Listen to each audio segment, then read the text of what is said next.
Yes, we were born to be alive. Yes, we were born.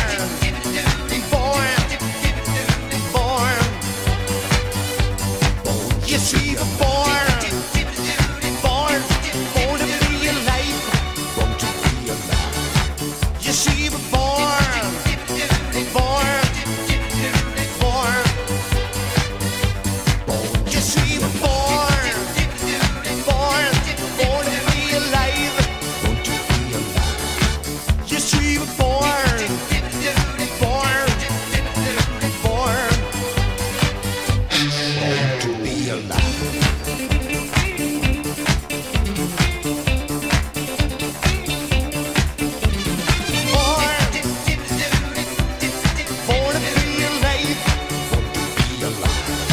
Yes, we were born.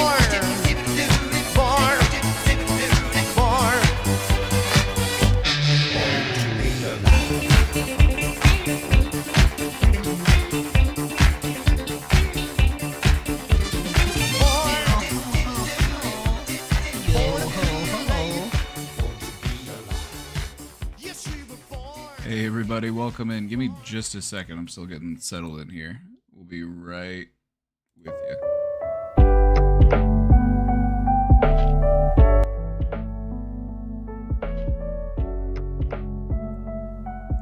Question box is up. Feel free to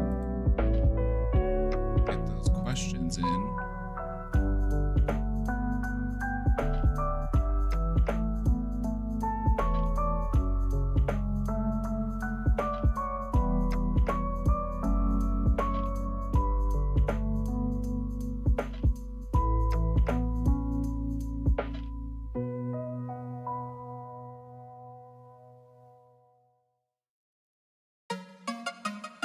You know we finally here, right? It's Friday then, it's Saturday, Sunday, what? It's Friday then, it's Saturday, Sunday, what? It's Friday again, it's Saturday, Sunday. Hey, hey, hey, hey,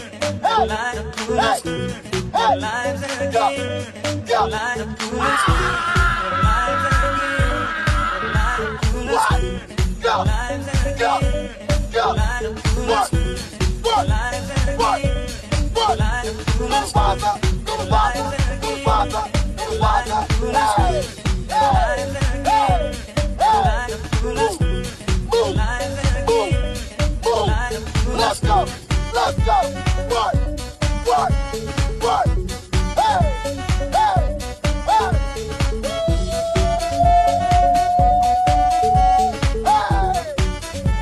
no, you did. Chat, I'm now accepting applications for a hype person. If you can match that energy, I'm looking for somebody who's just willing to be like, yo, go, hey. You know what I mean? Go Papa, go Papa, go Papa.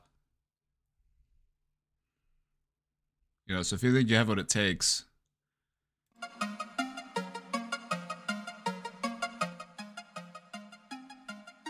Does it come with health insurance? Yeah, but the coverage is terrible. Good luck finding an in-network provider.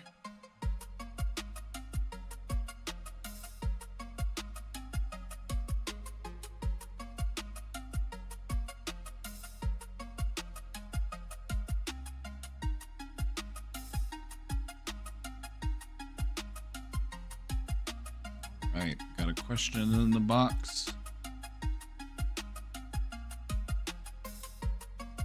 Ooh. Hey everybody. Hey everybody, welcome in. Tom Comet, thank you for the 16 months. Tom Deuteronomy, thank you for the 1 year.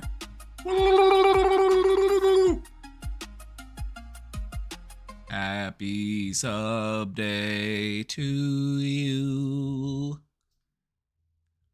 Happy sub day, dear Tommy.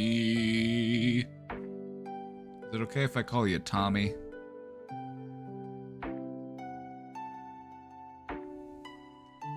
And Sugar Biscuit, thank you for gifting that sub to Tirafan.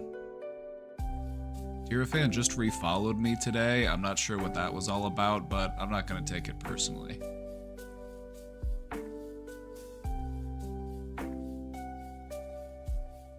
Was it something I said?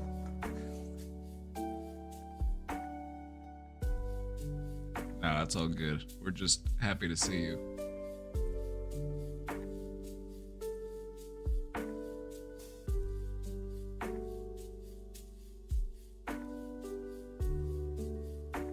I think some people just like to follow and unfollow so their name pops back up. I think that's what's going on here.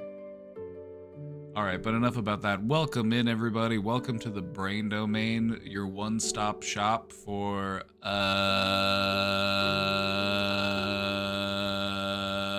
whatever this is.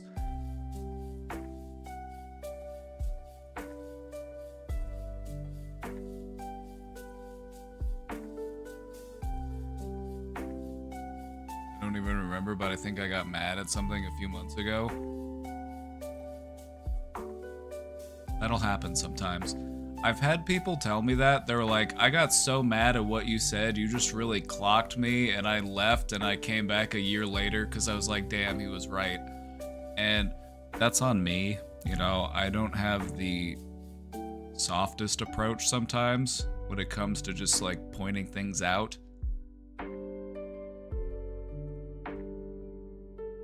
It's a double-edged sword for me. You know, I'm really good at kind of identifying areas for growth and improvement, but I can sometimes not be the gentlest in pointing those things out. It's what makes me really good at what I do, but it's also, you know, one of my areas for improvement. Always trying to do better at what I do. My psychiatrist said I could have undiagnosed autism.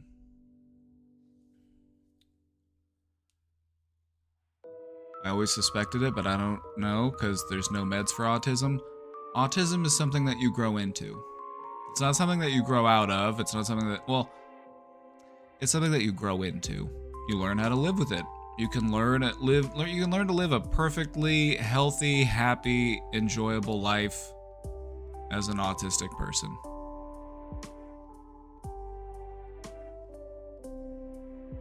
The same goes for quite a few things, actually. BPD is also kind of the same way. BPD, for most people, is something that you grow into. What you'll notice in patients with BPD is they tend to be younger, as in like early, mid-20s, 30s, but once people start getting to like mid-30s, 40s, and beyond, it's like it really tapers off because it's something that you learn how to live with. It's something that you learn how to manage, and it doesn't interfere as much as it used to, if at all. And the same goes for other stuff. These conditions that we might view as like lifelong conditions, schizophrenia, autism, you know, OCD, it's stuff that you can learn how to deal with just by living life.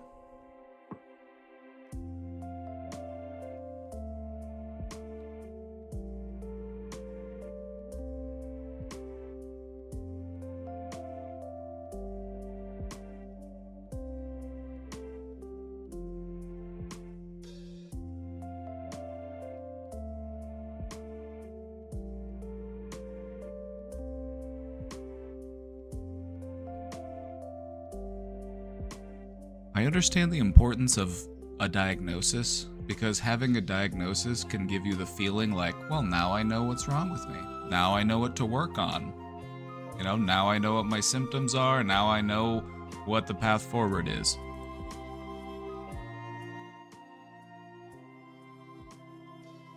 The reality of the situation is, you don't treat a diagnosis, you treat the symptoms. Understanding what your symptoms are is one of the most important things you can do when it comes to working on yourself. Where most people stumble in their treatment is they resist acknowledging the symptoms that they have. They either downplay them or dismiss them or project them onto other people. The biggest part of getting better is owning your shit so that you can tidy it up. And this can be a lifelong process, and that's okay. It doesn't matter when you get there, it just matters that you do get there.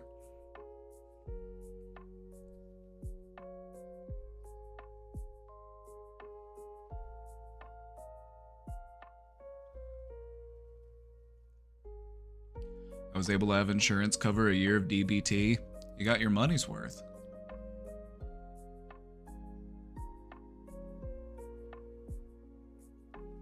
I've never been formally diagnosed with anything, but anytime I read about the symptoms of either one, I feel called out. Alright, so here's the thing. Whenever you read symptoms of something, your brain thinks about moments in your life or experiences that you've had that are related to those symptoms. And so, this is why you don't want to diagnose yourself. Because the symptoms of mental illness are, for the most part, normal human experiences. It's just that the duration, the intensity, and the severity of those symptoms is not as high.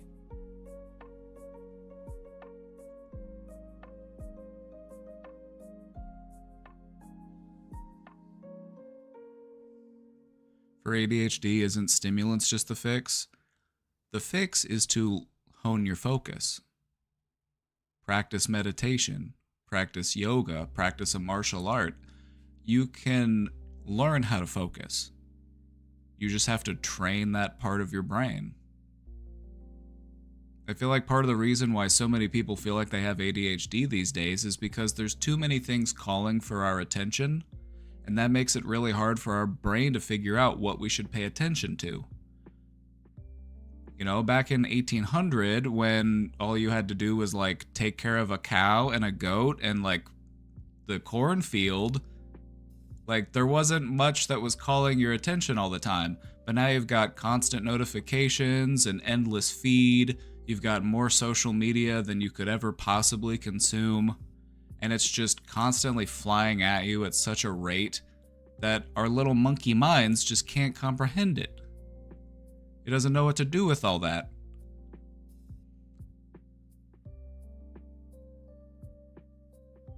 It's like giving a squirrel a birthday cake. It's like a big fucking cake. I don't know what to do with all that. Overload is what happens. Overload. You make yourself sick on it. There are so many things that are constantly chirping at you, that are trying to convince you that they are the most important thing you need to be paying attention to. Because other people are talking about it, other people are engaging on it, I want to be in the know, I want to be able to fit in, I want to be able to join the discussion. You're spread too thin. That's what social media and mass communication has done to us. It spreads us too thin. There's too many fucking Marvel movies and you don't know what the fuck is going on because there's just too many fucking side characters now.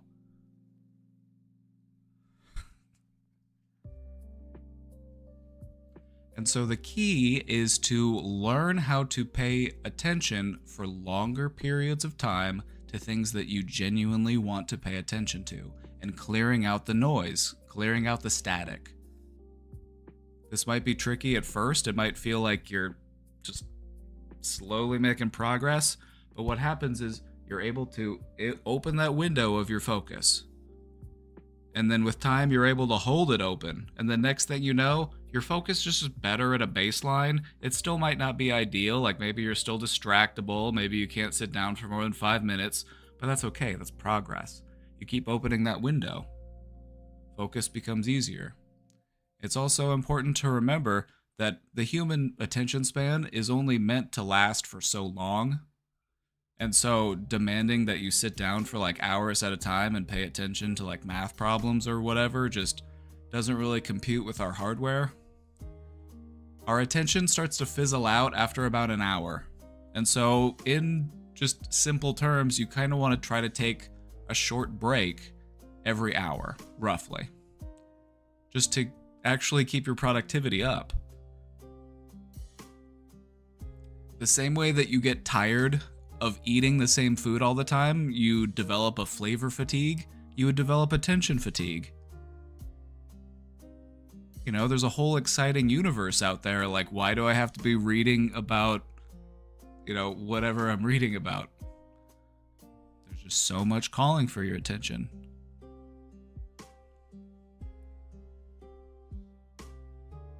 But you can learn how to clear through the static and open up that window of focus. That's entirely doable. And that's the way through. Stimulants are just a short-term fix. The only thing stimulants do is make whatever it is that you are doing feel more rewarding for you. And the consequence in that is that it doesn't matter what you do, it's going to feel more rewarding to do it. So it doesn't matter if you're actually doing your work or if you're just like doing deep dives in Wikipedia articles about obscure topics and just going down all these rabbit holes. Your brain still registers it as a good idea because you're jacked up on stimulants.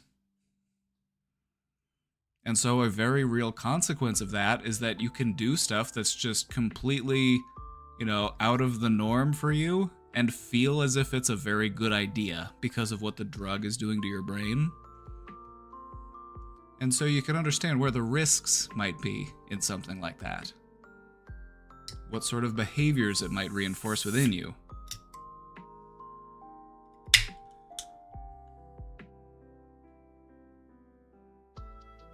But how about the low energy associated with ADHD?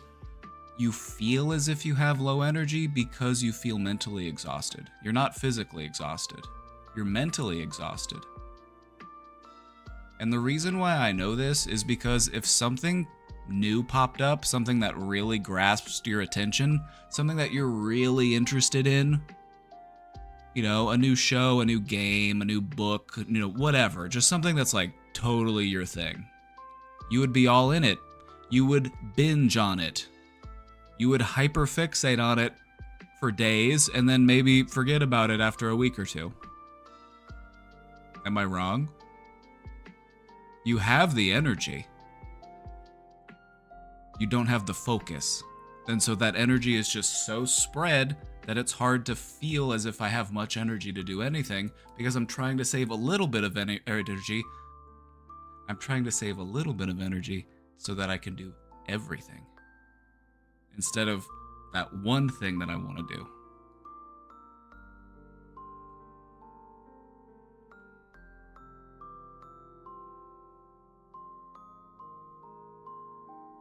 It's like taking a single cup of water, which is the amount of focus you have a finite amount of focus, and trying to water your whole yard with it.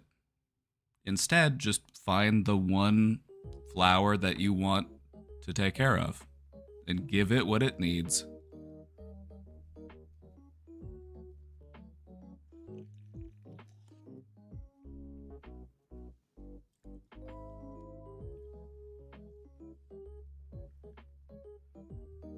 Managing ADHD gets way better when you realize that I don't have to pay attention to everything.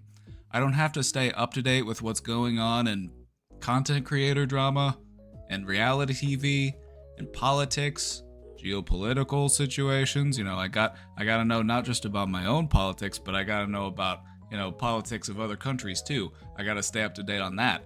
And I also have to stay up to date with what everybody else thinks about it. You know, I gotta know what they're thinking. They're all talking about it. I gotta take in all of their takes. You know, I gotta go watch their podcasts, actually.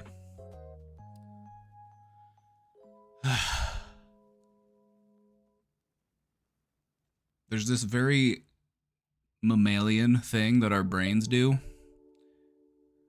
When something is new, we want to be able to just like access it as early as possible.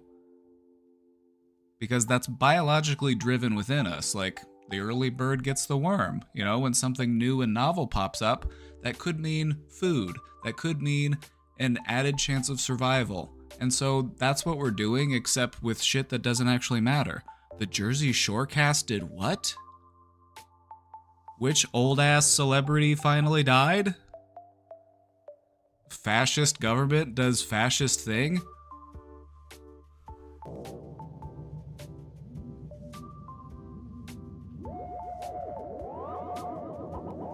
Anonymous, thank you for gifting that sub. It's not even necessarily about being ignorant, because I don't think being they say ignorance is bliss, and that's true.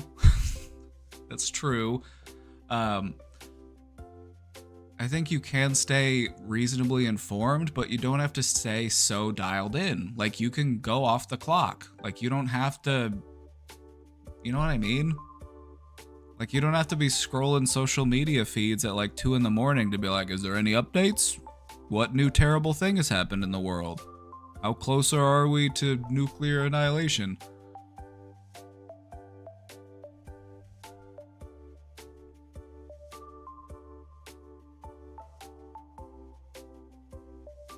I feel like a larger part of the reason why so many people have attention deficit is because of societal conditions.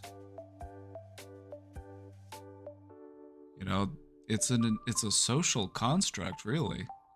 You know, they're giving us too much to pay attention to because they've learned that, you know, if they can distract us, then they can, you know, do some pretty heinous shit behind the scenes. And so they've just given us so much to distract ourselves with.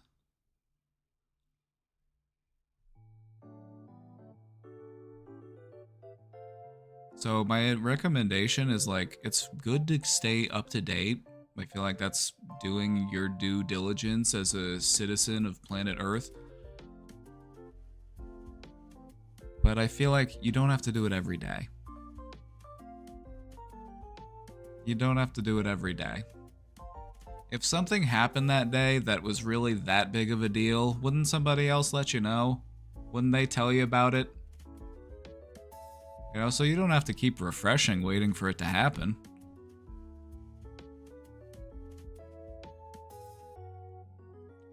You ever just find yourself scrolling but not actually looking at what you're scrolling? You're just scrolling just because of, like, the muscle memory?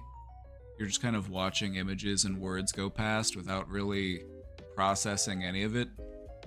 That's a good sign it's time to put the phone down.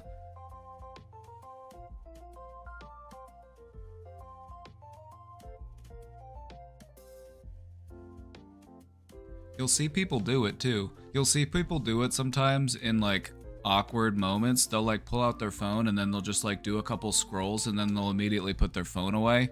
It's like, you weren't actually looking at shit. Just an anxious habit.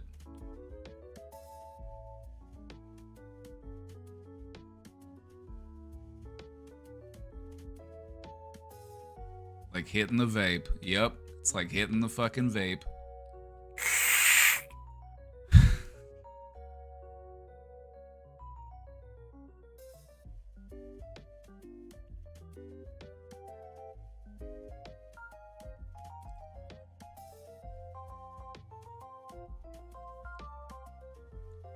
If you ever want to quit vaping, just go spend an extended amount of time at your local vape shop and just stand around as people just then blow like giant clouds of guava strawberry in your face.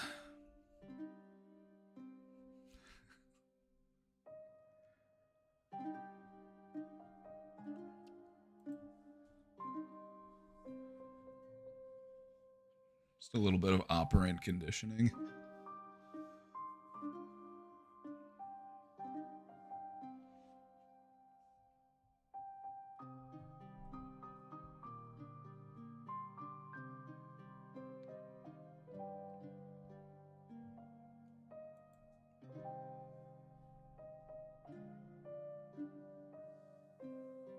Definitely knowing how to switch your brain from one task to the next and stop thinking about the prior task is something I'd like to be better about. I was too dialed in on politics, but I try to just set a certain amount of time to get my news and then close everything out. That's having a healthy balance with your social media. I feel like you don't owe your social media unrestricted access to you. You know, you don't need to be putting hours in every day. If you are, you should be getting paid. If you're getting paid, go for it. But if you're doing it for free, you gotta know your worth. You gotta know your worth. I think one of the things that's important to learn how to do is to be okay with like alternating between tasks so long as there's like completion of tasks involved. You don't want to just move from task to task without ever finishing anything. You don't want like a mountain of projects that you've started but never finished, because that's frustrating in its own way. It's okay to jump around from thing to thing, just as long as everything gets finished in its own time. I'll give you an example. Like sometimes when I'm in the kitchen and I'm cooking, I will also clean the kitchen. You know, if there's a stage in the cooking where there's like a lull in the time, I'll just, I'll allow my focus to divert to something else. And I'll throw a couple dishes in the dishwasher. But then maybe it wasn't enough time to do all the dishes, and so I go over to the fridge and I grab whatever I need and I keep the process going. It's like conducting an orchestra. Look at your focus a little bit differently. You're trying to conduct an orchestra. There's all of these different instruments inside you, and they all sound a little different, and you're trying to make something that sounds pretty. You're trying to make something that sounds nice to listen to. And so do that.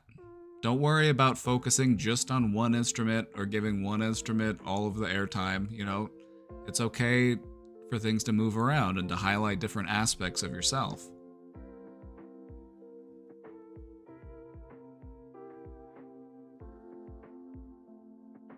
Finishing things is where I struggle sometimes. I think the key to that is just committing to which thing you want to finish first.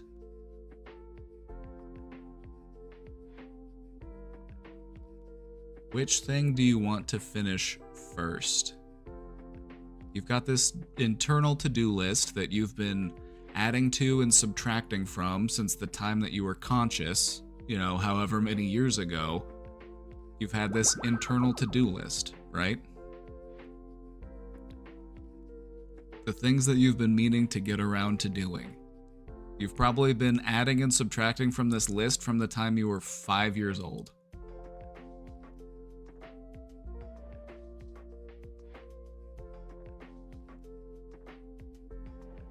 Take some time and just look inward and figure out what's on that to-do list.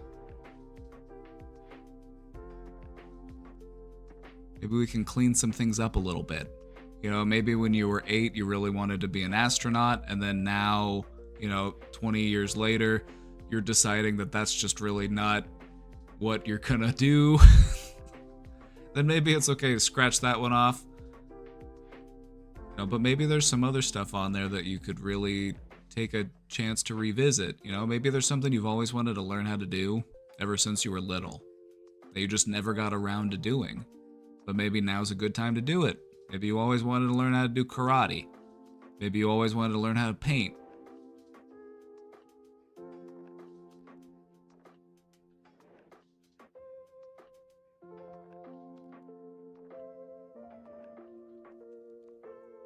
Another thing to consider is that sometimes when we have a hard time letting go, we have a hard time finishing projects.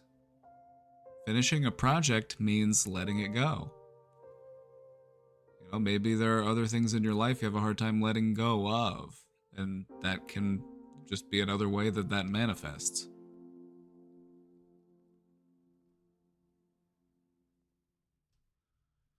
I think that's why I have a hard time finishing paintings myself, because then I'm done working on it. I gotta let it go. I gotta let the art speak for itself. It's no longer a work in progress. But you know what? That's fine, because I'm always a work in progress, so I'll always have something to work on.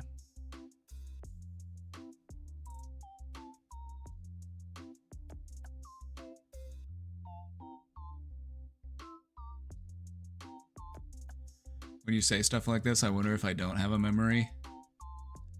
I try to bring things up that are pretty universally relatable, but I don't think that it's possible to have things be entirely universally relatable. You know, I try to just... That's part of my approach to talking about this kind of stuff, is I want everybody to be able to relate to it in some way. Either themselves or maybe somebody they've known, you know,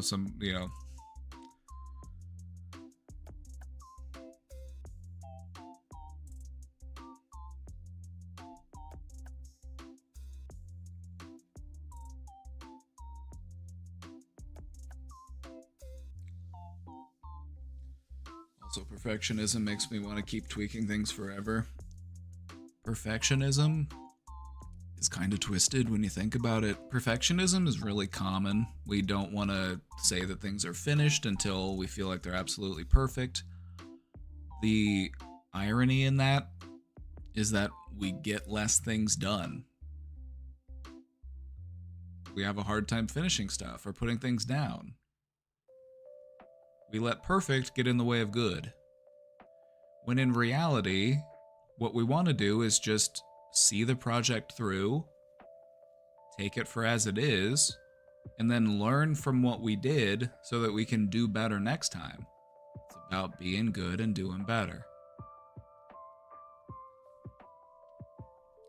It's not about being perfect. It's about being good and doing better.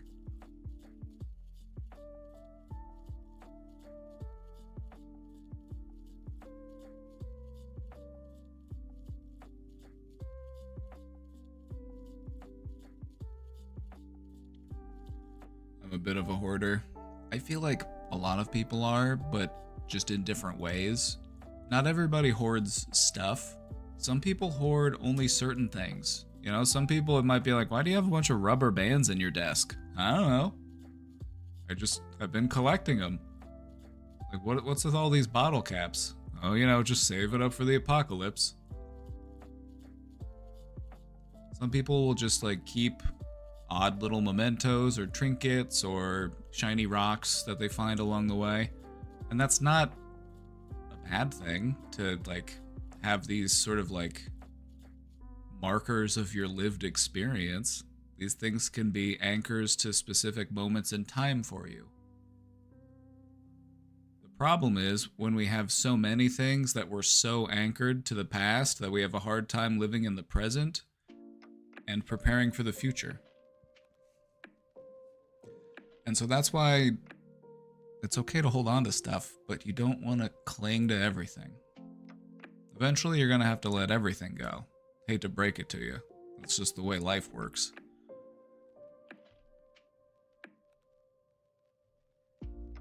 I used to do that with vapes that I was sure I could get one hit out of one day.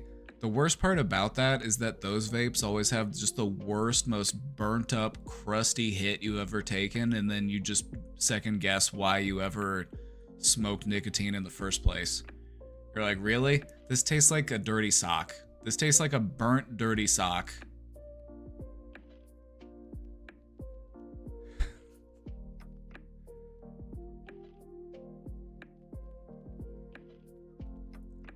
The cotton in the coil. Well, what happens is when it gets dried out, the cotton that's in the coil starts to burn, and it's just disgusting after that. Once that cotton gets burned, it's just nasty.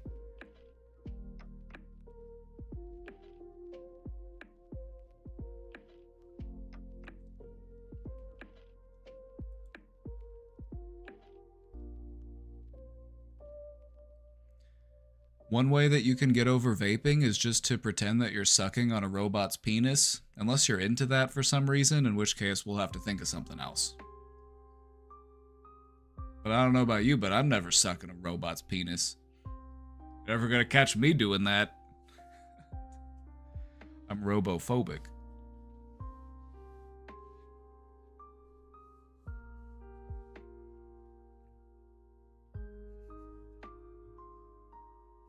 It's Friday, alright. Yeah, it's Friday. We're talking about robot penises.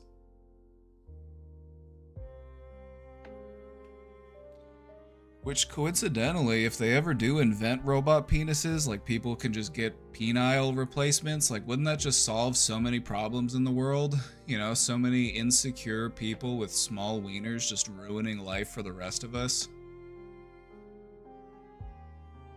Maybe we need to put more research into this.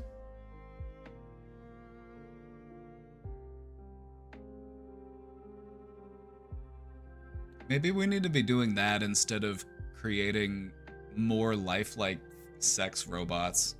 Ugh. The more I think about the like creepy lifelike sex robots that they're making, oh my god, I feel so gross. It's just so dehumanizing. It's just like, that's what you want, is you just want like a sex object. But I guess if there are people out there who just want a sex object, then good for them. You know, they can good for them, I guess.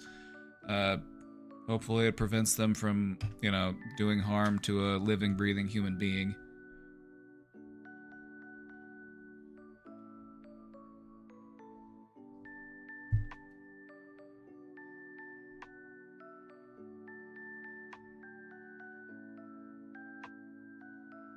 Vapes don't taste like they smell. They kinda do.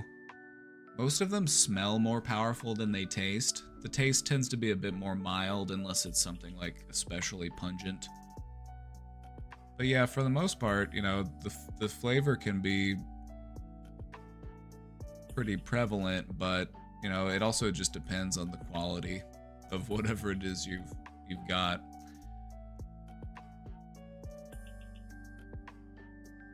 Run for a bit to an appointment. Good luck, my friend. Gonna go back to work. Just wanted to congratulate the Maris. Thank you. Also, it's good, nice to see you.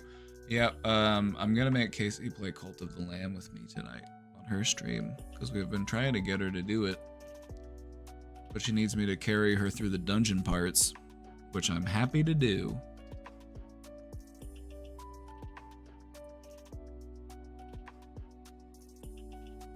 Live resin tastes so good, I miss it.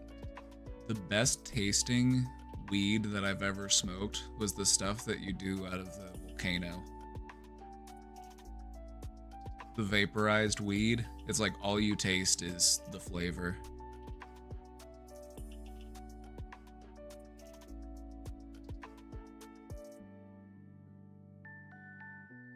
Dabs were fun, but I think my dabbing days are over.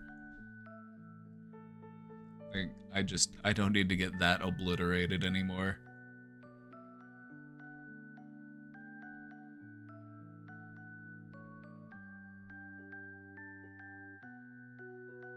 The difference between smoking regular weed and doing dabs is like the jump from Adderall to methamphetamine. It's like you're in a whole nother league.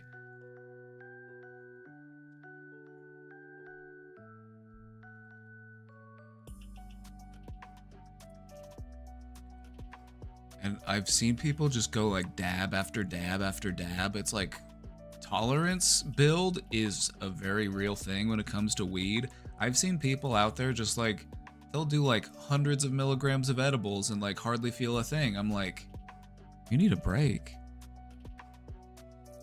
Like, you need a break, my friend. Like, your cannabinoid receptors are tired, boss. Give them a day off.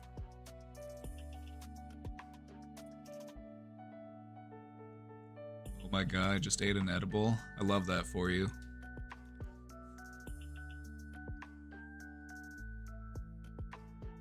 Maybe somebody will gift you a sub and then your day will really be going well.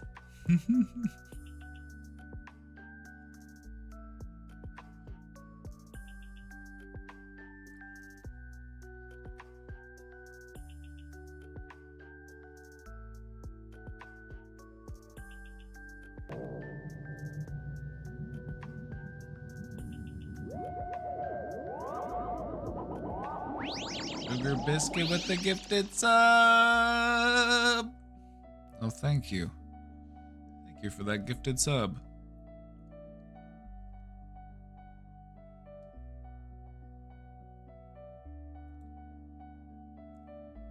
Alright, we've got one question in the box, and then we've got our presentation on deck, which, if you couldn't tell based on the title of the stream, you know, the title of the stream wasn't in reference to me, it was in reference to the presentation, so it's time for the Schizophrenia presentation. We've had a few people write in about it lately, and then we've also had some people ask because they have loved ones that have been diagnosed, and so this one's for them. This one's for people who are either living with the diagnosis, people who have loved ones who have the diagnosis, or people who just want to be more mentally, you know, informed as far as mental health care goes.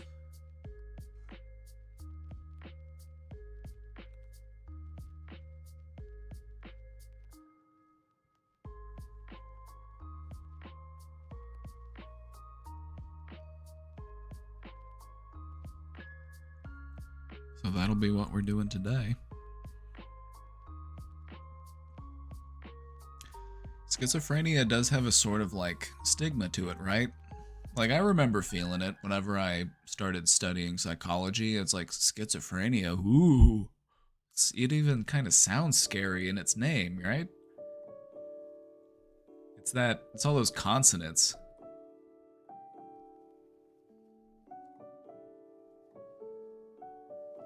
Just sounds kind of frightening, right? It's got such a reputation. It's very misunderstood is the thing. It's very misunderstood. The portrayals of schizophrenia in like TV and movies is not good. There might be a few portrayals in which it's pretty accurate, but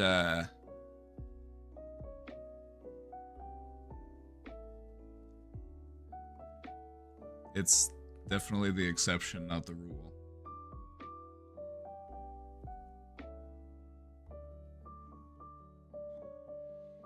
I read a book how since the civil rights movement, they started overdiagnosing schizophrenia in black men, and that's why it developed a stigma and associations with violence. I feel like that definitely added to it. Absolutely. I think the fear of violence predates that, though, because the thing about schizophrenia is that it has existed for thousands of years, and so this far predates, you know, something that happened in the past century, and the connotations between like being mentally unstable and being violent have existed for a long time. And this is because all it takes is like one unwell person to do something violent to make people fearful of all unwell people. You know, it doesn't matter that you've got 999 that are just, you know, trying to live their life and, you know, they're not out to hurt anybody. But then you got that one that just, you know, does something really messed up, and then it's like,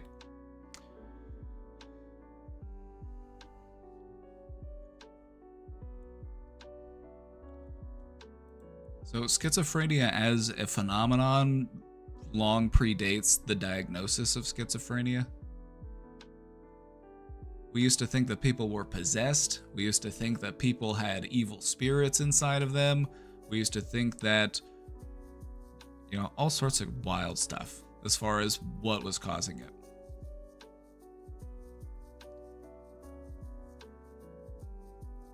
Yeah, some of them we treated as prophets and visionaries, true. Some of them started religions.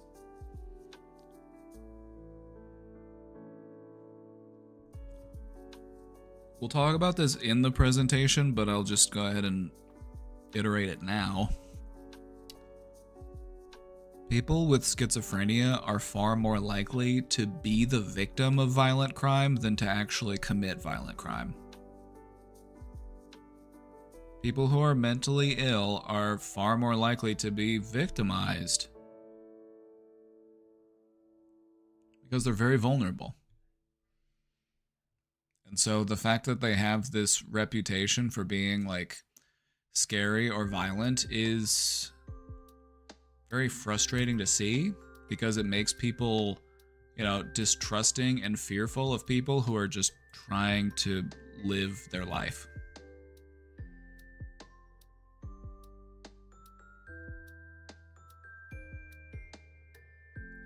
bestie's friend has this, this will be nice to learn about that. It'll probably help you give a nicer understanding of the phenomenon.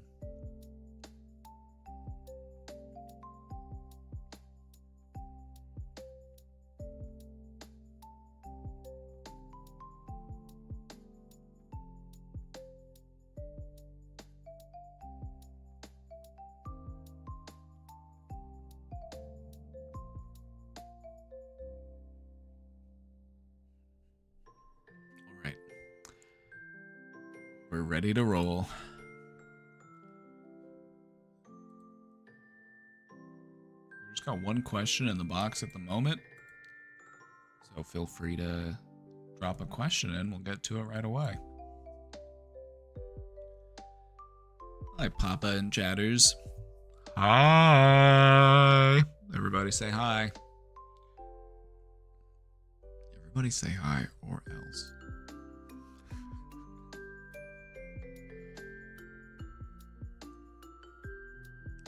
Just curious if we could get a presentation about armchair psychology, maybe discussing potential negatives like common misuse of therapy speak, stigmatizing mental illness, and positives like autistic adults who are missed as kids self-diagnosing and pursuing professional diagnosis and getting the support they need.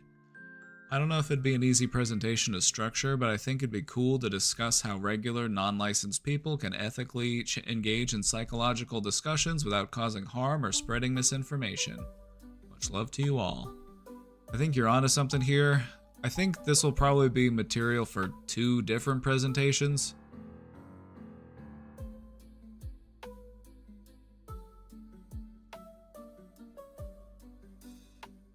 But maybe we could fit it all into one. We would definitely have a lot of ground to cover. We might be able to squeeze it all into one.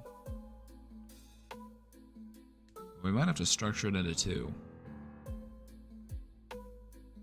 I think the overall theme would just be mental health in pop culture. Or, you know, maybe not pop culture, but you know what I mean. Just like public nomenclature that just doesn't sound as cool. But yeah, stuff like therapy speak, people doing self-diagnosis.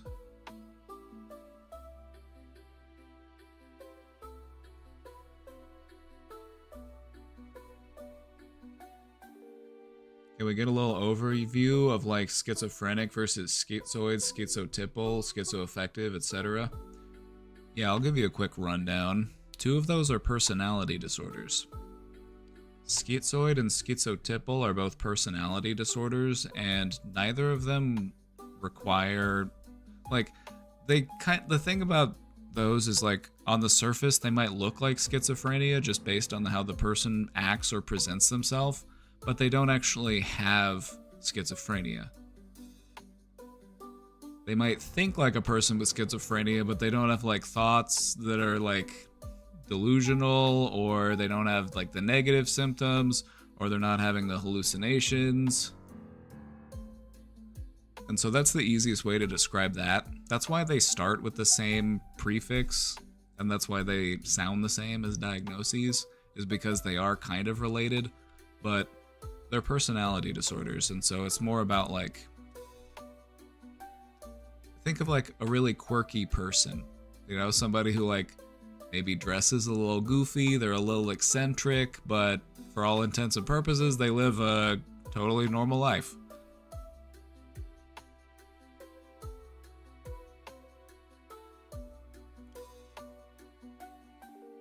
Schizoaffective versus schizophrenia. Schizoaffective is basically if you took bipolar and schizophrenia and smashed them into one. The reason why they made the new diagnosis was to try to like streamline that, because there were a lot of people with, you know, both diagnoses, and sometimes having 2 diagnoses can complicate your treatment. You know, and so from a treatment perspective and a, you know, understanding perspective, it was just kind of easier to, you know, let's just streamline that. Let's just, you know, there's enough people who have both sets of symptoms, that we can go ahead and create a new diagnosis. And that's kind of what they do. Whenever they have enough people that, present a certain set of symptoms, a new diagnosis is formed.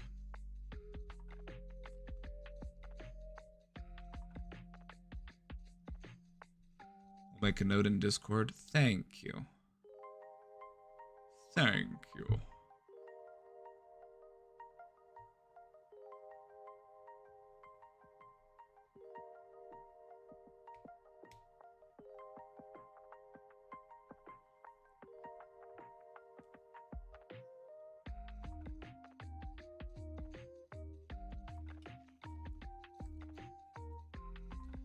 It's the presentation. Nope, we haven't done it yet. I think this is a good idea because there's some stuff in here that I want to talk about, especially the therapy speak part.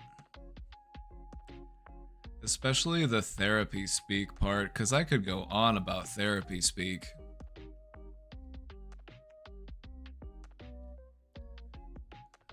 There are people out there who will utilize therapy speak as a way of coming across as emotionally aware and emotionally mature, but they're really just using it as a tool to manipulate you. They'll say things like, I feel like you're just not respecting my boundaries right now, when in reality you were just, trying to bring attention to something that was concerning you.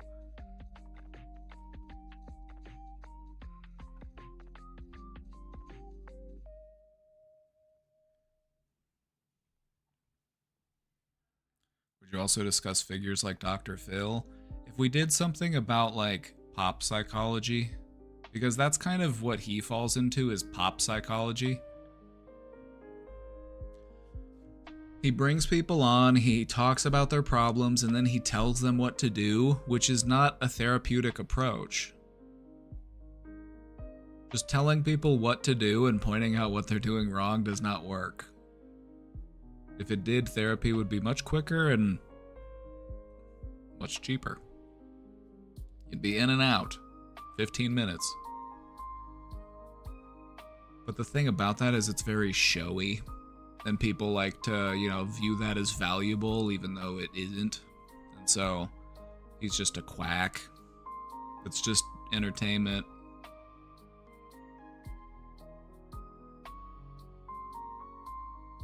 Basically LARPing as a therapist.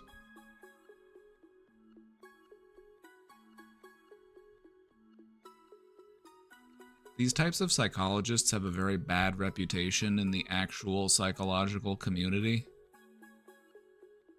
People who do it publicly, and I guess by an extent that would include me, but I try to do it in a actual, genuine way.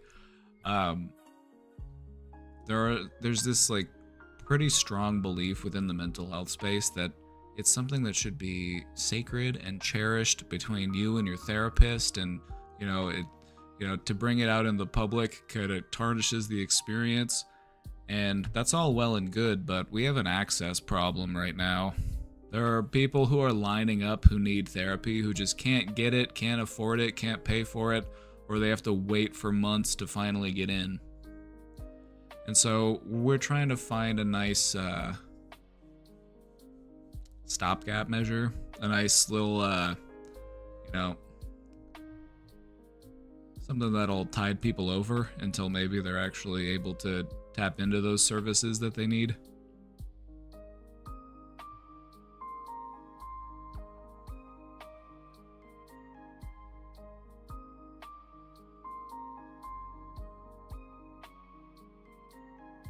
A friend of mine heard the vocabulary from me trying to explain my own boundaries and used the same kind of logic to derail and diminish what I was saying.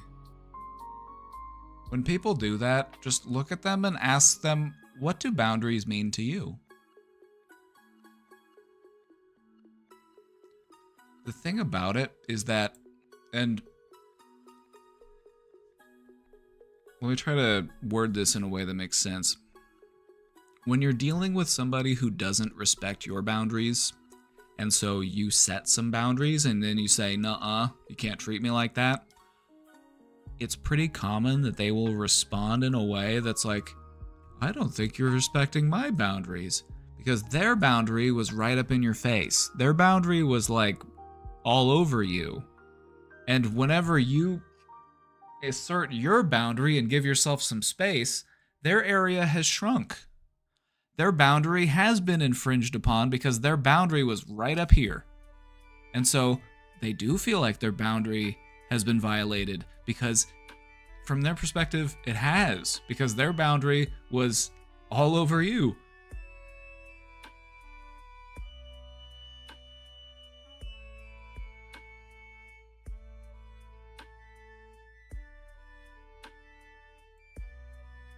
Does that make sense? When they tell you that they feel like their boundaries aren't being respected, that's why, because their boundary was all the way over here.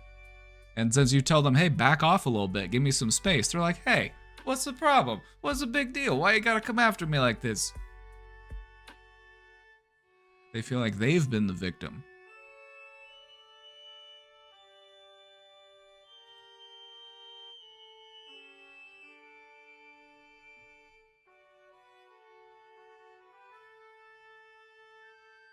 So you just look at them and you say, I understand why you would feel that way.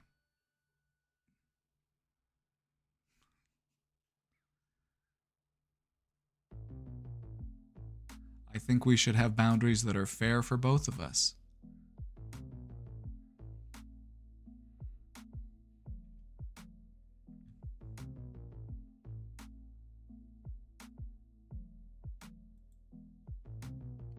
Like when you mow your lawn and your neighbor gets mad at you because they don't understand where the property line is, right? I find the whole property line thing kind of funny sometimes because, like, for example, in my yard, the property line is very thin. It's like a single pass with the mower. So normally I would just mow it. But I just thought it was funny that, like, my neighbor would go through the act of, like, mowing this single line on my side of the yard just because it was technically theirs to mow. Like, I wouldn't mow it anyway. Like, I would mow it when I mowed my grass. Like, you don't even have to worry about coming over here. But it's just so funny because it's just one strip.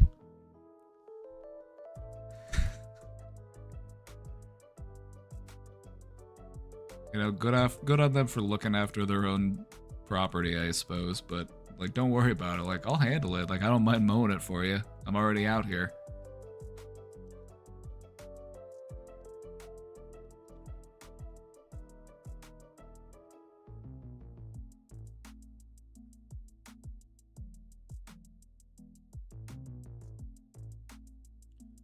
They're worried that you'll take them to court and prove that you're maintaining it and then it's not theirs anymore.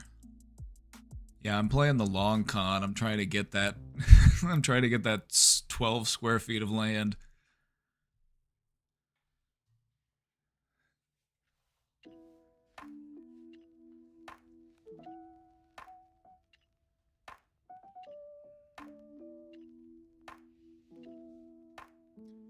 In the end, because I wasn't on my best mentally, she changed my boundary for me because it exhausted me that she wasn't listening to what I was saying. I just don't talk to her anymore.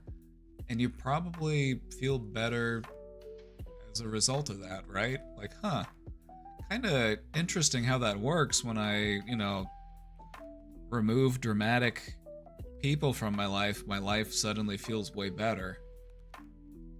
Wild how that happens.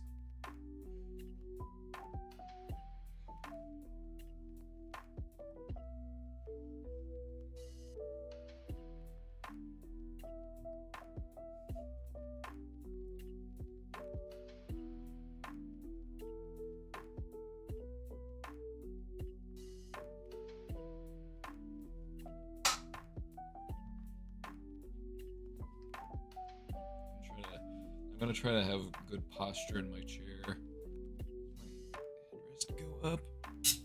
That's as high as it goes. I'm too tall.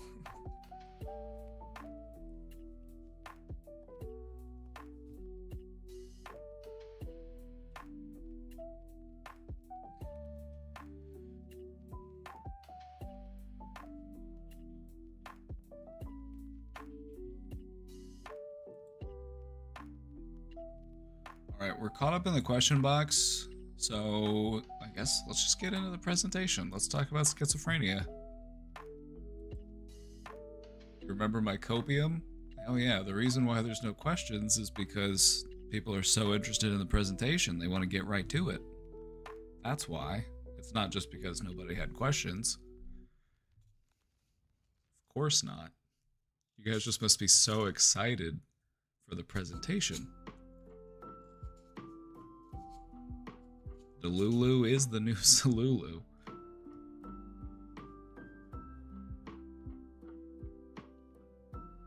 I kind of want to do a poll real quick.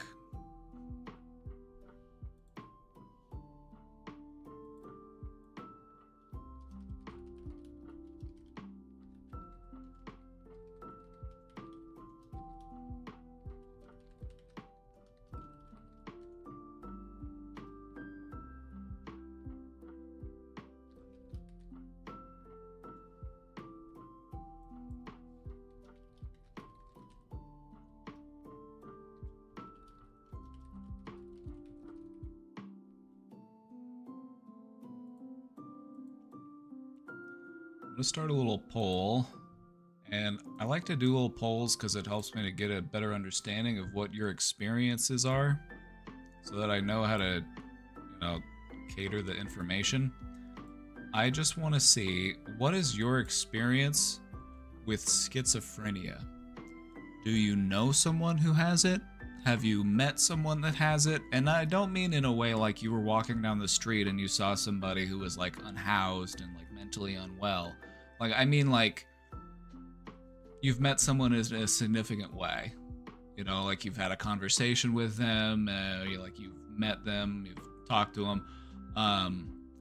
Or maybe you have been diagnosed with it. You see it in about 1% of people. It's got about a 1% prevalence rate, so... Or have you never encountered anybody or talked to anybody or know anybody that has it? That's kind of just what I want to say. I feel like most people have definitely encountered someone with schizophrenia. You might just not have recognized it. Because a lot of people who are unhoused are also, mentally ill in that way. Not every person who's unhoused has schizophrenia, mind you, but it is a very common diagnosis amongst the unhoused. Having untreated schizophrenia makes it very difficult to, do your activities of daily living and, make sure that you have, all your bills paid and your rent paid and you have a, stable living environment.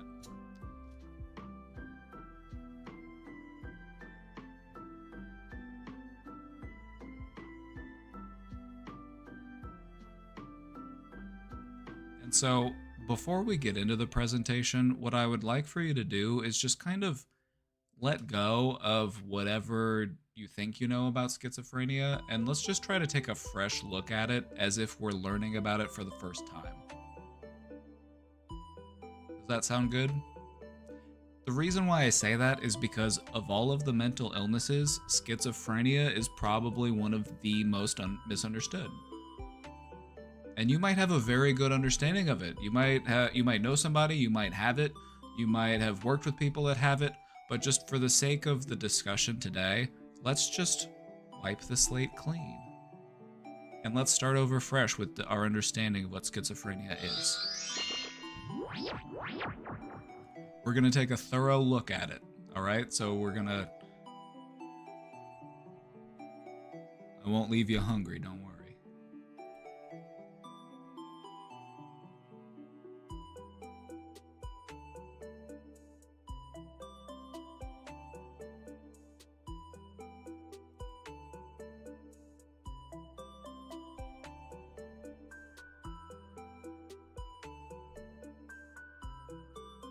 So anyway, if you can, please just click on that little poll there in the chat, and I like a good data set. What can I say? I like statistics.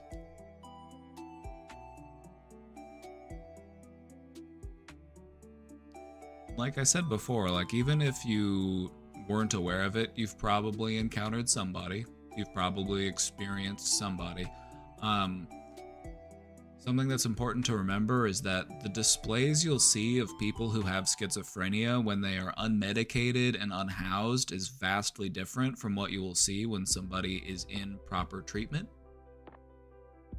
It's night and day. Untreated, unmedicated schizophrenia can be uncomfortable to witness. It can be, a little bit frightening even if you've never experienced it before.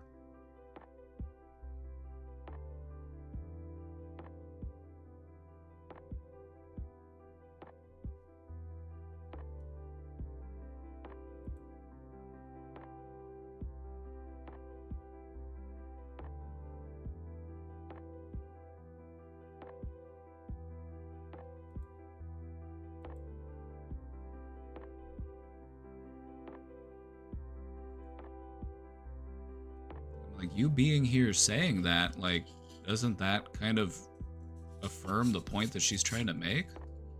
Like, you're coming over here to perpetuate the harassment. Like, what are you doing?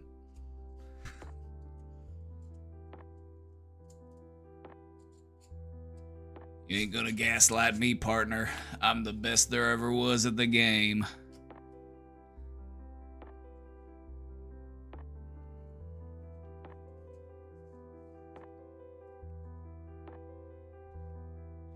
Try to gaslight me. I'm a professional.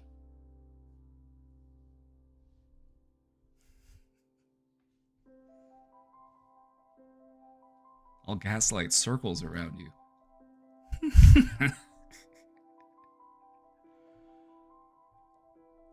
I'm restreaming your stream while I take a shower. That's why people are coming in doing trolling. That's fine. That's fine. Like, brother, what are you doing with your life? Like, clearly there's stuff in your life that you would rather not be thinking about, which is why you're here talking to me. So, go get your own shit in order and then come back and talk to me.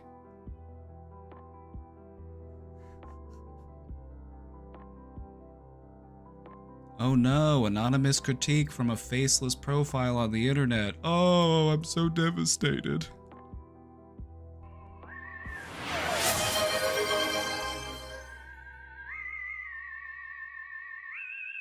Guilt with the 5 gifted subs. Let's go.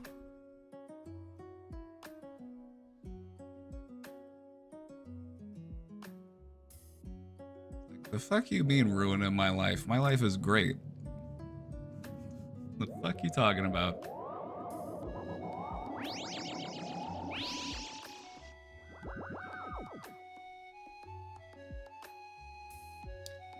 Sugar Biscuit, thank you for that gifted sub.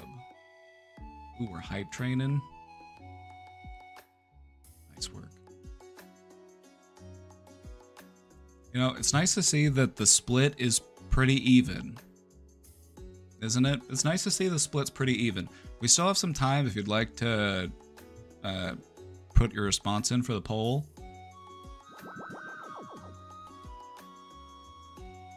I just want to get an understanding of, what your experiences are so that I can cater the information in such a way that it makes sense for the most people.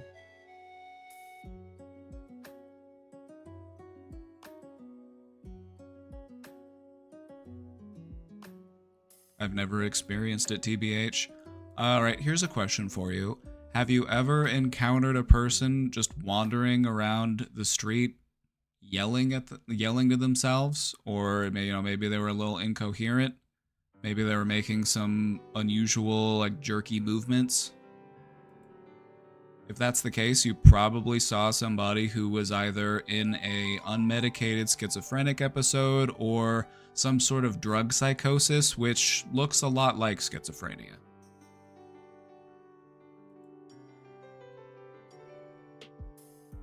For most people, that's I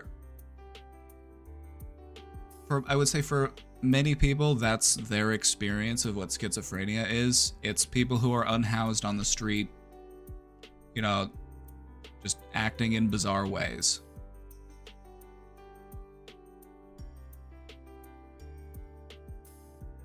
The unfortunate thing is that gives a very false perception of what schizophrenia actually looks like. You're just seeing the very worst of it. You are seeing what untreated, unmedicated schizophrenia looks like.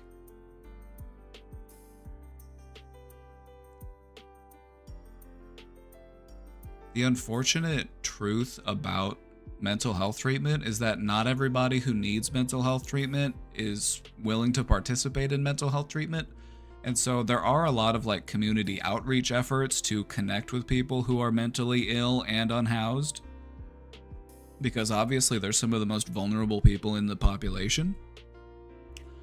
But a lot of them might be distrustful of service providers, you know, due to either their symptoms or negative experiences they've had with authorities. You know, maybe they've had some rough encounters with the police or from first responders. You know, maybe they've been involuntarily incarcerated. And so, as far as they're concerned, like whenever people come up to me and try to help me, it's like, I need to be on guard.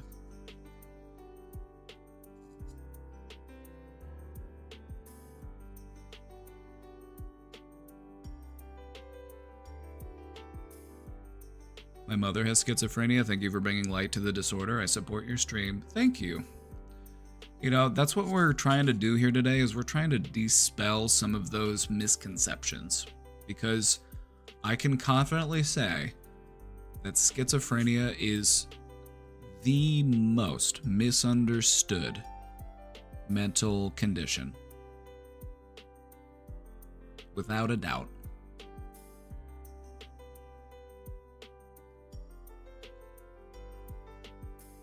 There are people that have schizophrenia that you would never be able to tell because their symptoms are not visible to you. The symptoms aren't always visible.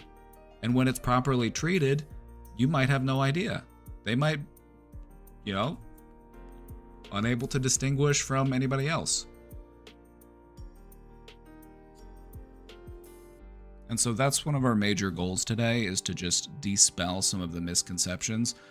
Over the span of my career in mental health, I've worked with a lot of people with schizophrenia because people with that diagnosis tend to need more support. And so that's common of what you'll see when you work in like community mental health centers or like services for those who have like state health care, you know, for people who might be on disability. You know, you see a lot of schizophrenia, and you know, met a lot of people, a lot of wonderful people who had schizophrenia. And you wouldn't be able to tell because it doesn't look anything like what you might think schizophrenia looks like. Anonymous! Thank you for the 5 gifted subs. Sugar Biscuit, thank you for gifting that sub. You saved the hype train at the last second. You saved the hype train so close to it ending. Look at this. You saved the hype train. It was almost over. On my end, I think it thought it was over.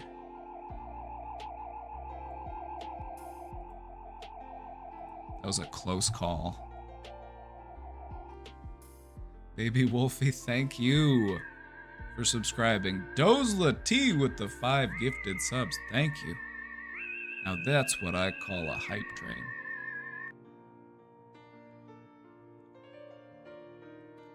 Alrighty, so what we've got with the poll is about 58% of the people who participated in the poll, they say that I've never encountered anybody with schizophrenia. About 35% said I know someone, you know, maybe a loved one, maybe a friend, you know, maybe somebody you went to school with, an acquaintance, a colleague. And then we had 2 votes that they've been diagnosed with it. So if you've been diagnosed with it, this presentation's for you too. You know, we want to work to clear up misconception regarding schizophrenia, not just for the people who, you know, have loved ones or people that they know with it. We want to clear up the misconceptions for the people that have it too. Some of the people that have to pay the steepest price because of the misconceptions regarding schizophrenia are the people who are diagnosed with it. Christina Amazon, thank you for the bits. Thank you. You see what I mean?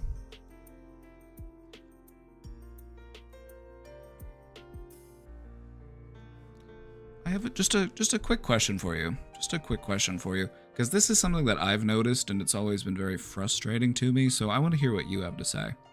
If you've ever been diagnosed with something, did anybody ever sit down with you and actually go through with what that means in a way that left you feeling satisfied with your understanding of the diagnosis? Because what I tend to see and what people tend to tell me is that when they got diagnosed with something, nobody ever told them shit. Or they felt like they just got thrown a bunch of medical terms at them and that was it.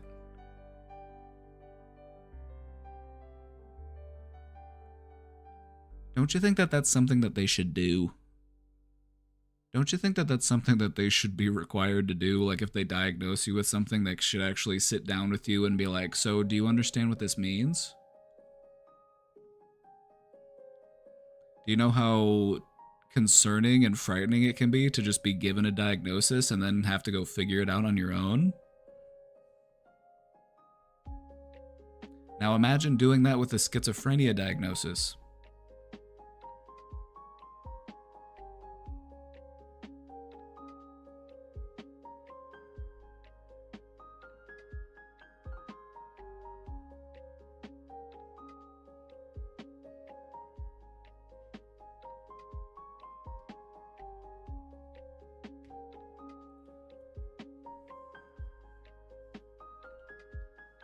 Anyway, that's a big part of why we do what we do here, because there's so many people who've been diagnosed with stuff and nobody ever actually sat down with them and told them what that meant. I saw it firsthand so many times working in the mental health field, and so I know it's happening.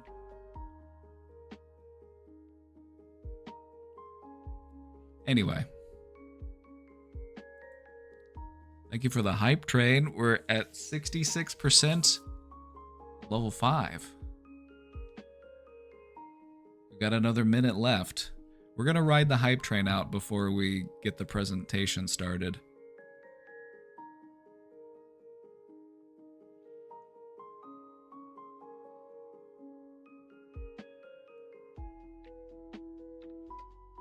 I'm here for the domain featuring Brian Brain. That's me, Brian Brain. They call me Mr. Domain.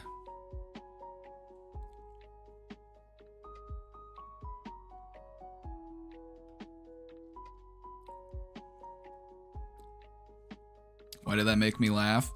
Well, because it was funny.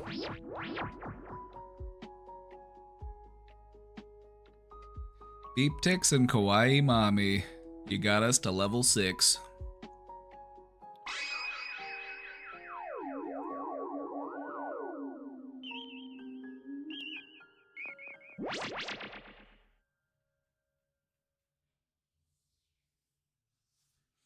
I'm the comic relief of the channel. I'm also the cringe, the alpha and omega. The beginning and the end. You're like Shiva, the creator and the destroyer.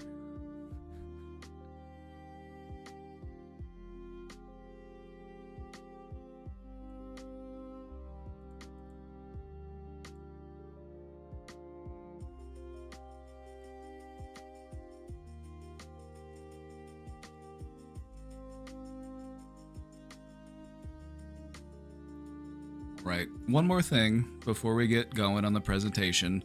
I just want you to think, what's your biggest question about schizophrenia? And if you'd like, you could even put it in the box. I'm happy to take questions about the topic later if you want to do it that way, but feel free to do it in chat while we're here. You know, if you need time to think of a question, go for it. But I feel like people definitely have a lot of questions about schizophrenia.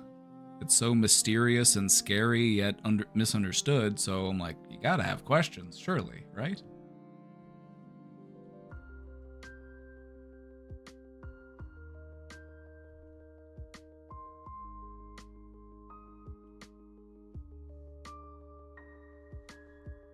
Christina Amazon, Dirt or Bust, thank you for the bits.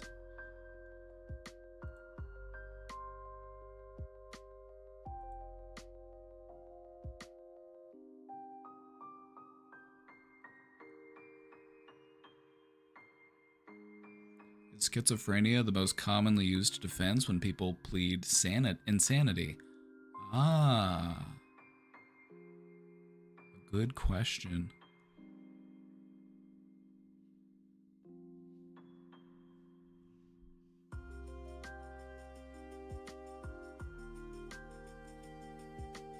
There are all sorts of different mental illnesses that people could apply to why they committed a crime. And so it might be easier to like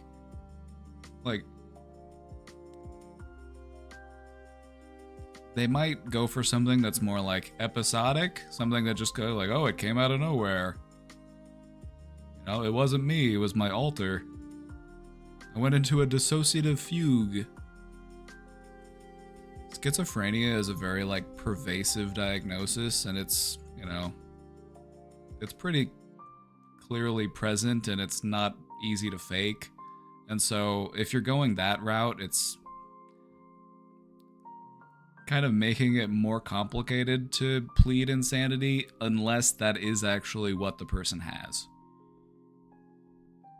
You know, if they are on trial because they broke out a bunch of windows at a Walgreens and they did it because they were in a schizophrenic episode and they were afraid of their own reflection and that's why they were breaking glass, you know, then yeah, it's like, okay, schizophrenia. But it kind of just depends on the crime and what it is that you're trying to explain by, you know, what symptoms led to this behavior.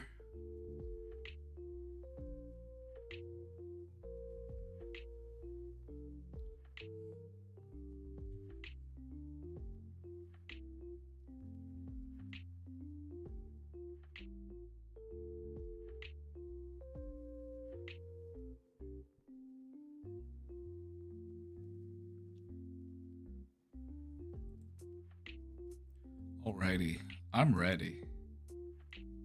I'm ready. Are you ready? Was Nostradamus a schizophrenic?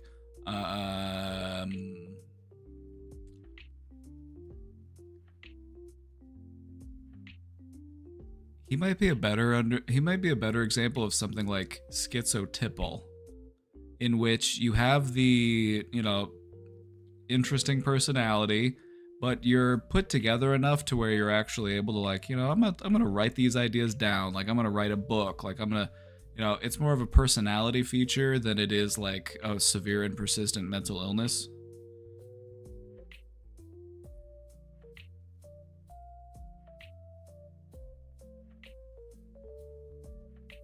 Thank you all for the hype train.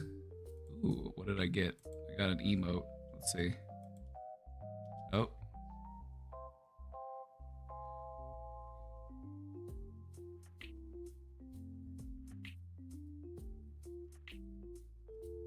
How fun.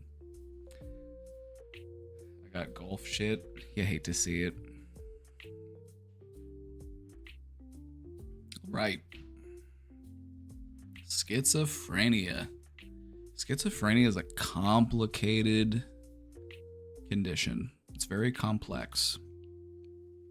And we're going to try to break it down in an easy to understand way today.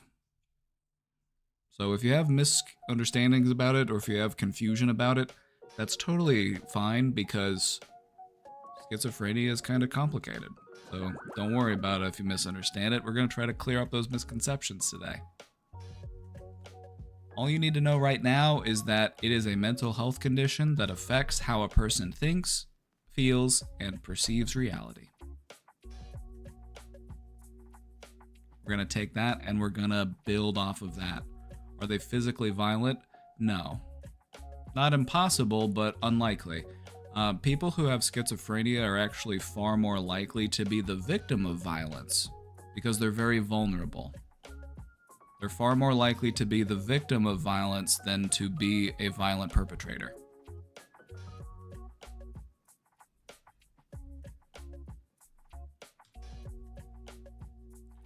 So this is what we're going to do today. We're going to break down the stigma.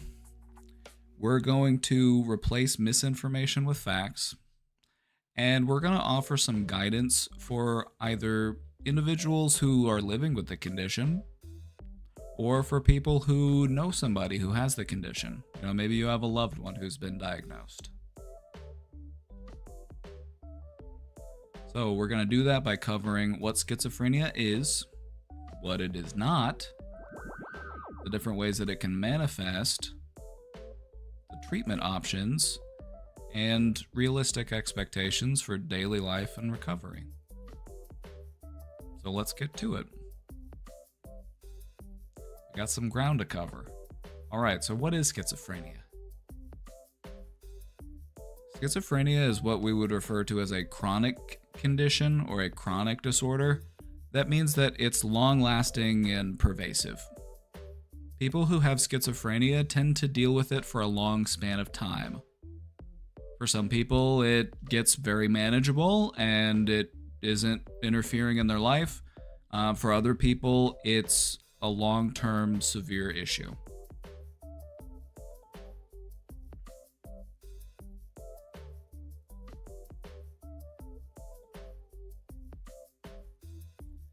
It affects the way that people process their thoughts, how they process their emotions, and how they behave. And it does this by disrupting that person's ability to distinguish between reality and perception. What is actually real, and what am I simply perceiving to be real? Is unmanaged schizophrenia a forever situation? Yeah, kind of like think of like an unmanaged physical illness or like an unmanaged broken bone. Like, sure, you might learn how to work around it. You might learn how to live with it in some way, but you might still be in a lot of pain.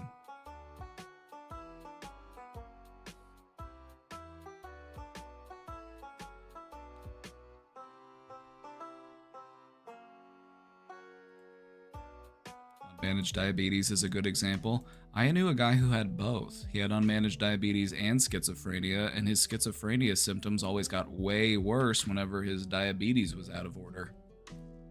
And so sometimes medical conditions will worsen mental health symptoms.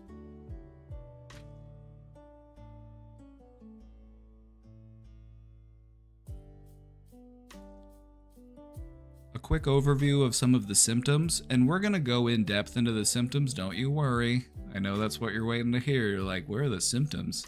The symptoms was always the most interesting part to me whenever I was learning about it. Delusions. Delusions are errors in your thinking. There's all sorts of different types of delusions that you can have, but that's a topic for another day because there's really just too many to cover right now. But you can just take it as an error in thinking. It could be paranoia, it could be grandiosity, it could be, I'm a messenger from God, it could be the CIA is listening through my teeth, Delusions.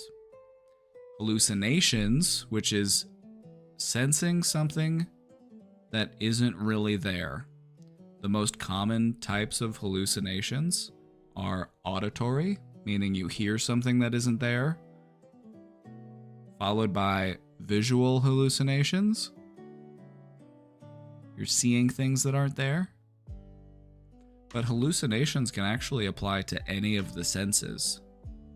You can experience smells that aren't really there, or tastes that aren't really there, olfactory delusions, gustatory delusions.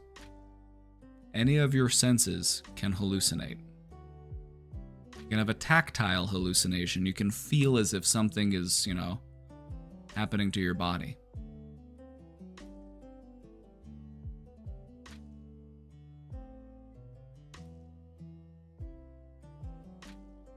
Yeah, they'll sometimes say that people who have schizophrenia might report a smell of like burnt rubber or like offensive odors as something that they'll hallucinate.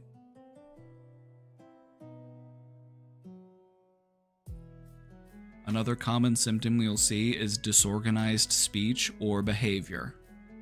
And I'll get a little bit more into that later, but, just think about typically disheveled, disorganized, kind of rambling, incoherent, or, random and jerky. And lastly, a reduced emotional expression or motivation level. They might be low energy, they might be kind of lethargic, they might kind of talk in a very flat way.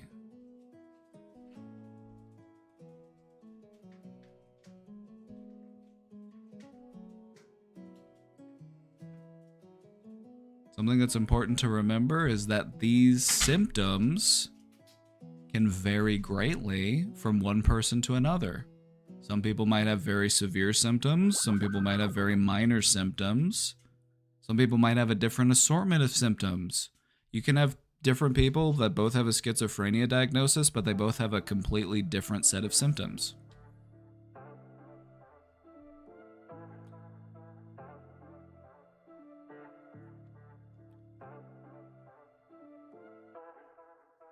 My doctor said I don't have schizophrenia, I'm just damaged mentally, which I'm not sure is a proper diagnosis. This is something we're actually going to cover in the presentation, the difference between psychosis and schizophrenia.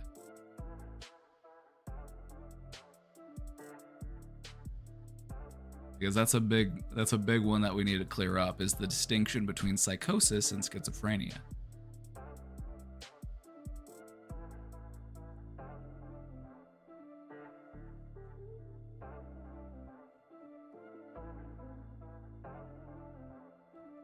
Schizophrenia typically starts to develop in late adolescence or early adulthood, although this can vary. Some people develop it later in life. Very rarely do they develop it earlier in life, though. It's typically something that you only see in adults.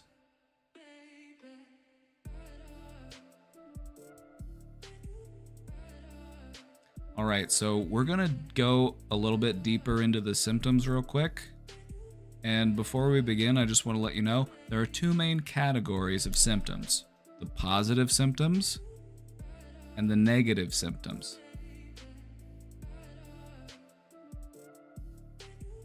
Is it true that weed can trigger schizophrenia? It can trigger psychosis. Okay. I need to sit up for this one. Okay. Cannabis, weed, marijuana, whatever we want to call it, it can trigger a sense of psychosis.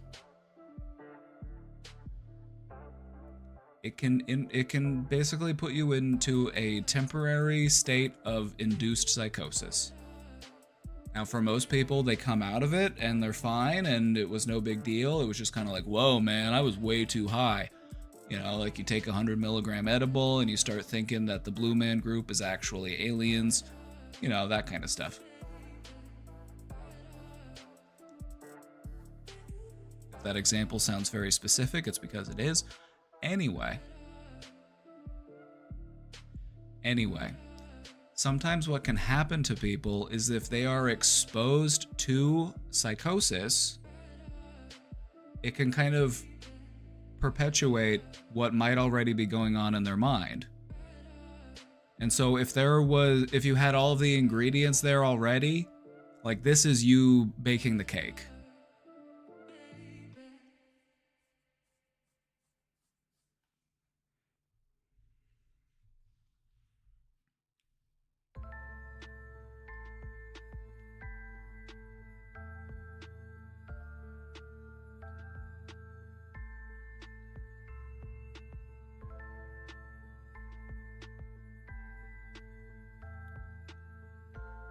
And so I don't think it's necessarily the weed that gives people schizophrenia. I think that's a misconception.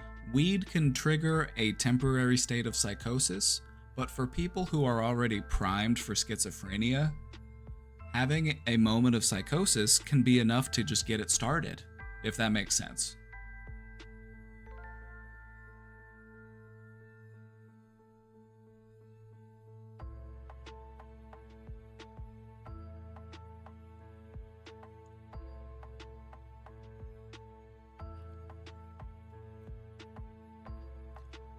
You know, because weed is a psychoactive substance, just like LSD or psilocybin or whatever. And if you have you know, a family history of psychosis, it's like it might be something that you want to stay away from because it might kind of bring some things to the surface. You think schizophrenia is the worst mental illness to have, says Precious Jenna? No, I don't think so. Because I've met a lot of people with the diagnosis who are having a great time. They're really enjoying their life. I've met some people with schizophrenia who are having so much fun. They're always just laughing and smiling, and it's always a good time, and they're very cheerful, and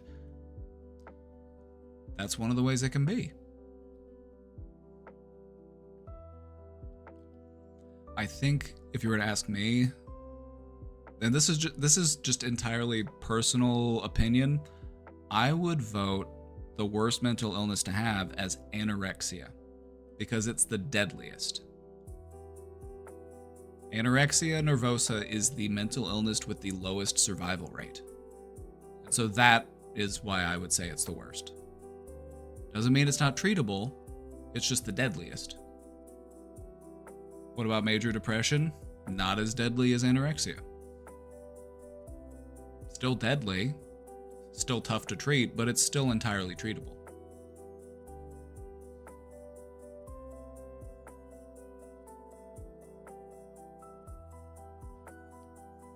All right, so we're going to get into the symptoms of schizophrenia, and there are two main categories: positive symptoms and negative symptoms.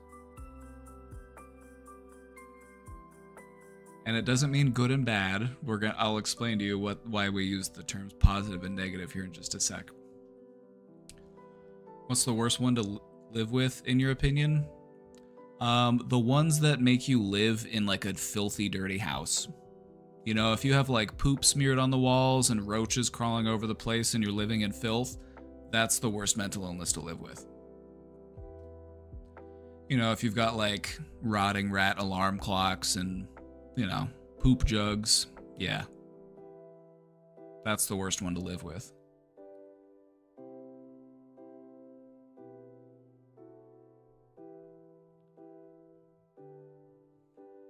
That's depression.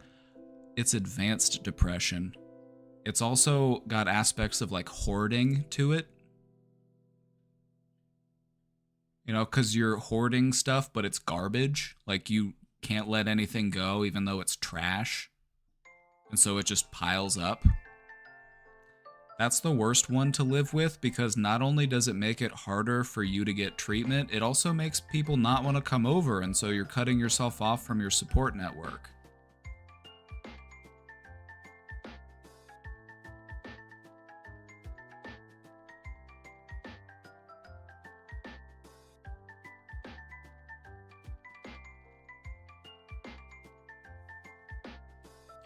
All right, so let's get into the symptoms of schizophrenia. We're gonna start, oh, wait, no, before we do that, that's next. Before we do that, I wanna just differentiate between psychosis and schizophrenia real quick, all right? Psychosis is a symptom, it's not actually a diagnosis. And a psychosis is simply a temporary loss of contact with reality. This can include hallucinations, this can include delusions. And the thing about psychosis is that it can happen to anyone under certain conditions. Extreme stress, trauma, sleep deprivation, medical illness, substance use, all of these things can put you into a psychotic episode.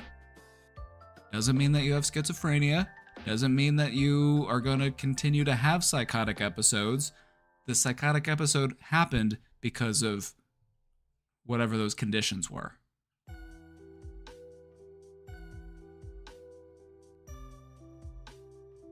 You with me so far? Some of us maybe have even been there at certain points of our lives. You know, you felt a little loopy. You know, maybe you were just going through too much and you weren't getting enough sleep and you weren't eating right. And you were just going through some stuff, and it was just, you just kind of, far more common than people would think, And it's also another thing that's very destigmatized. Like, people don't want to talk about it because people are going to think like, oh my god, they have psychosis. Oh my god, are they going to stab me? It's actually something that happens quite frequently. It happens all the time, and it can happen to anybody. It's just what happens when you're pushed too far.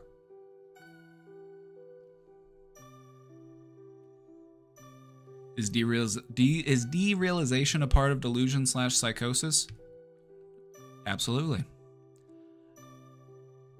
One of the major features of a psychotic episode is this sense of derealization. It can sometimes feel like you're just watching yourself act.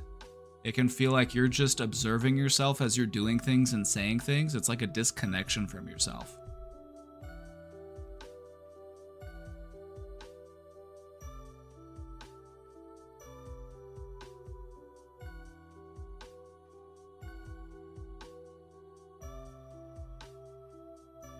Anyway, you don't even have to do anything too out of the ordinary to experience psychosis.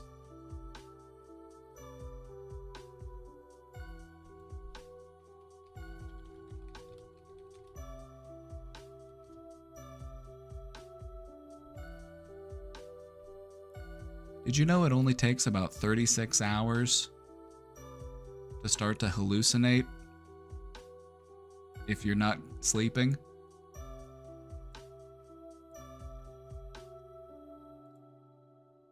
You start to experience hallucinations at around the 36-hour mark.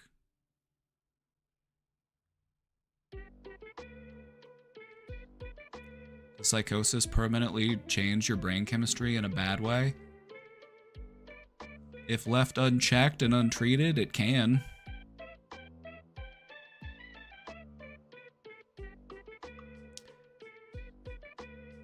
It can because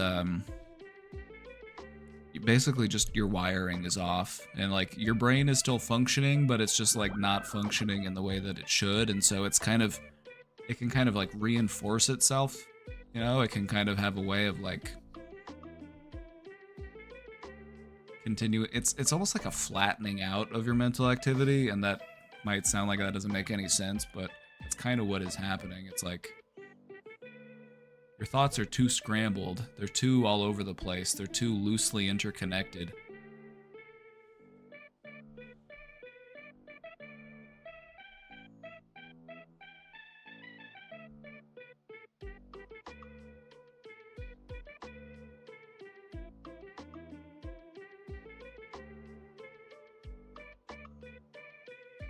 I thought if I mentioned it, I'd be put in a hospital. Right? And that's a great example of the stigma. It's like, this is something that happens to people, and it happens more often than you'd realize. I feel like a lot of people here were able to identify moments in which they've experienced something. You know, like maybe you were sleep deprived, maybe you were working too hard, maybe you were going through a really stressful life event. You know, maybe you had a medical illness that was just interfering with your body's hormones, and it just kind of put you into a temporary state of psychosis. It happens. It's very common. And I feel like people are afraid to talk about it because they're afraid that people are going to think that they're crazy. The good news is that you're not crazy, you're just human. The problem with that, though, is that humans can be crazy. Humans are a pretty crazy bunch, but we want to be fun crazy, not scary crazy. It sounds so serious. I know, the words themselves, we were talking about this earlier, the words themselves sound scary. Schizophrenia, psychosis. It's frightening. It's all of those consonants.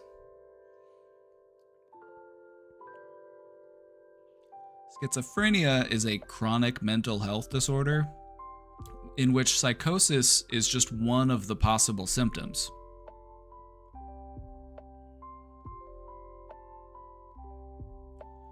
Man, my psychiatrist is so bad at explaining all this, you make it much easier to understand. Thank you.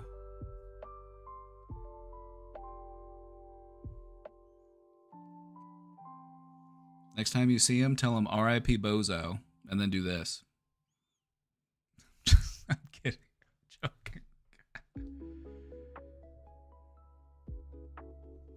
Psychosis is just one of the symptoms of schizophrenia. Psychosis can occur in episodes, and those episodes can fully resolve.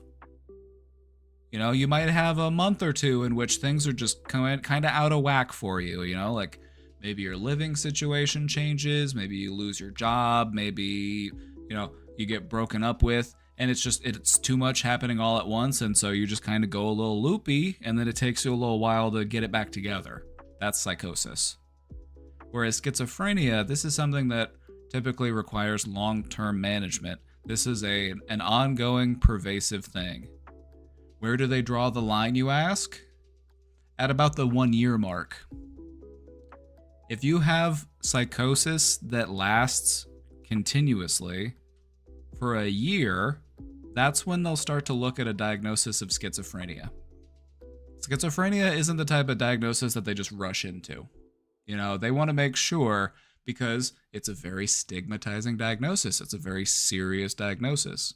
They don't want to just give it away to somebody just because, you know, they smoked too much weed and thought that the cereal box was talking to them.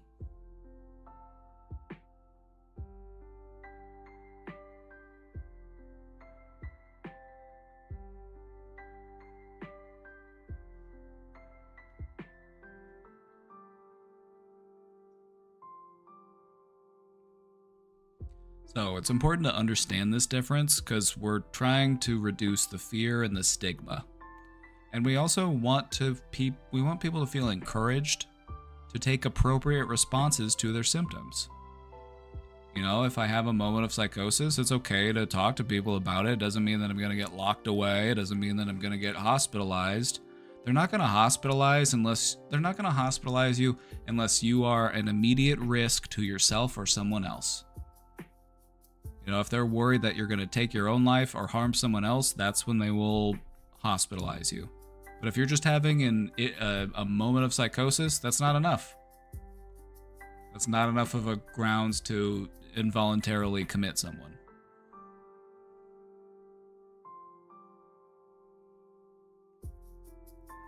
An entire year straight, or like an entire year of episodes, it would be like for some people it might be every day, but where you would kind of draw that line is, did you have it more days than not? You know, maybe you had a job over that year, but like slowly over that year you're like showing up late, you're showing up less, you're missing work, you're having a hard time staying on task, and you know, things just kind of gradually degrade. It can kind of look like that. And so sometimes it'll be really high, sometimes it'll be a little low, but we're looking at like, does this interfere with you more days than you have good days? You know, do you have more good days or more bad days? That's where you kind of... And it's a rough metric, but that's just kind of how they do it. It's kind of how they gauge it.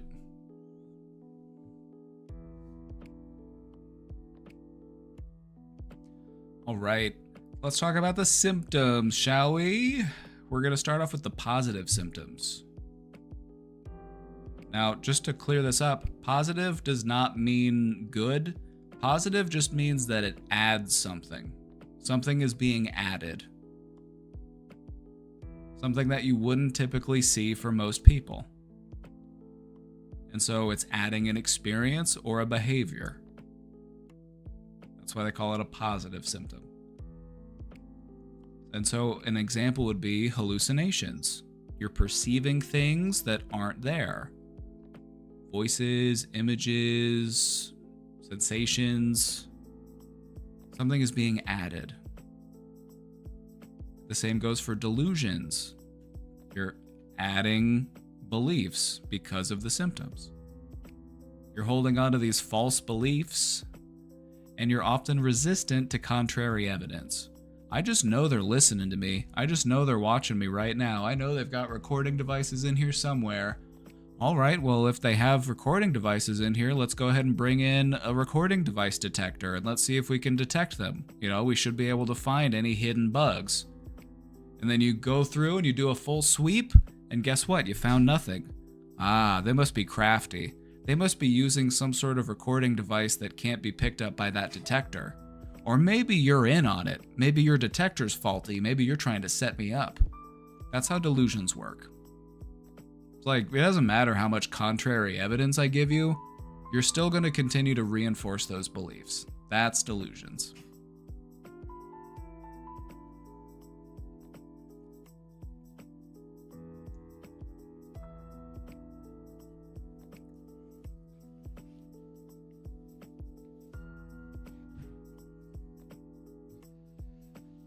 And again, there's all sorts of different types of delusions.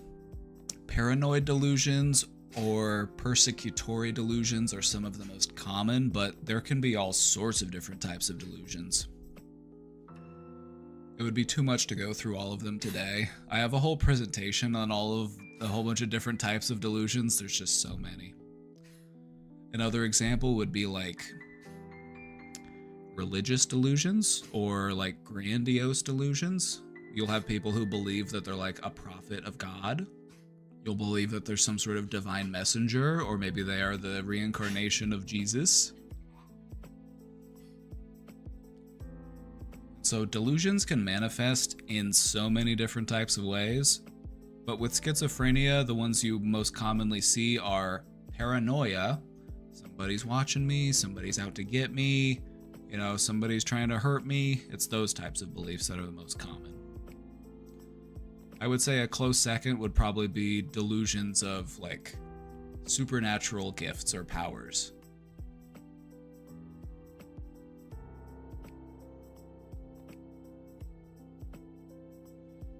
All right, another one is disorganized thinking and speech. Sometimes we refer to this as word salad. A person's ideas seemed jumbled and hard to follow. I'm going to give an example of what this kind of speech sounds like, so just give me a moment. I kind of have to put myself into a certain headspace. So let's see what we can do. Let's give it a try. So the thing about schizophrenia is that it kind of flattens out your thinking. And when you flatten out your thinking, what you're left with is just this big web, and it's all jumbled and tangled, and it might look neat from above, but then you don't really see the bigger picture. And when you don't see the big picture, you just can't really fully understand, and until you understand, you'll never really know. But sometimes what is knowing? I think and I think, but I don't know what I know.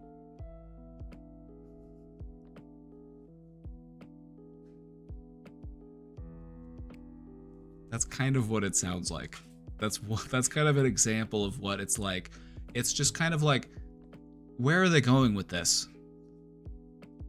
Some of it might make sense, and you can kind of see where the lines are. Like, okay, I kind of can see why we're making these jumps, but you're watching them like connect the dots, but it's not making a picture. It's just making a big like, just a big scribble.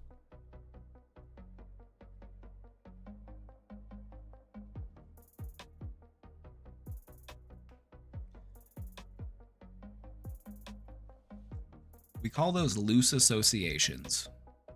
You'll jump from one topic to the other because they're loosely associated. You start talking about baseball, and then you start talking about hot dogs, and then you start talking about the farming industry, and then you start talking about space travel, and then you start talking about sounds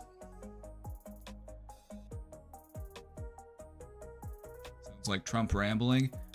An interesting thing that you'll see, and we don't identify this as being like schizophrenia, but this is something that can kind of happen as a person gets older. Sometimes when people get older, their thoughts become a little bit more disorganized. They might be a little bit more rambly. They might be a little bit harder to follow. Like, where are we going with this, Grandpa? Like, what are you talking about?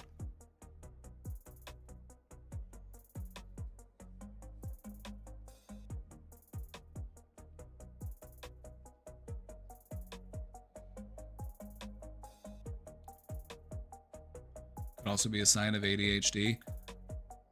True, because a person with schizophrenia does have a hard time maintaining their focus and attention. But in those cases, like schizophrenia would be the prevailing diagnosis.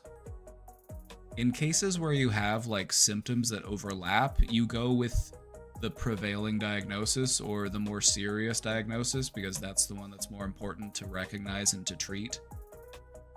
Like if you have ADHD and schizophrenia, they're gonna focus on your schizophrenia.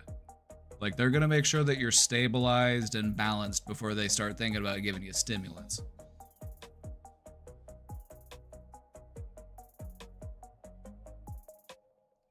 Show that. Oh yeah, the peak and valley diagram. Let me show you that real quick. It's this interesting diagram, and it might not make sense to everybody, but it makes sense to me, and I'll hopefully be able to explain it in a good way. Hold on, let me pull it up. So, if you were to think of your thought processes as like a flat plane, and there are like peaks and valleys within it, OCD has these deep valleys where our neural activity gets stuck, and that's why we engage in these like repetitive behaviors and these ritualistic behaviors, so that they can help to break us out of that thought loop we get stuck in. A healthy thought process has those peaks and valleys, but we don't get stuck in them. And then with schizophrenia, things are too flattened out. Things are so loosely associated, you're just freely flowing from one topic to the next, and it can make it hard to do what you need to do because you're just kind of all over the place.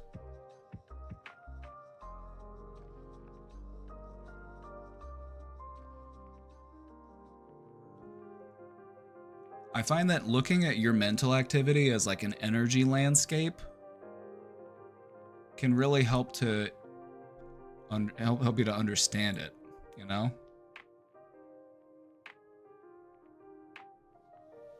I've always wondered, is being unable to focus in school like early stages of schizophrenia, or was I just lazy? Or maybe school's just boring. You know, maybe you would be better served by learning things that you actually want to learn and what's interesting to you. I feel like we pathologize so many things. We make so many things an illness or a disorder just because it's like, why won't this child sit down and do math and social studies? And why won't they sit down and listen to my every command? It's like, they must have a disorder. Let's medicate them. Like maybe they don't want to play recorder. Maybe they don't want to learn how to play the recorder. Maybe they don't want to, you know.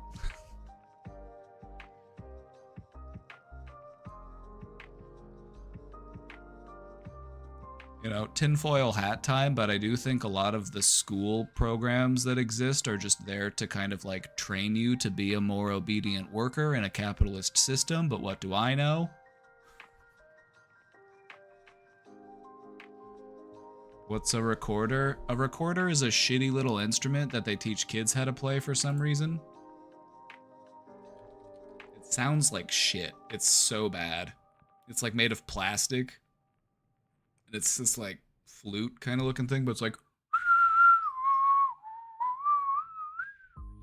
it's awful.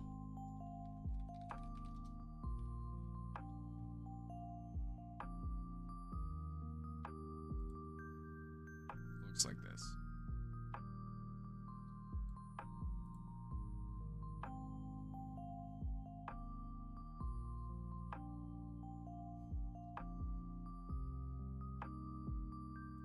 I think that's a terrible first instrument. I think a good first instrument is a drum.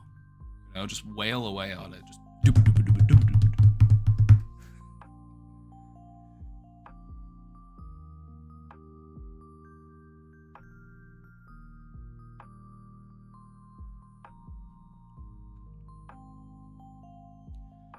All right, back on topic, you know, not to be too disorganized in my thinking and speech.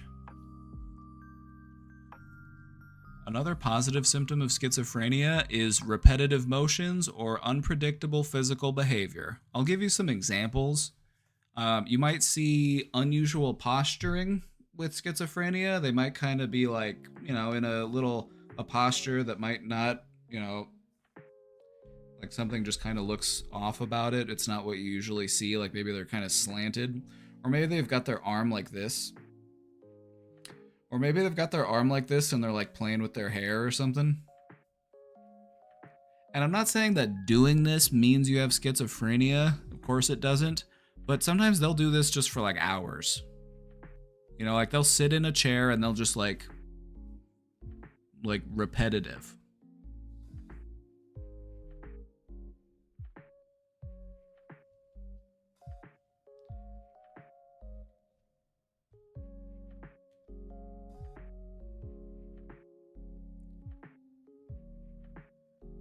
Positive symptoms can appear suddenly. They can kind of shift around a bit. You know, like you might develop a new type of behavior or a new type of, they can be episodic in themselves, or they can sometimes build up gradually. They can also be triggered by stress, or if your routine gets disrupted. Like, stress makes all of the symptoms of schizophrenia worse. So, anyway. These are the positive symptoms of schizophrenia. Again, positive just means that something is being added that wasn't there before. And in knowing that, you can probably guess what a negative symptom would be. Something is being taken away that should otherwise be there.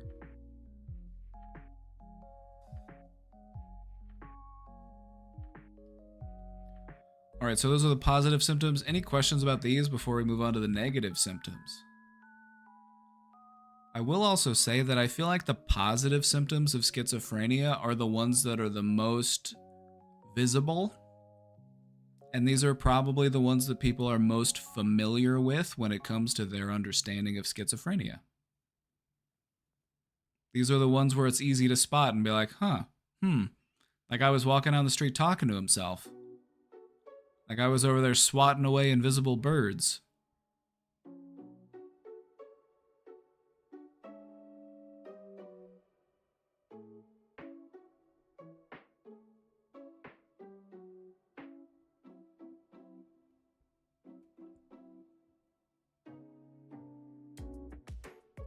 What is this music? This is a lo-fi version of the Nintendo Wii music.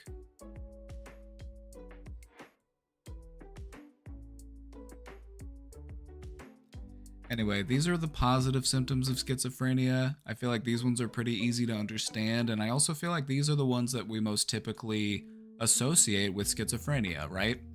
Like, where do you go mentally when somebody says schizophrenia? You probably think of hallucinations and delusions.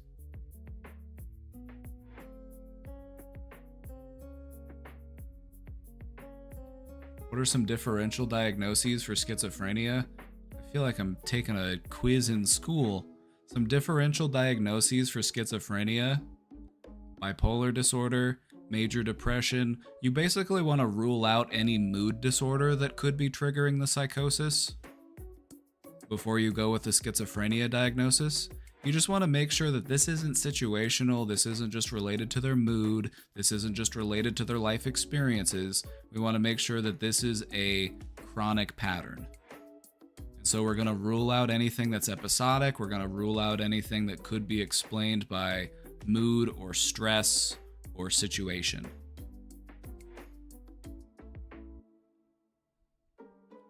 They also have kind of different diagnoses that build up to a schizophrenia diagnosis. You can have a diagnosis for a brief psychotic episode. That can be a diagnosis. If you have something that's just like very brief psychotic episode. Maybe you have a psychotic episode and it lasts a couple months, but it doesn't go a full year. Schizophreniform. Now, that's a fun word to say. And so they want to reserve the schizophrenia diagnosis until they're very sure that that's what it is. And so they're going to look at duration, they're going to look at life conditions, they're going to look at your history, they're going to look at as much as they can just to make sure that they're making the right choice when they go with a schizophrenia diagnosis.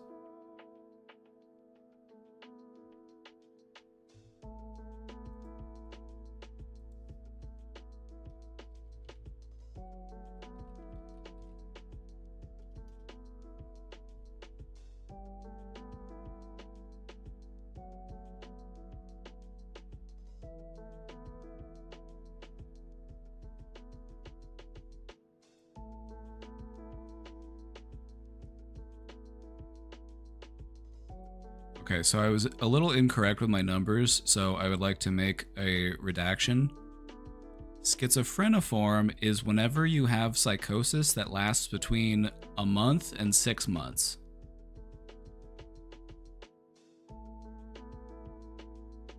Anything longer than 6 months, that's when you would start looking at schizophrenia. I originally said a year. I was incorrect. It's 6 months. I thought it was longer. So 6 months. Let's say that you have a psychotic episode and it lasts 3-4 months. It would probably be something more likely than this. Provided you couldn't explain it without anything else. You know, it could have been related to something else but this is the type of diagnosis that you will rarely ever actually see, because more often than not, people will use things like adjustment disorder.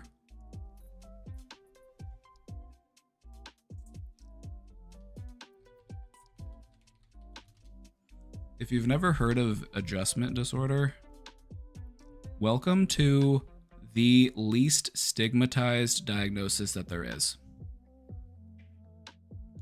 Adjustment disorder is an excessive amount of stress as a result of a negative situation.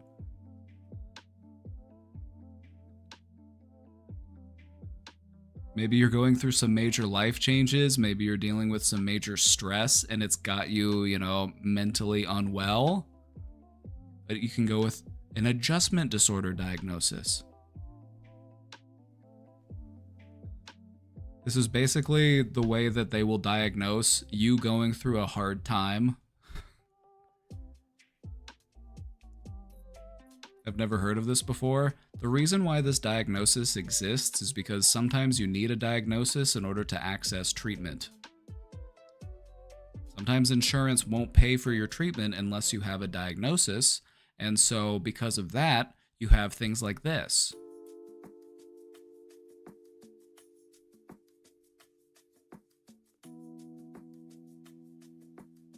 And so diagnoses like this exist because this is just a way that you can get insurance to pay for it. It's also a very, non-stigmatizing diagnosis. There's all sorts of different symptoms that go into it because it's a very flexible diagnosis. It mostly just exists so that people can get access to treatment.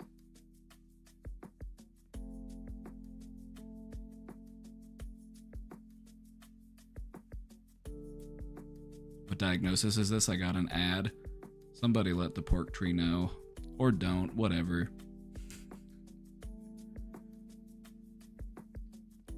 Alright, let's talk about the negative symptoms of schizophrenia. I have difficulty understanding what psychosis is.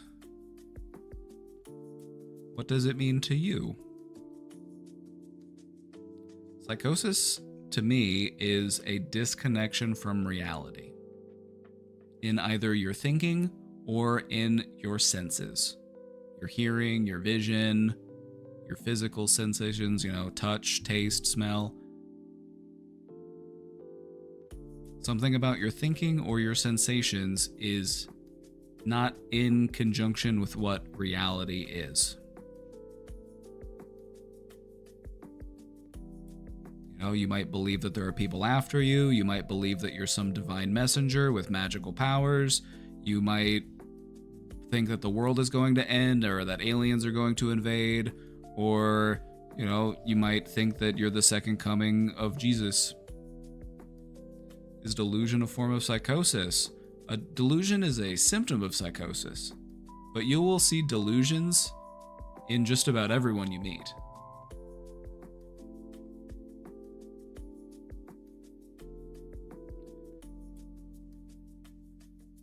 The types of delusions that a person with psychosis would have would also be pretty impactful. Like some people have delusions and they're relatively minor. Like, I think I'm a great singer, but they can't hold a note and they're always flat, and that is a delusion. I'm going to be a star. I'm going to make it on American Idol. They sound the same in the English language. People use them as a synonym. Yeah, which is a little bit misleading because everybody has delusions, because it's just kind of how we figure out how the world works and what is real. We might have some beliefs that are just a little bit out there. That's a part of life. The real difference is the severity and the intensity and the duration. You know, how much is it affecting my life? How often is it bothering me? You know, what reaction is it creating within me? How much stress is it causing me?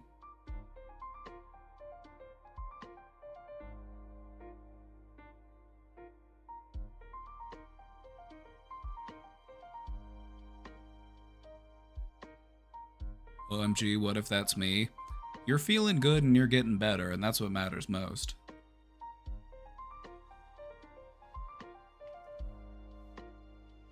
People also use Delulu very colloquially. You know, which kind of feels like a way to kind of destigmatize delusional thinking a little bit, but it also kind of normalizes delusional thinking, so I'm on the fence on that one.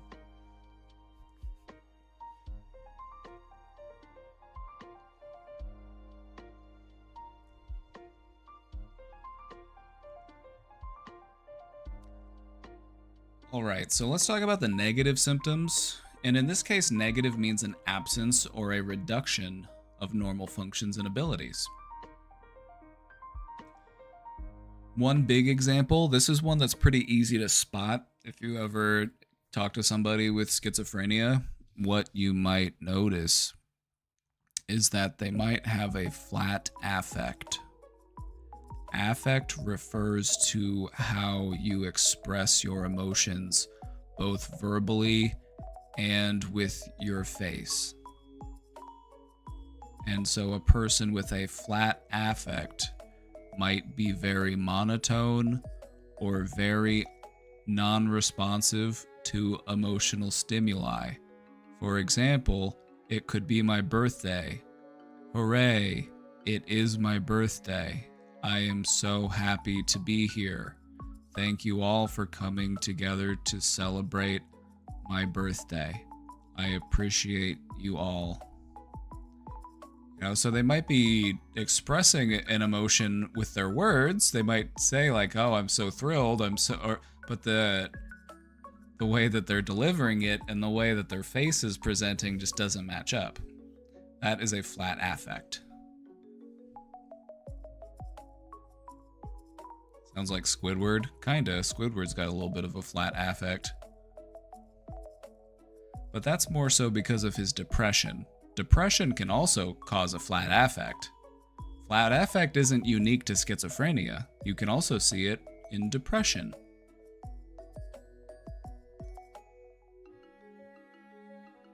Oh boy. Another day at work at the Krusty Krab.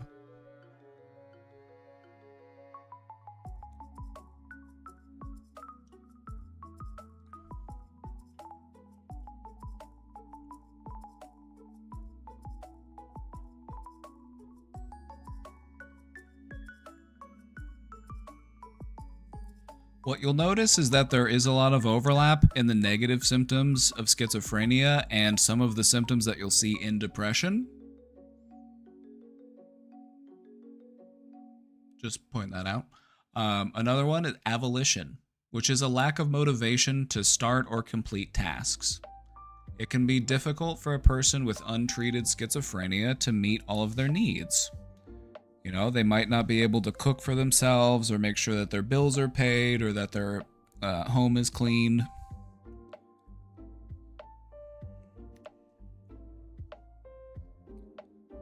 You also might see them withdrawing socially. You know, they're avoiding interactions because interactions can be stressful when you have schizophrenia. You know, if you're dealing with hallucinations and delusions and you're worried that people are out to get you, or, you know, you have voices in your head that are telling you, like, awful things, you might isolate. And so that's another one of the negative symptoms, is that isolation.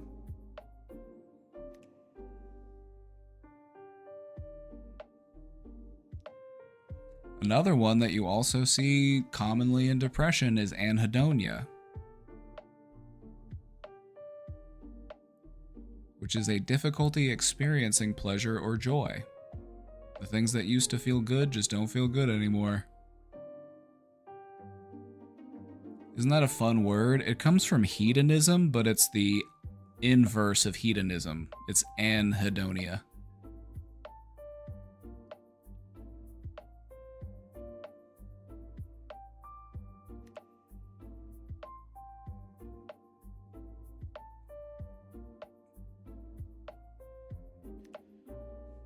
Another one is reduced speech.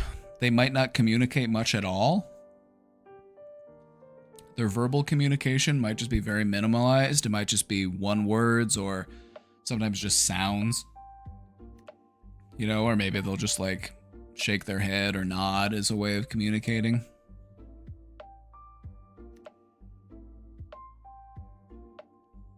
And so these are symptoms that can often be mistaken for laziness or depression, and these type of symptoms can often lead to misunderstanding from others.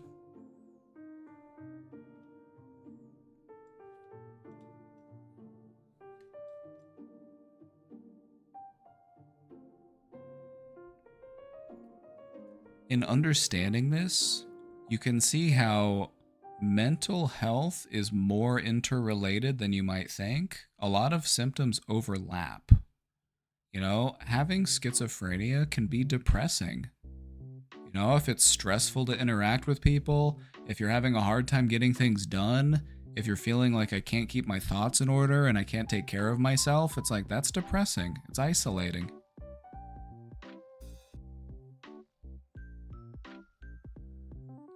Is wrong diagnosis common with schizophrenia?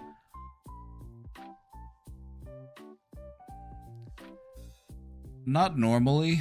Normally when people get diagnosed with schizophrenia, it's been a little while that they've had it. You know, you don't normally see people get diagnosed with schizophrenia like right away. They kind of want to rule it out and make sure that it's not something else, something a little less permanent, something a little less severe, you know, because this can be a pretty hefty diagnosis to give somebody. Now, I can't speak for everybody who diagnoses, because there are people out there diagnosing like kids with bipolar disorder and shit, and I'm like, that's fucked up. You know what I mean? Like, I much prefer when people err on the side of caution and try to, you know, go for the less severe diagnosis and rule that out first before we take it up to the next level. You know, you want to try to go with the least stigmatizing diagnosis you can.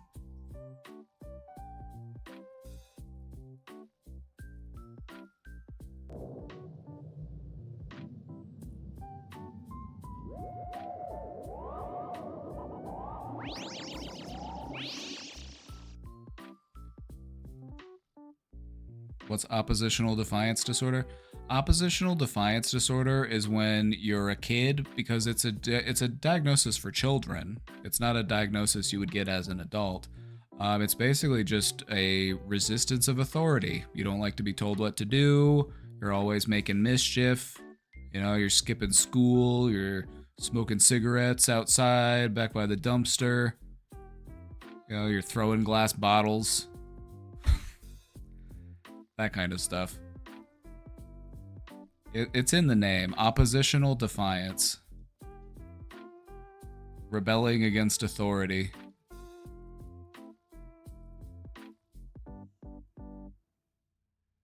What is pathological demand autism? I think what you're mentioning is the symptom of pathological demand avoidance that you will sometimes see in autism. Pathological demand avoidance is when people resist doing something because they feel like they're being demanded to do it.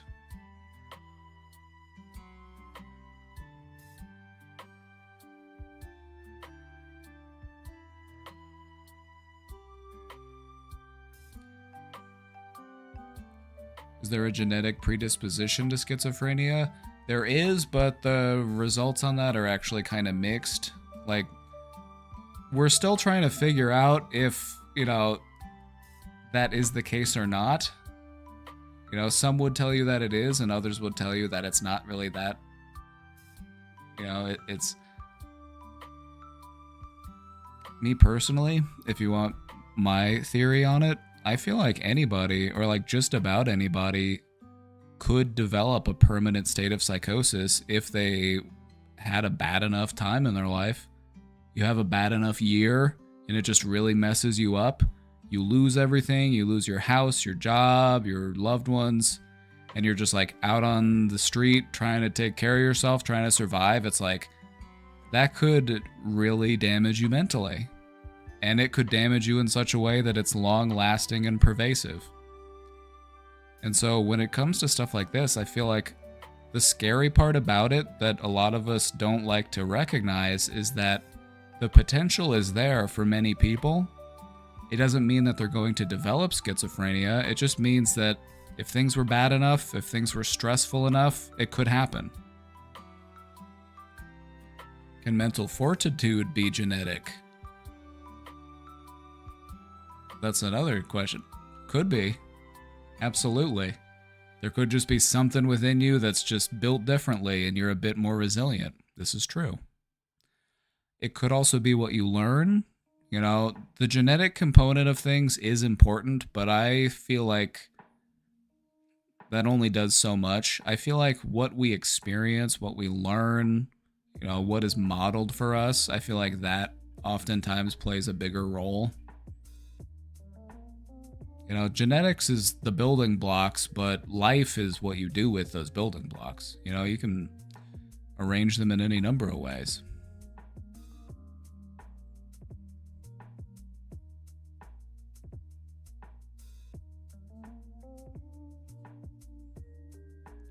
The answer of nature versus nurture is that it's both, and so the debate is not whether it's one or the other, it's just which one matters more. And honestly, the older I get, the more I lean towards nurture being the more important one.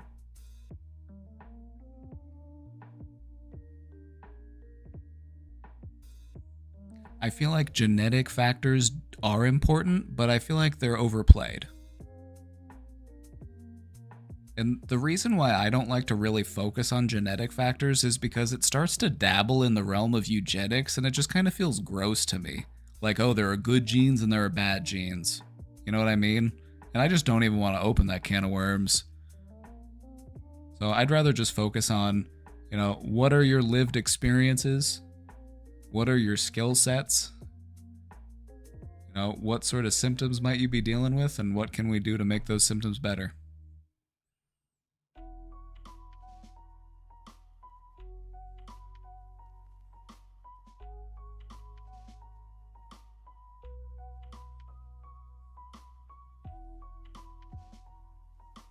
Well, then I'm effed? Not necessarily. Not necessarily. Some of the most kindest and wonderful people that I've met had terrible parents. And for all intents and purposes, they could have very well grown up to be just like their parent. But because they had such a terrible role model and they learned everything of what not to do, that actually ended up making them a very kind and compassionate and patient person. And sometimes it's not even about learning what to do. Sometimes it's learning what not to do.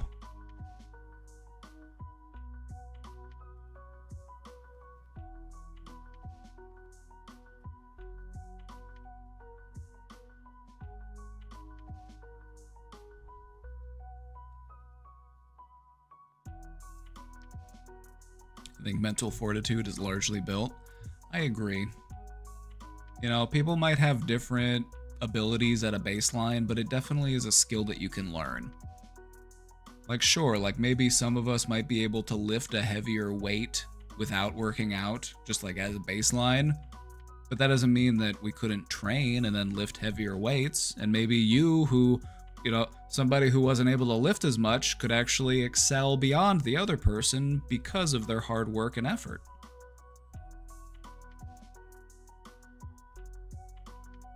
So it's not about what skills are you born with, it's about where do I want to put my skill points as I level up.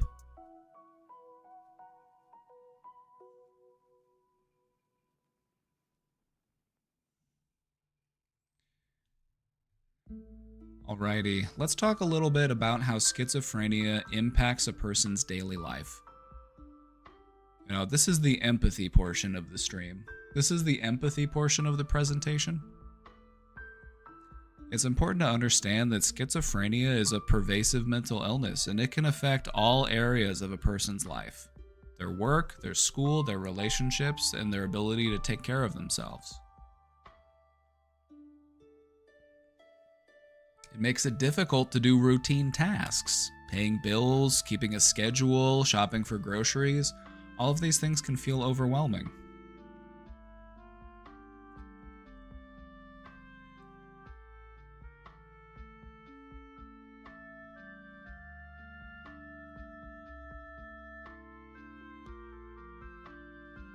And then you add on top of that all of the social stigma and misconceptions.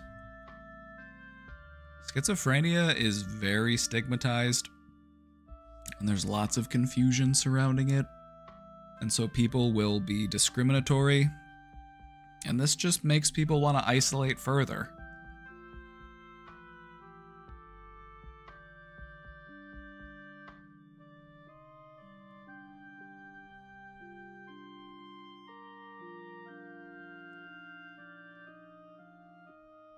Another important thing to recognize is that even when those positive symptoms are under control, like what we talked about, like the disordered thinking, the hallucinations, the delusions, even if you get those under control, you might still be dealing with some cognitive challenges under the surface, like memory issues, difficulty concentrating. Like sometimes, even if a person doesn't present any symptoms that you could see outwardly, that doesn't mean that they're still not facing those challenges. One of the biggest differences is just building something that is predictable and supportive. When you have a predictable routine and a supportive environment, that gives you the framework to build stability. That's what allows you to build back up your sense of sanity. And so recovery is possible, but we need things to be supportive and predictable. Because if we don't have those, then it makes it very difficult to deal with the symptoms.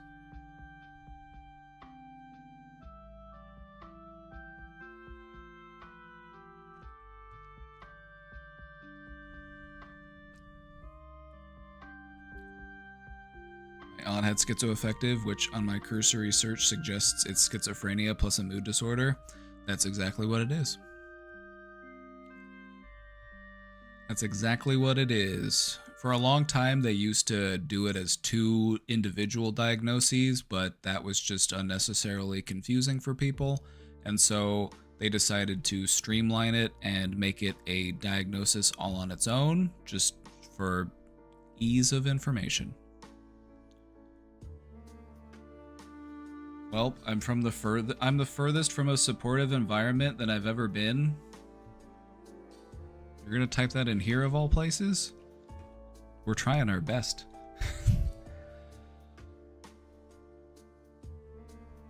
Outside of here, I'm sure you mean. The good news is that you recognize it, and so the question is, what do I need to do about it? Can schizophrenia be diagnosed through an MRI or an EEG? That's a really good question. Let's show you what schizophrenia looks like on a brain scan.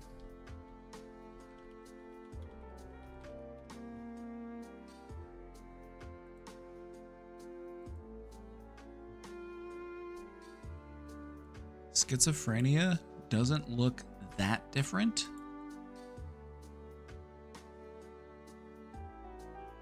But, if you're a trained professional, you can probably know, or it can probably give you some hints.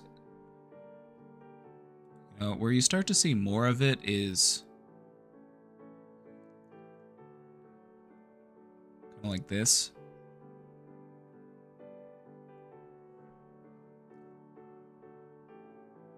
You want to see something really interesting, though?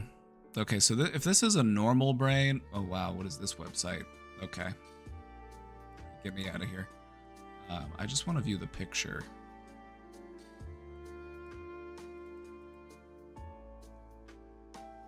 If this is a normal brain versus a schizophrenia brain...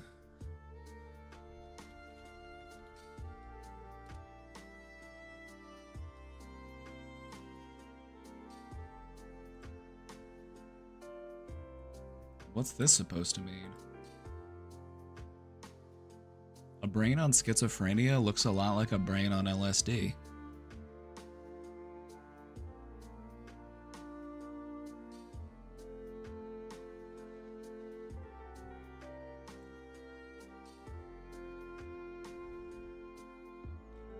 They're not going to diagnose you through a brain scan, but it can help to confirm. But yeah, the thing about schizophrenia is that you can normally spot it just from the behaviors that a person is exhibiting. And so a brain scan wouldn't necessarily be necessary unless they're like completely nonverbal. You know, if they're just like totally shut off and they're just almost catatonic, but there's a lot going on up in their mind, then yeah, then you'd probably do a brain scan just to see what's going on up there.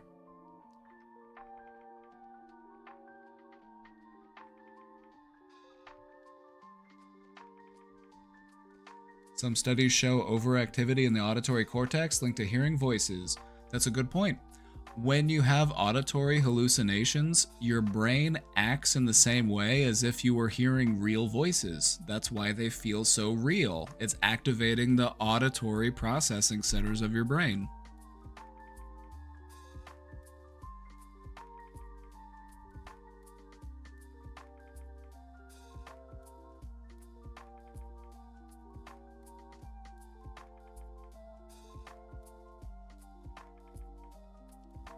Think about your brain like this for a second. Imagine a healthy brain as a spool of thread that's neatly wound. You know, it forms a cohesive shape. A schizophrenic brain would be like if that string were to come unraveled and now you've just got a big ball, a big clump of string. You know, it's just a big tangled mess. It's hard to tell where it starts and where it ends.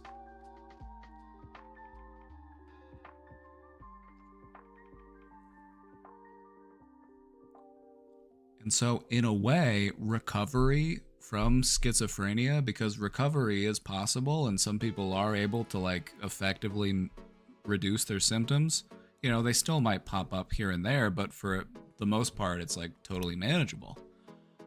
It's basically like having to rewind that ball of string, which can be a tall order. It can be a massive undertaking, but I'm not going to say that it's impossible to do. You just gotta reel it back in. You've become unwound, and you gotta wind it back up.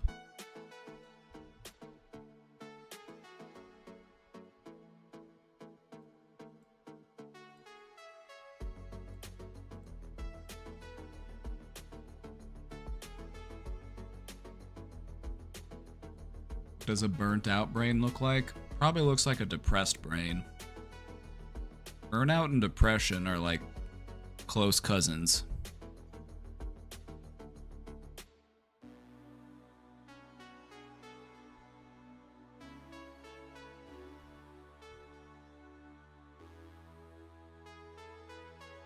All right, let's clear up some misconceptions.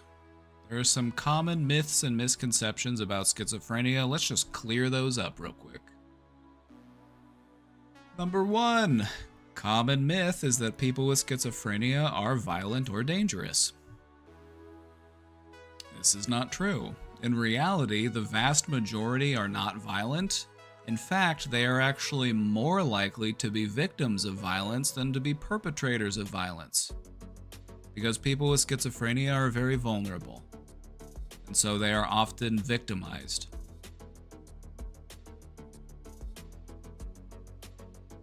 I feel like that's a big one. I feel like schizophrenia patients have it hard enough as it is.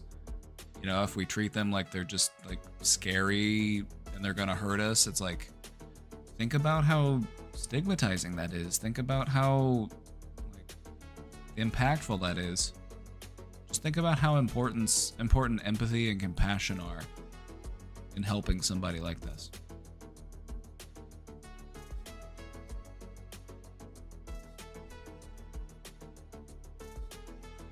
Number 2, schizophrenia means somebody cannot live a normal life. It's not true. With treatment, support, and coping strategies, many people are able to live independently and pursue careers, relationships, and hobbies. They're able to have very satisfying lives. So a schizophrenia diagnosis is not a death sentence.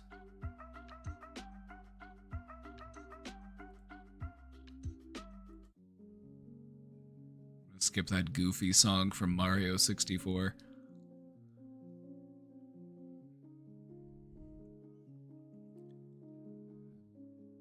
Another myth is that schizophrenia is caused by bad parenting or a bad upbringing. This is a common misconception that's like it was how they were raised that made them that way. When in truth, schizophrenia is influenced by a number of different factors. There are genetic factors, there are biological factors, there are environmental factors. And so just how you were raised or the parenting style that was used, that alone is not a cause. It could contribute to it, but it's not gonna make it happen. So schizophrenia happens because, a little bit of this, a little bit of this. It's kind of a perfect storm almost.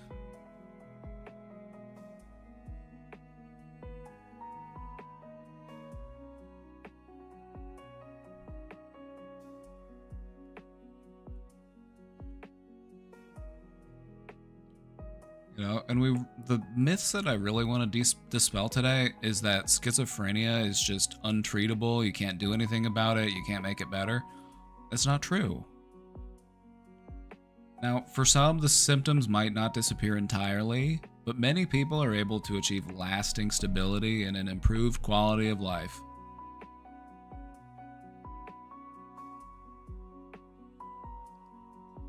Schizophrenia is a very stigmatized, very scary diagnosis, and people often assume that, this is just who I am now, this is just my identity, I am a schizophrenic person, and they just feel stuck with it. But I just want people to know that it can get better. Your life can get better.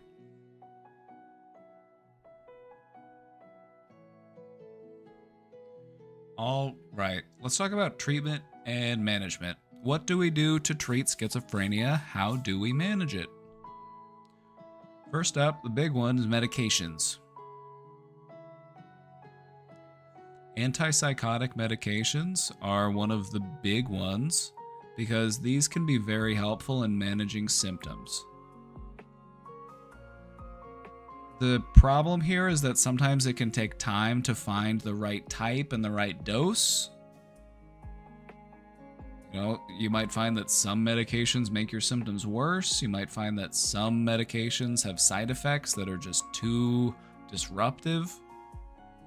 And so it can take time to find that balance, but it's worth finding that balance. It's worth finding something that works for you and that makes things manageable. Therapy can also be effective. There's a specific form of cognitive behavioral therapy that they'll do for patients with psychosis, and it's catered towards helping people to address those thought patterns. Beyond that, you can even do family therapy, let's bring the family in so that we can talk about this diagnosis. You'll bring in your supports. I'll talk to your parents, I'll talk to your brother, I'll talk to your sister. And we'll talk about the schizophrenia diagnosis, and we'll dispel the myths, and we'll talk about what recovery looks like so that you can understand and communicate better. And so therapy is an important component of treatment.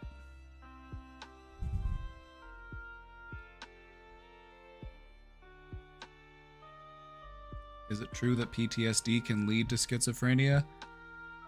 Trauma can definitely be a contributor.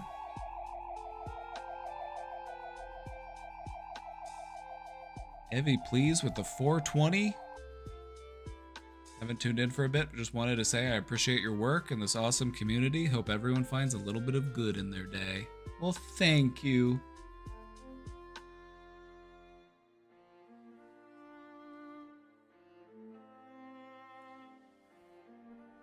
Trauma can contribute to the development of other conditions, but I think what's important to understand is what lies underneath that. It's stress. Trauma creates a lot of stress and instability. And I would say that stress and instability are the major contributing factors to developing a severe mental illness.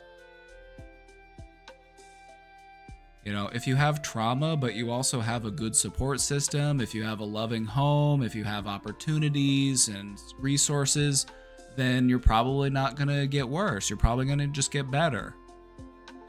But if you have that stress, but you don't have, you also have the added stress of, I have to find a place to live. You have the added stress of, I have no one to look out for me. You have all of that added stress. That's when it gets worse. And so stress really is the big one. And that's what you want to tackle, because that's what's underneath all of it. That's the real perpetrator here.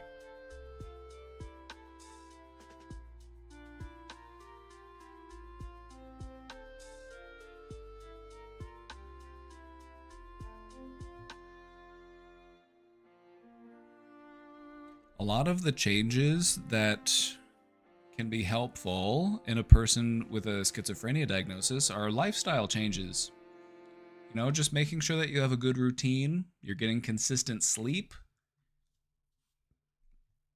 Lack of sleep can make all of your symptoms way worse. But if you're sleeping well, you can keep that managed.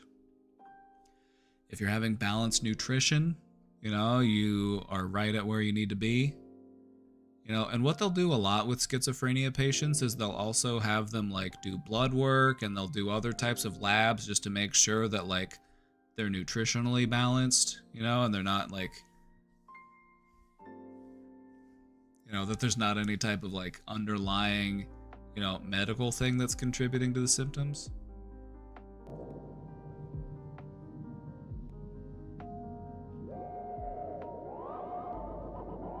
Anonymous, thank you for gifting that sub to Evie. Please, thank you. Please and thank you.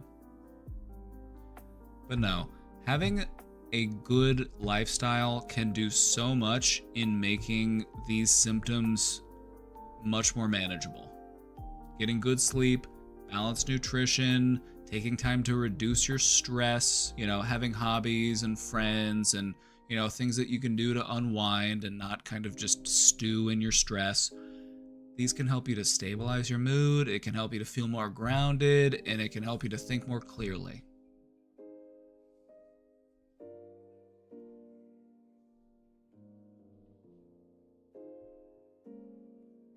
And you don't need me to explain to you why all of these things are important. But if you don't believe me, then try going without consistent sleep, balanced nutrition, and stress reduction activities, and just see where that gets you after a few days.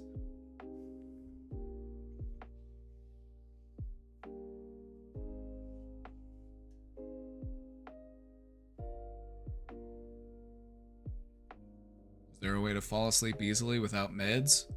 Meditation.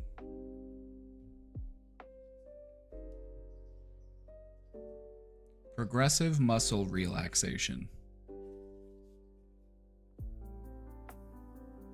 Like physically putting your body to bed.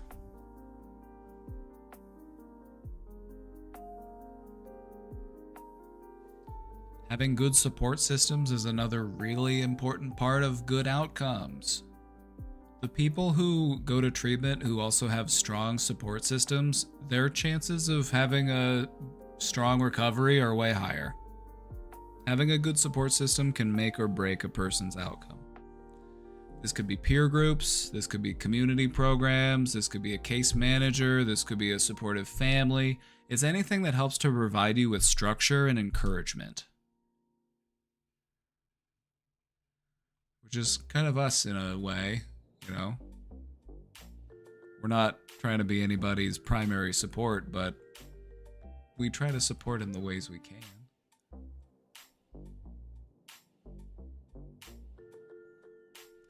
What you're looking for here is a holistic approach. And I don't mean holistic as in like St. John's wort and herbal remedies. I mean holistic as in you are looking at the whole problem.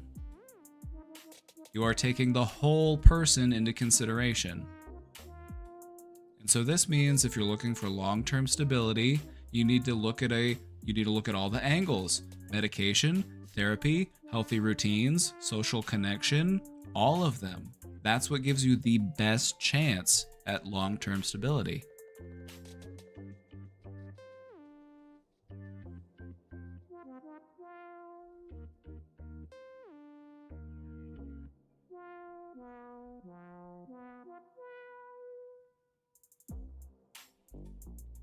This might sound obvious, like, yeah, sure, of course you want to take everything into consideration. Would it surprise you to find out that this hasn't been the norm in psychiatry? This hasn't been the norm in mental health treatment.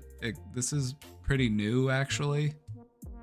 Taking a more holistic approach. Like, this is change that has happened in our lifetime. Just so you know. Just so you know where we're at. Like, huh, that sounds obvious. Why haven't we been doing this the whole time? Good question. I don't know. I just got here.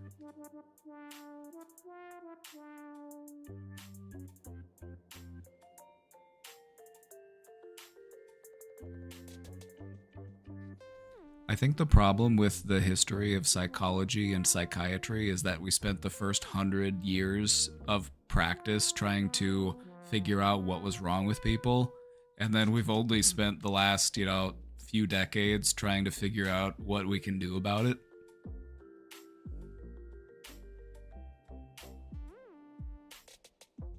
You mean drilling a hole in your head isn't a cure? Oh, I would love to go for a nice trepanation, I think is what it's called.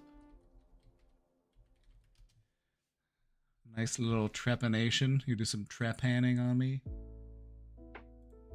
An ancient form of psychiatric care. Let's just chisel a hole in your skull so that the evil spirits can fly out. How about we shock you with electricity? Maybe that'll do something. Maybe your brain just needs a kickstart. Anyway, if you're interested in finding out more about the kind of bizarre and twisted history of psychiatric treatment, just look up who invented the vibrator.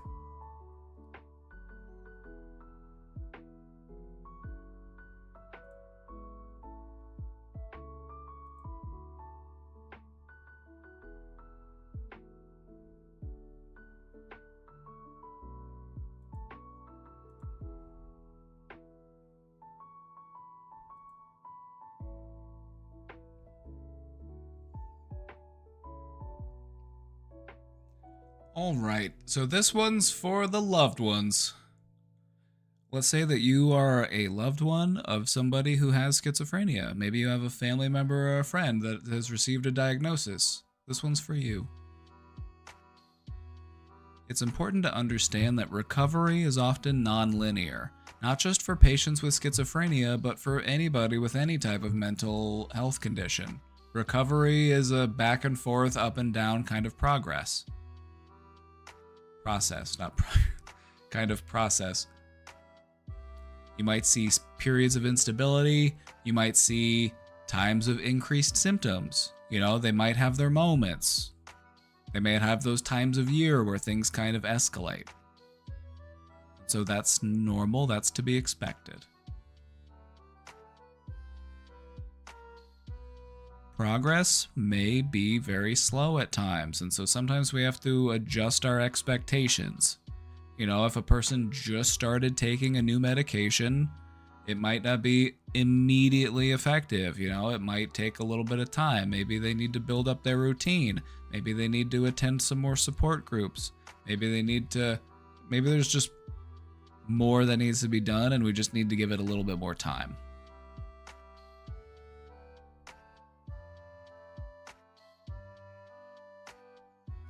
Being emotionally resilient is important not just for the person with schizophrenia, but also the people that support them.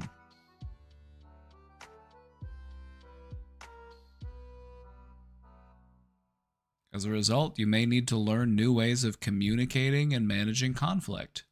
You want to try to approach it in an informed way. You know, maybe responding with anger and criticism is unhelpful when a person is symptomatic. Maybe I can replace those behaviors with empathetic and compassionate ones. You know, being a good support can really add so much to a person's outcome. You know, their chances of getting better get way better by having supports around.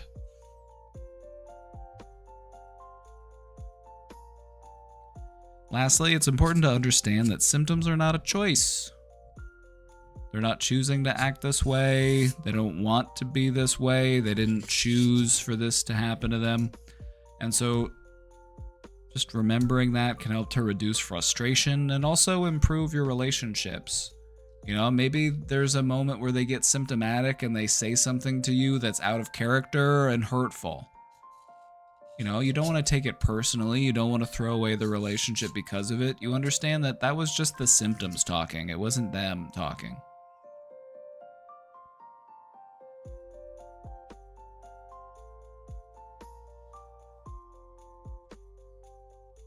All right. I want to bring in a hopeful note here, because a schizophrenia diagnosis can be gloomy. So I want to inspire some hope. And I want to remind you that many people who have schizophrenia live stable, meaningful lives. You know, if you approach your treatment from every angle, it can significantly reduce your symptoms. Medication, therapy, social support, healthy routine.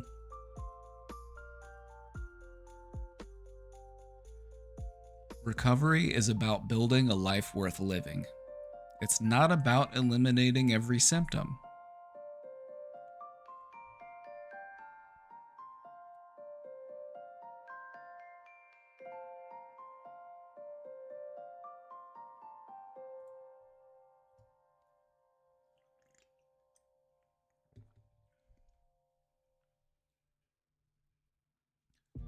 And again, another reminder. Support networks, family, friends, and peers, these can really make all the difference when it comes to long-term stability. In all of my history of people that I've worked with schizophrenia, the ones who always had the best outcomes were the ones who had a strong support network.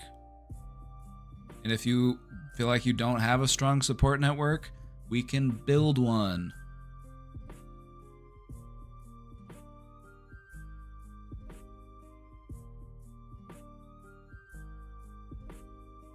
Just as a reminder for anybody who feels like they don't have a strong support network, you can build one. There are people that would be happy to help you do that. All right, let's wrap it up, shall we? Schizophrenia. It's challenging, but it's not hopeless. The key is compassion, patience, and informed understanding. We want to replace stigma with empathy. Every individual's path is unique. And so we want to focus on progress, not perfection. And lastly, with the right support, stability and dignity are within reach. This has been the schizophrenia presentation. Thoughts, questions, comments, concerns?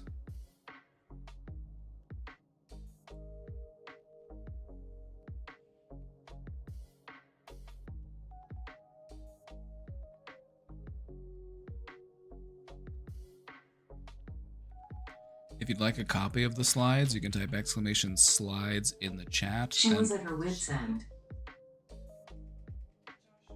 Yeah? What's up? Oh, you felt like vaping? You were stressed and so you got some nicotine?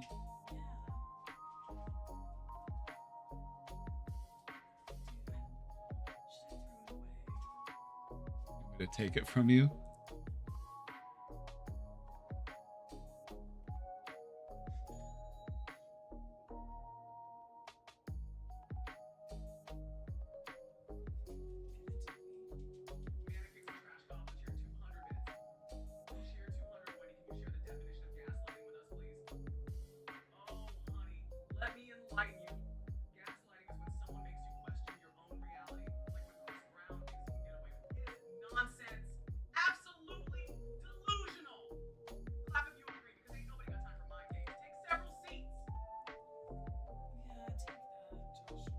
You want me to take it?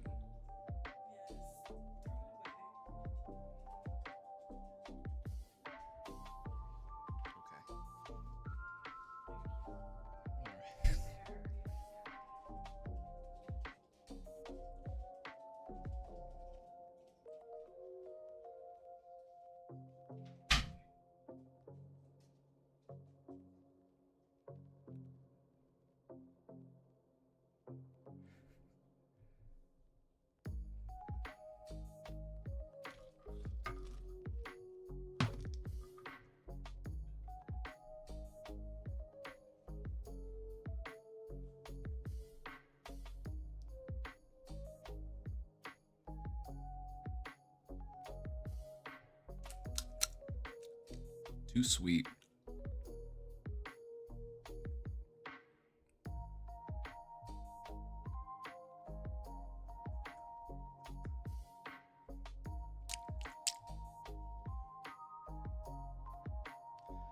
All right, this has been the Understanding Schizophrenia presentation.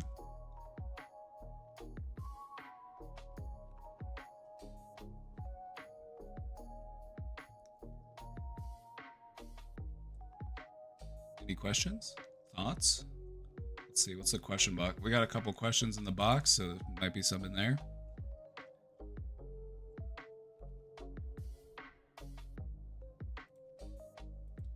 Exclamation slides will bring up a link if you want a copy. You know, maybe somebody in your family or somebody you know has a schizophrenia diagnosis. I feel like this could be a helpful resource.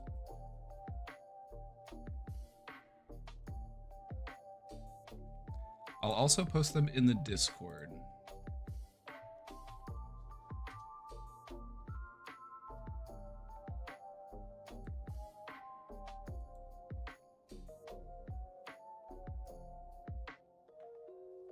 Schizophrenia is a pretty big topic, so I hope we did it justice. There's a lot of ground to cover.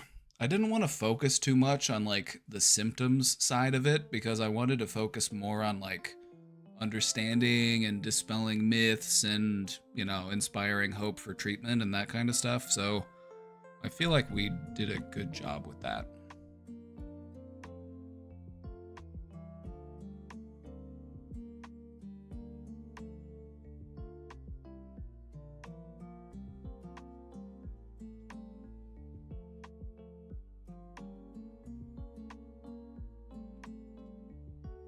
Yeah, we had some great discussion in chat as well. I probably missed some questions because we had a lot of conversation surrounding this one, so it was fun. I always like it when a lot of people are engaged with the topic, you know? I think it was great and easy to understand. That was the goal. I want mental health to be accessible.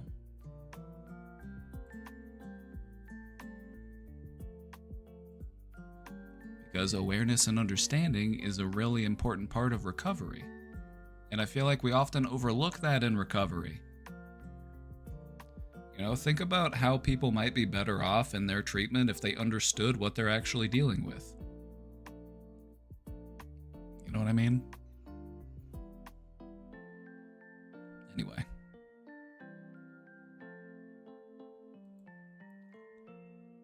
Anyway.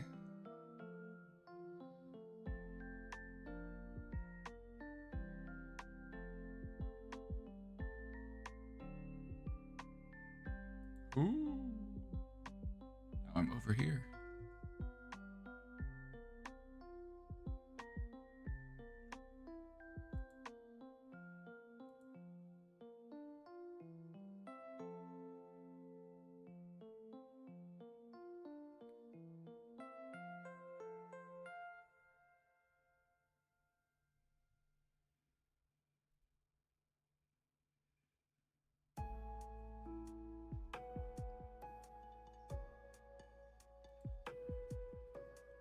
How do I apply for a KC mod? Not really taking new applications at this moment. We're doing some restructuring with the mods on her channel, but we're not really looking at bringing on many new people. If we're bringing on anybody, it's just going to be people who are available for like overnight. You know, because sometimes there's just not mod coverage overnight, and so the trolls can just be kind of, you know, undealt with. So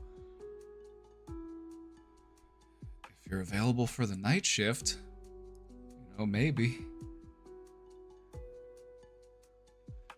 But anyway, this is, you know, we're still in the planning process of the restructuring, so.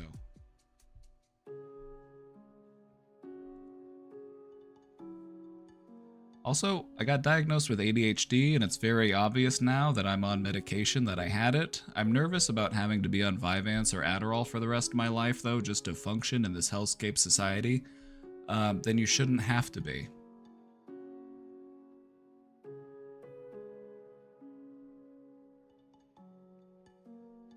You know, what if you could train your brain to feel the way that it does in those moments when things are easier to focus on?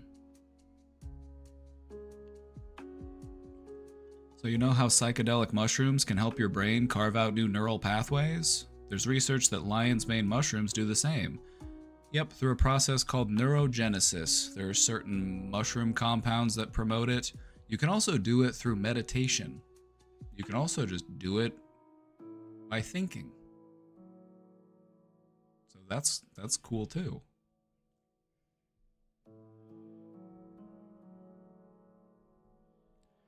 So I'm wondering, if I take ADHD meds and lion mane's mushrooms, do you think it could help the rest of my brain connect to the executive functioning part permanently?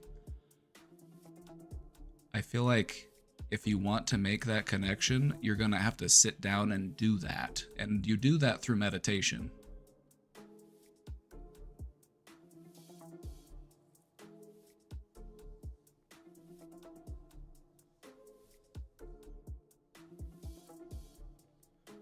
What I used to do whenever I was prescribed Adderall was I would take it and then I would meditate.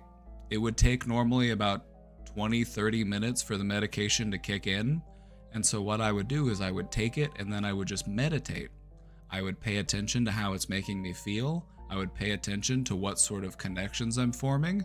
I would start thinking about what tasks I want to do that day, and I would think about the steps that I want to take first in completing those tasks.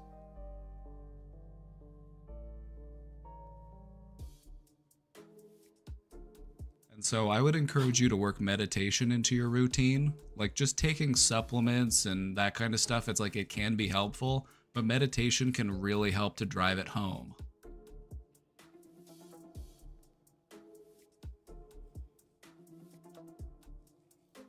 This is going to be a really weird analogy, but it's the one that comes to mind and it just makes sense, so just bear with me for a second.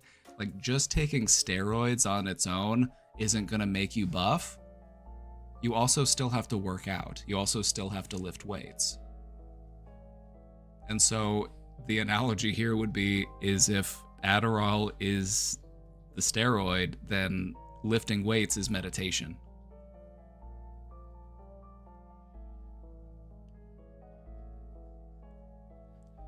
The only thing that the stimulants are doing on their own is they're just making things feel more rewarding. And so it makes it easier to sit down and do your work because your brain's giving you more of the feel-good juice whenever you do stuff. The problem with that is that it has diminishing returns. It will lose its effectiveness and you'll have to go and take higher amounts. And just because you feel more rewarded in doing things doesn't necessarily mean that you're going to do what you need to do. You know, people who are here right now who have taken Adderall or other stimulant medications, like, be honest, like, have there been times when you're just like way deep in some Wikipedia or YouTube rabbit hole, just like researching some obscure topic that's captured your interest? Because that'll happen too. And it feels very rewarding to do it because that's what the drug does to you. It makes you think like, whatever it is I'm doing, that's awesome. That's why the Nazis invented it in World War II. Because people didn't feel very thrilled to get up and charge into machine gun fire. And so they gave them methamphetamine so that they would be more excited to rush to their deaths.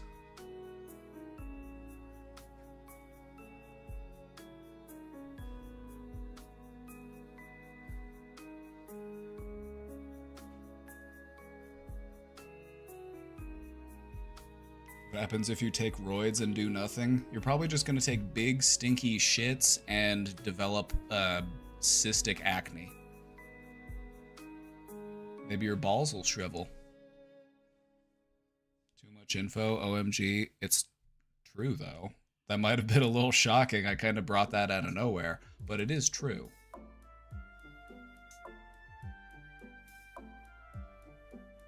My balls will be small. The smallest balls. Just teeny tiny.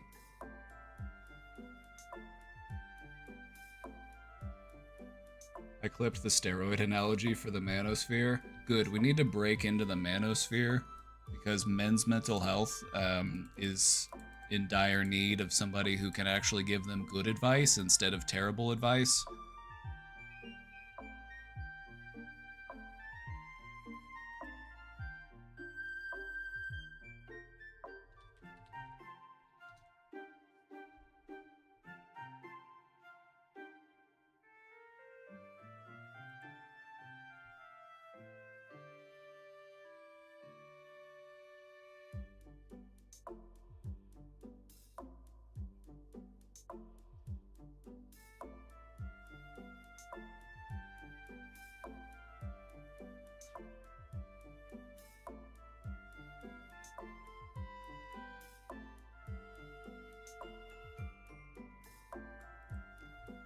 No, an interesting little bit of history. I wish they had told us about this in school. This would have made studying World War II way more interesting, learning that the Nazis were cranked out on meth. In 1938, Pervitin. It was these Pervitin tablets, which is just methamphetamine tablets. That's how the Nazis were able to do the Blitzkrieg. The Blitzkrieg makes way more sense when you realize they were all cranked out on meth. It makes way more sense when you look, you're like, oh, okay, now I get it now.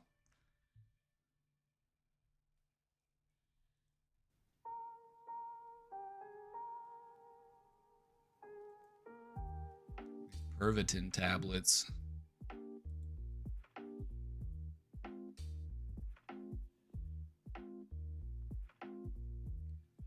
Don't think that the Nazis were the only ones doing it too. Like, you better believe both sides were drugged up.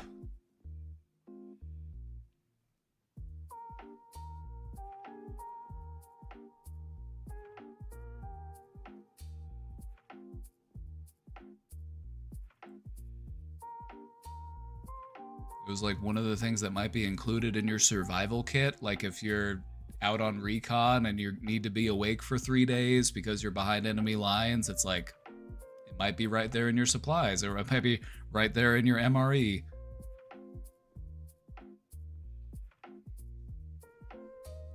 Do you think kamikazes used drugs? That's hard to say because an honor-bound culture is a hell of a drug in and of itself. You know, living in a culture that's so like honor-driven, it's like that's a drug in and of itself.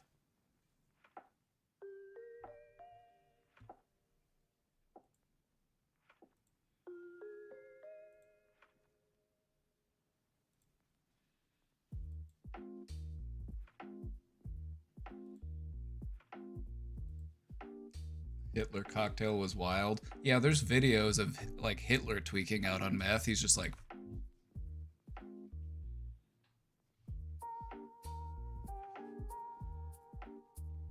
mixing drugs into war is blowing my mind at the moment. Right? Doesn't it just like change everything? You're like, oh shit, that makes a lot of sense. Why didn't people tell me this? But yeah, it's a big part of it. Yeah, drugs play a big part in military conflict. All right, we got another question here. Do you have a presentation on conversations? I do. I do. I'll pull it up for you. I'll give you a copy. Like what to talk about when just meeting people, or how to use friendly conversation in efforts to make meaningful friendships? In a lot of friendships, I've withheld talking about my interests or sharing personal stories out of fear of doing it wrong or being too vulnerable. You can't let fear of doing it wrong stop you, because that's the only way that you can learn and grow and do better. You know, you gotta have those awkward moments of growth. I want to make more deep friendships where I don't find myself just being silly all the time. Thank you. We do. Let me pull up my little library here.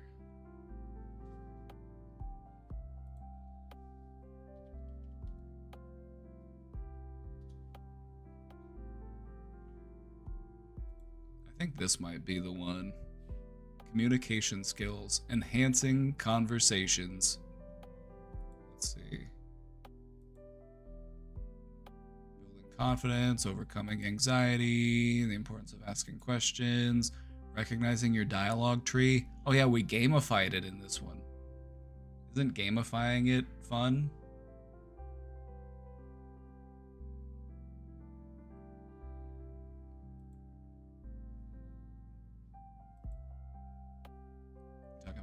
Of body language as well. Most of what is communicated is nonverbal. Sometimes it's less about what you say and it's what you're doing while you say it.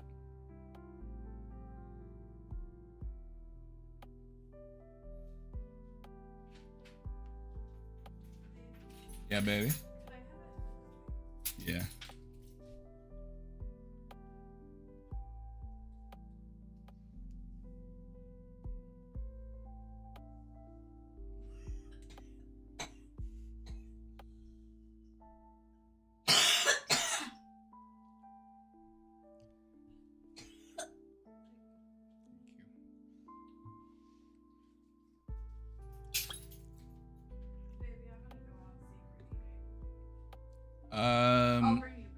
Okay, that's what I was gonna ask. Thank you.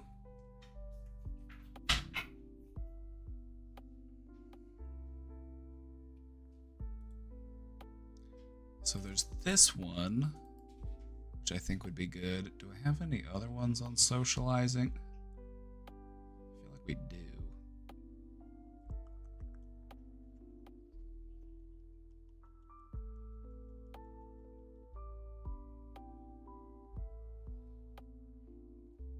We talk about how to have a difficult conversation, but I think that's different.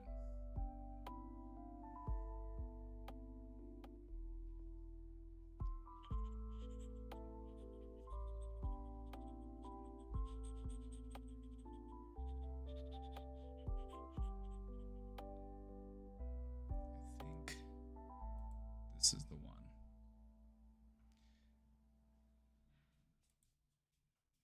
Alright, I'm gonna make it public. Questioner, I'm not sure where you're at or who you are, so I'm just gonna post it. So hopefully you get it. I'm gonna post the link here in chat, but then I'm also gonna post it in the Discord just in case you're not in chat right now. So I'm gonna post it here in the Show Talk channel. I'm just gonna post it and say, this was requested in the question box.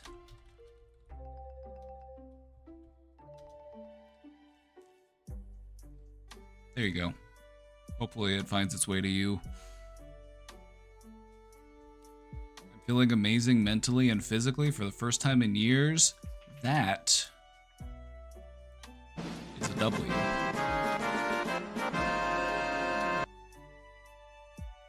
Got 4 people looking at it right now. Lots of tips for communicating in the anxiety as a tool and overthinking. There you go.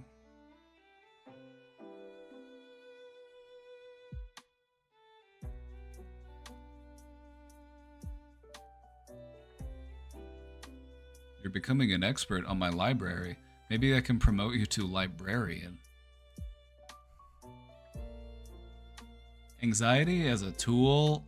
This is hands down one of my favorite presentations. Because this is one of the most powerful things you can do with your anxiety. Make it work for you instead of against you. We talk about how to do that.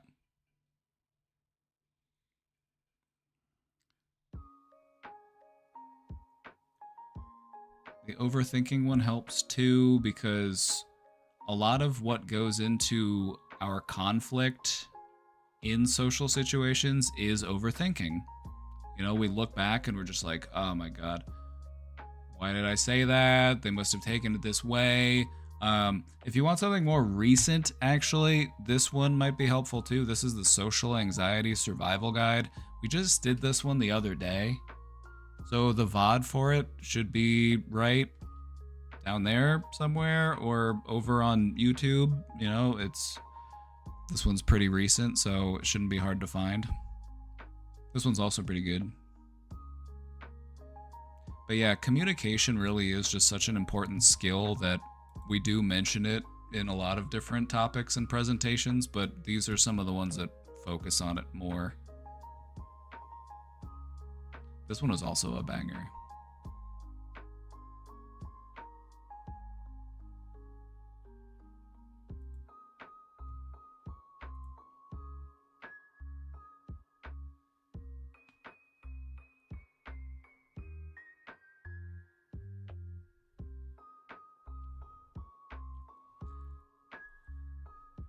This might sound simple, and it might even sound a little silly, but this is something that you can try in social situations. Just watch what other people do, and if they do something that you think like, hey, I'd like to do that too. You know, like maybe they told a story about themselves, you know, maybe just give that a try. You know, if you see that they did it and it was received well, like maybe I could try. Let's see how it works for me. Little monkey see, monkey do.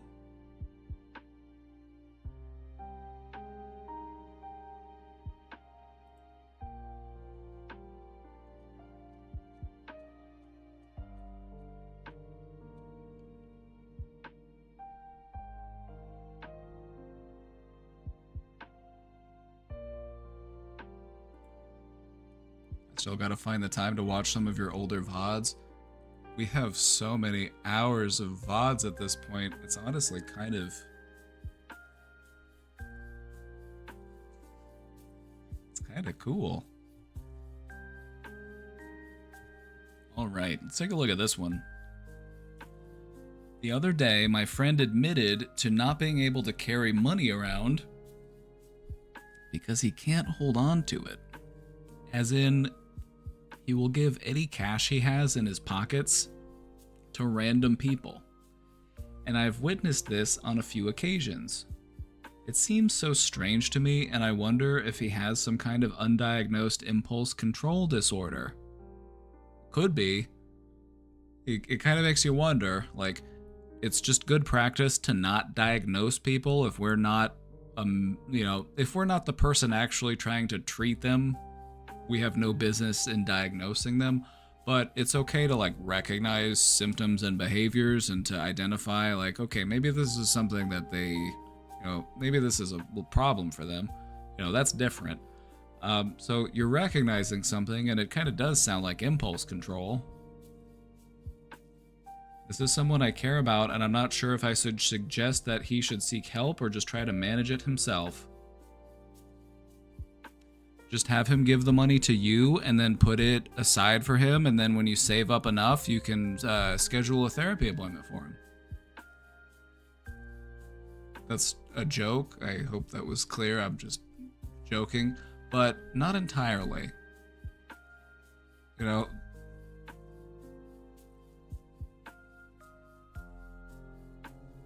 Being a good friend and be like, here, I'll hold on to that for you. And then you find a way to like give it all back to him.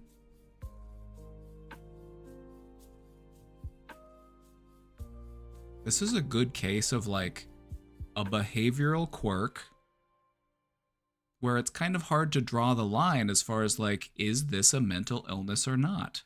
So this is a good example of like, well, what do you think, chat? What do you think about this?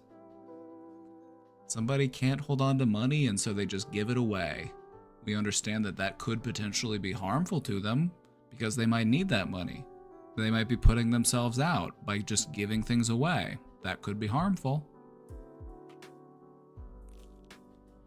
It could be causing him distress. That is where you actually start to draw the line between behavioral quirk and mental illness. Is this hurting the person that's doing it? Is it causing them stress? That's when you start to draw that line.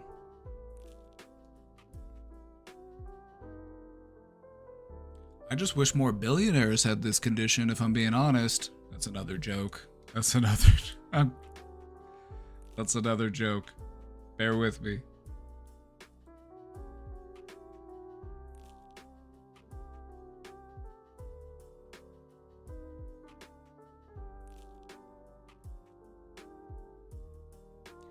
It could also just be a situation where he's financially solvent and he doesn't like to hold on to paper money and it wouldn't make or break him to give it away.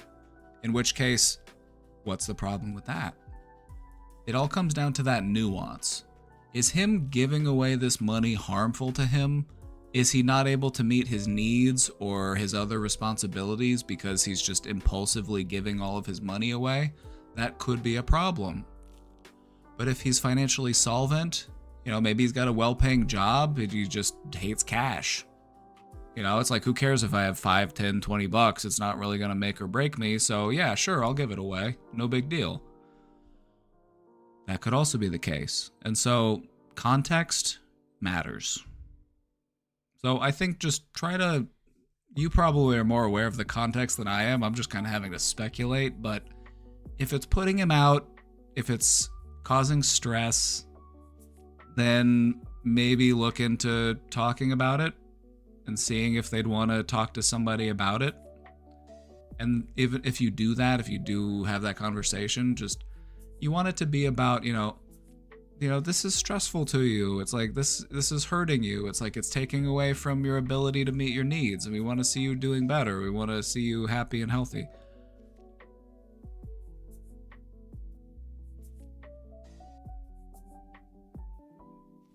And so this is one of those situations where it's like context is everything. Maybe he has money to give away, and so he does. But if he's giving away money and it's not money that he can afford to lose, that's when it's a problem.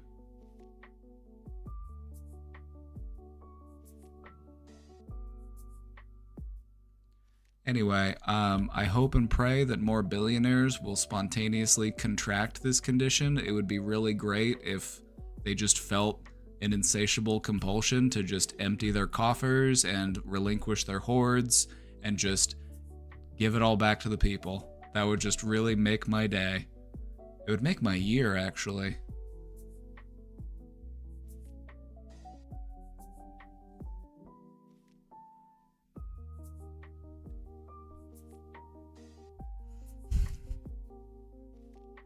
So yeah, questioner, you're a good friend for wanting to look out for your buddy. I would just, be sure to be aware of the context of how this is happening. Can your friend afford to do it comfortably? If they can comfortably afford to do it, then I don't think it's really a problem.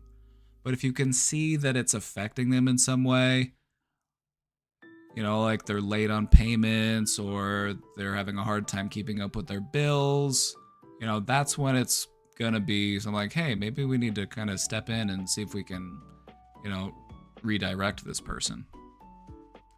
That'll be your call to make.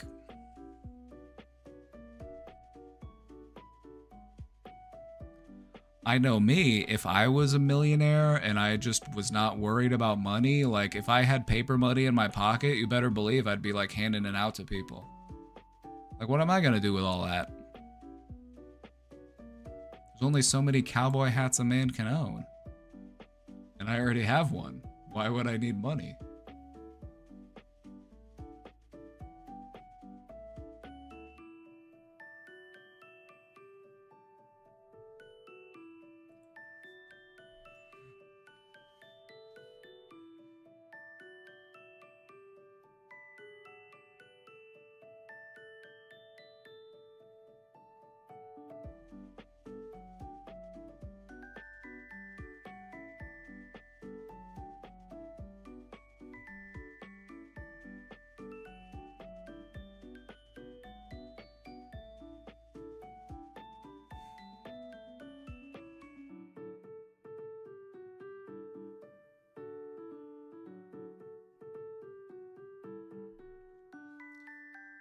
Well, how are you feeling? Are you feeling informed? Are you feeling educated? Schizophrenia can be a hard topic to talk about because it is so stigmatized, it is so misunderstood, it is so scary. But I'm glad we were able to have a nice, healthy, productive conversation about it. Hopefully we've eased some minds. Hopefully we've dispelled some misinformation. That was the goal. That was the goal.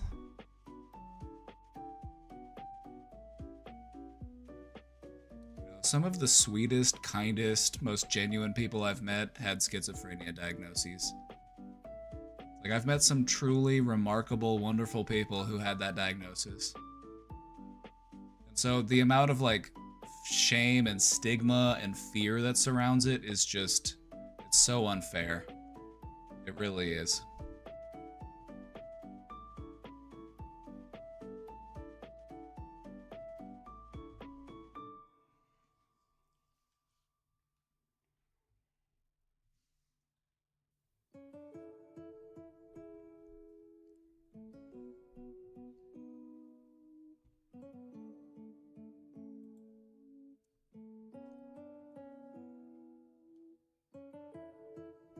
Learned something and you'd like to share, let's hear what it was. What are your takeaways?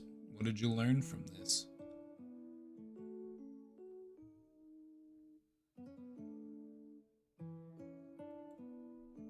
This picture of my thumbnail. The picture of my thumbnail on YouTube with my hands just like, I need my own pray emote is what that's telling me.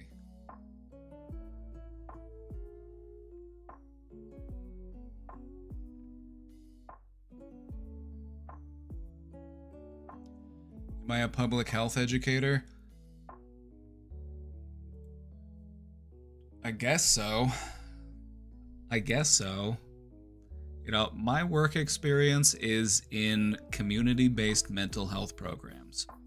I've worked as a residential worker. I've worked as a caseworker, out in the community, in people's homes, taking them to appointments, I've done group therapy, I've done individual therapy, I've done homeless outreach, I've done a lot of work in the field.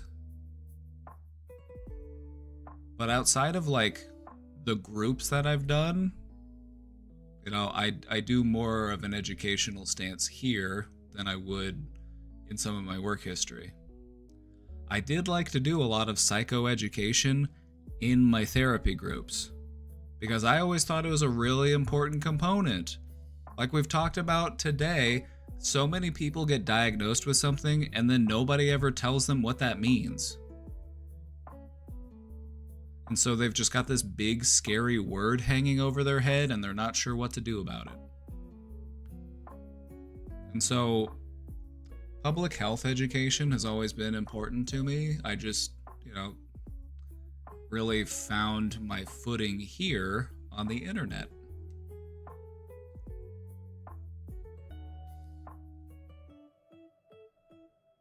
But yeah, my education is in psychology, but I do think I have a knack for educating.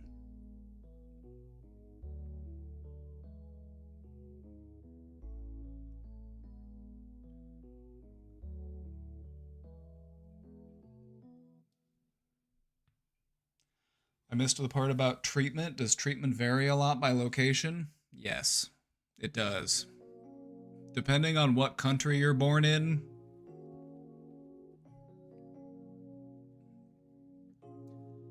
some countries still have a very regressive view of mental health and how to treat it, and that's very tragic. Some places have a much better understanding of it, and the treatment prognosis is much better.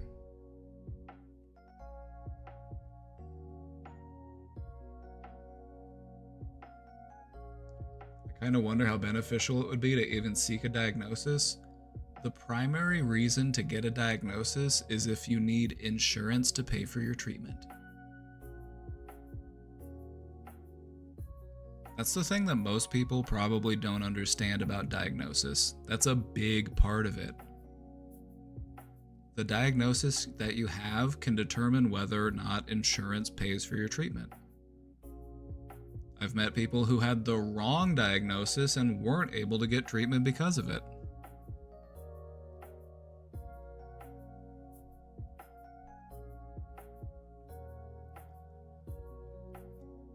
We recognize that there are gaps in the system, and part of what we try to do here is to help fill those gaps.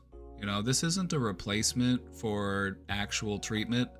What we try to do here is educate and empower and equip people with tools that they can use to become better self-healers. That's kind of where I feel like I've found my stride in the mental health world. I want to help you help yourself.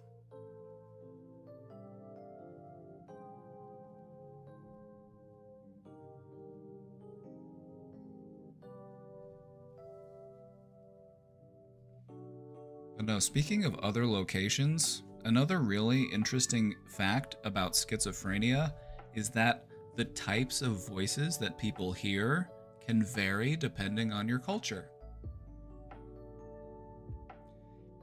For example, if you live in a Western culture, let's say you live in the United States or Europe, and you have schizophrenia, your voices might be very critical, very harsh.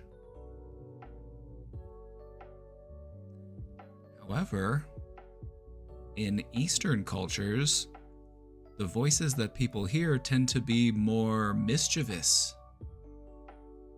They tend to be more mocking rather than insulting.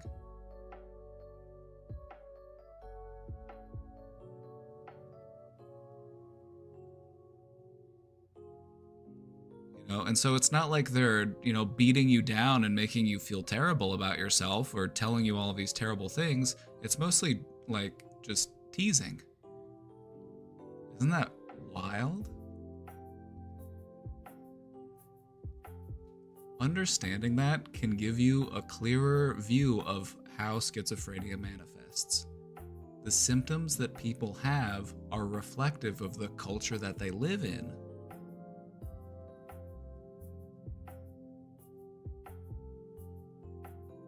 Do shock therapies work? Very rarely. The thing about shock therapy is that In cases where you are like catatonically depressed, sometimes shock therapy can help to wake your brain up. But it's a very extreme solution to the problem. You know, you will have tried everything else and nothing else worked, and it's a last resort. However, they don't really do it much anymore. They still do for some reason, but don't ask me why. What they have largely replaced it with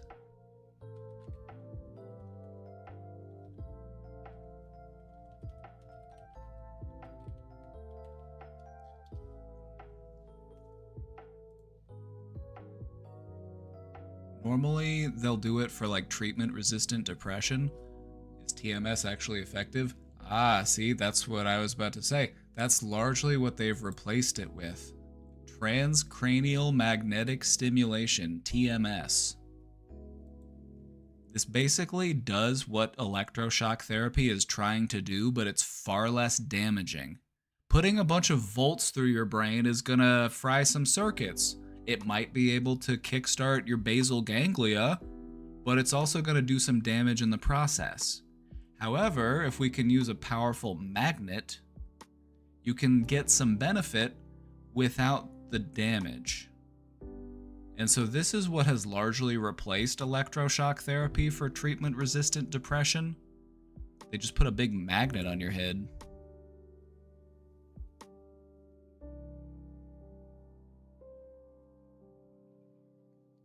Don't they do a low shock now? Yeah, I'm sure that electroshock therapy has been on its way out for decades. Like some places still do it, but it's been like slowly working its way out for a long time because it is so damaging and it often does more harm than good.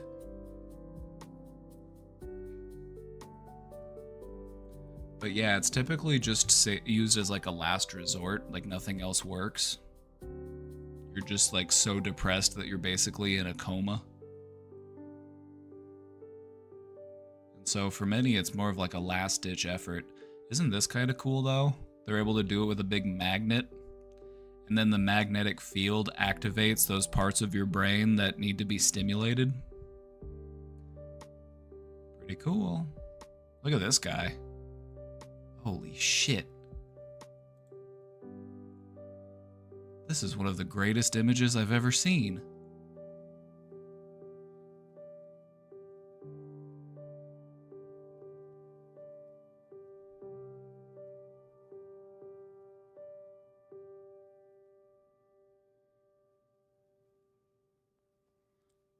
He's entering the mainframe.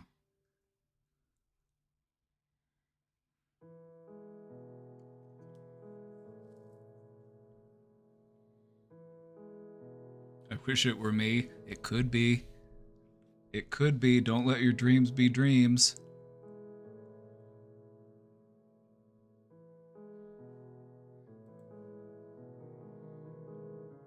He's ascended.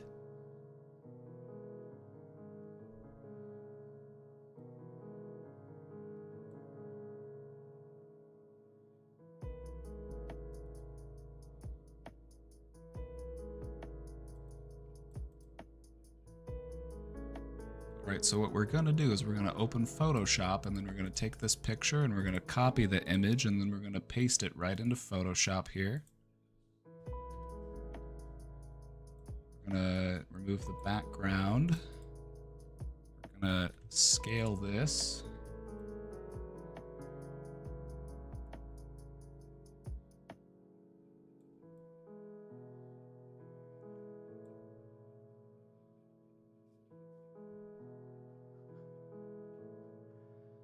Then what we're going to do is we're going to remove the white background.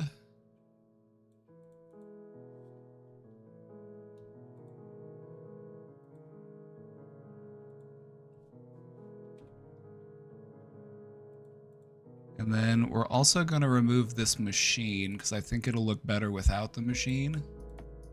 So we'll just take the eraser and just kind of... Oh, gotta be careful here. I don't want to...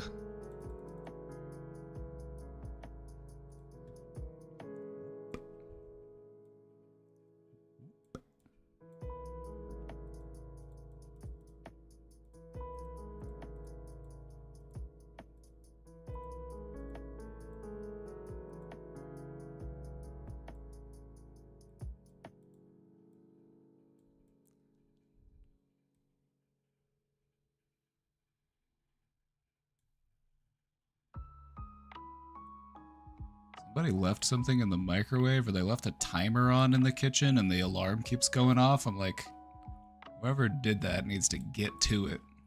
Go get your shit.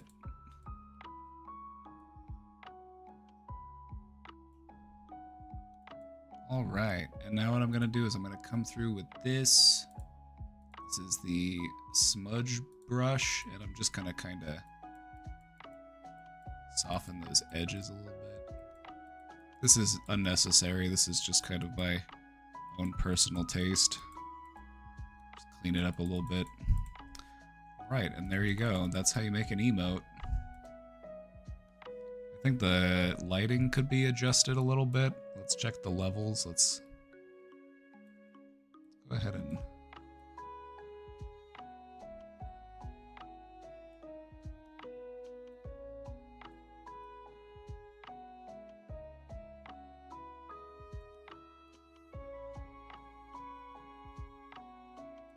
Yeah, that's good.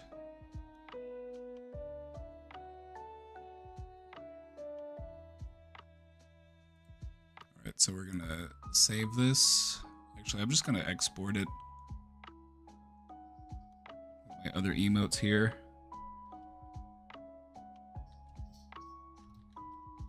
I'm just gonna name it I'm in.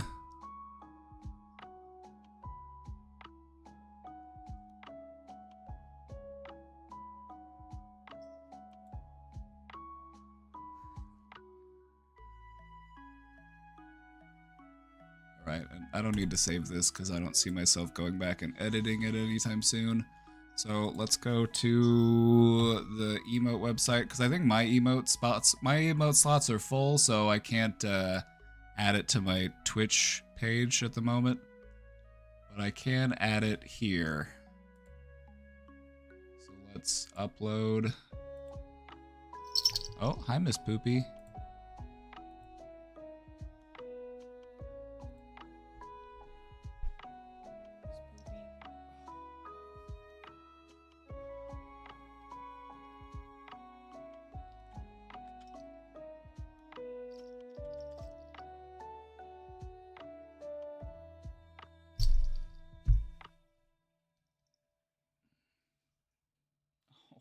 Me.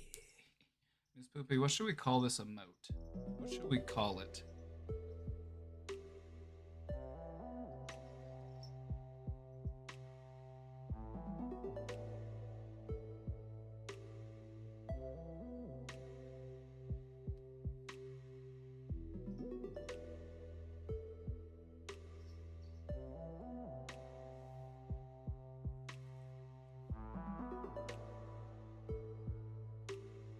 Doesn't even look that happy. That's the best part.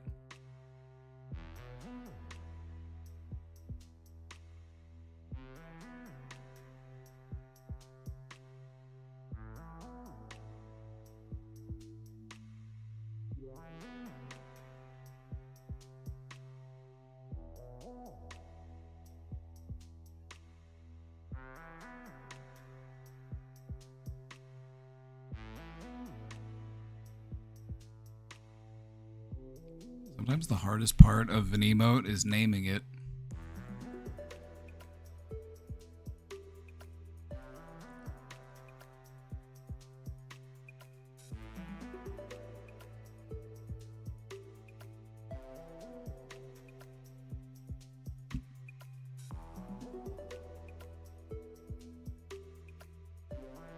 I'm gonna call it Enter the Mainframe. We can always change it later.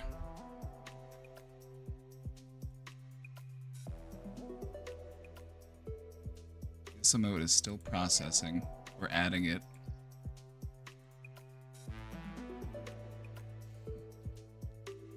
We can always change the name later. We can always change it later, but that'll work for now. I just couldn't help myself. You know, sometimes I see a picture and I'm like, this needs to be an emote and I need to do it right now or else I'm gonna forget. Right, Miss? What? Don't look at me like that.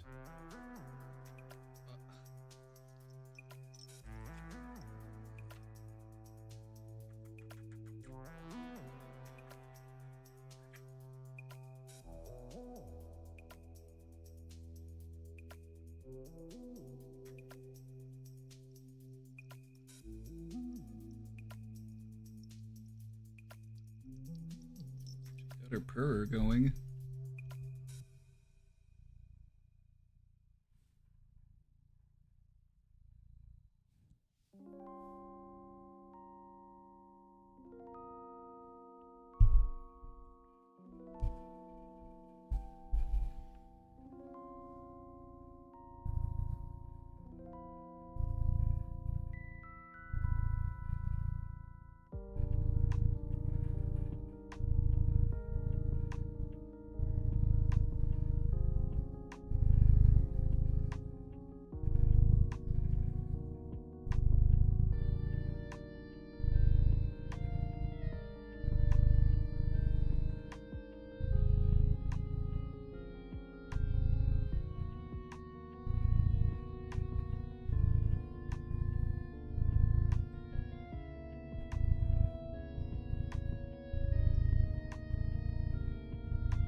Everything seems to be in order. Your motor is running perfectly. Aww. Sometimes she can be a bit of a daddy's girl.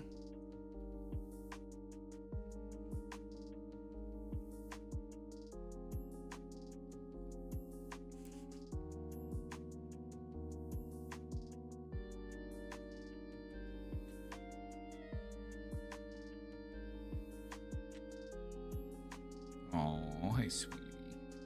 She's so cute. Look at this little kitty. She's so little, but so sassy.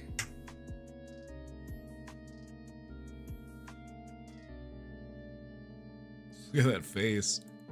Look at that face.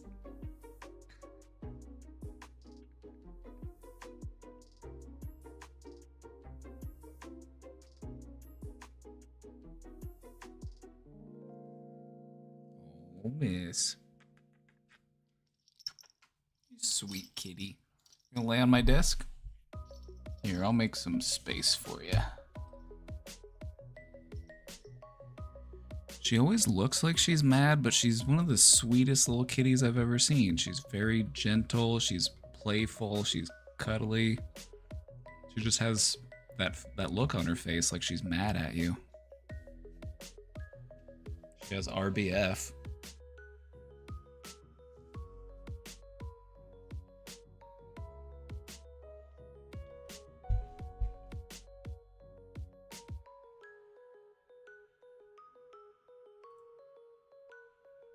Miss. Alright, miss, watch your tail. Alright, we've added the emote. It should be ready to go. It should be ready to go. Let's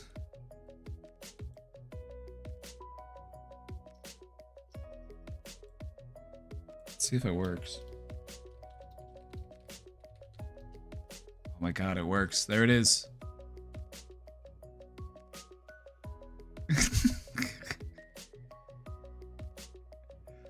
I love it.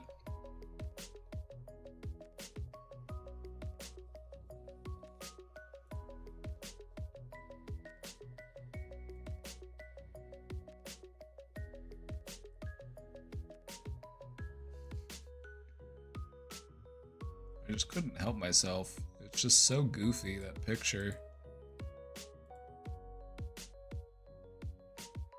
Click allow to confirm you're not a robot? Where do I click?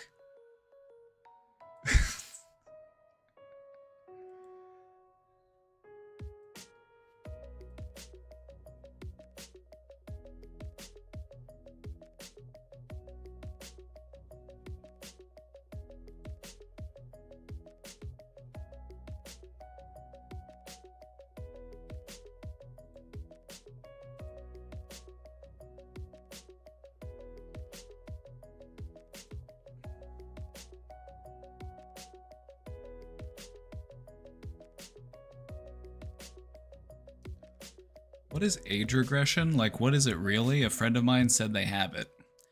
Age regression is when a person regresses in their thinking and in their behavior to an earlier stage of life. This can come across in many different shapes and forms. This could be a full-grown adult acting like a teenager. This could be somebody acting like a child. But the whole idea is this person is regressing back to an earlier stage of life. The reason why this happens is all about emotional maturity. If your emotional maturity is at a very young age, then whenever you're in a situation that's stressful, you're going to go back to that time period because that's when you learned how to handle your emotions. If you learned that, whenever I feel angry, I stomp and I furrow my brow and I make a big show of it, and that's kind of, in a way, age regression. But we wouldn't always associate that as being age regression because we typically reserve that for like more severe instances of it. Like people dressing up like babies and, buying a bunch of children's toys and... Anyway, normally it's like an avoidance strategy. It's a way of trying to like manage pain or avoid feeling something. It's kind of a defense mechanism.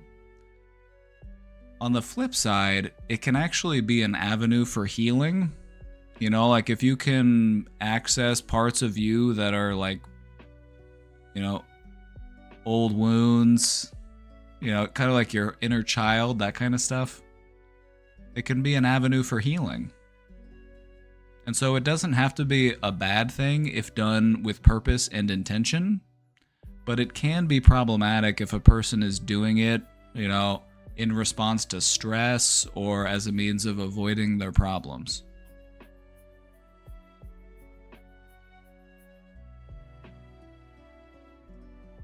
If you've ever seen a full-grown adult throw a temper tantrum, that's age regression. If you've ever seen somebody go through a midlife crisis and they start acting like they did when they were, younger, they start going out and partying every night and they're out at the club and they're, just getting all sloppy and just, that's age regression. It's just you acting like you did or acting like you think you should have been during a certain time period of your life. There's all sorts of reasons why people do it. Stress, trauma.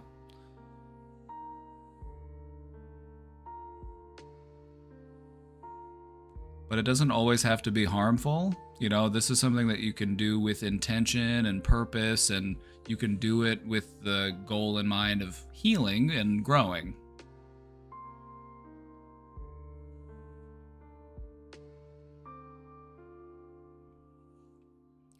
Because it's not always a bad thing when your inner child's able to come out, right? Like, that's you having fun. That's you being whimsical. That's you, living in the moment.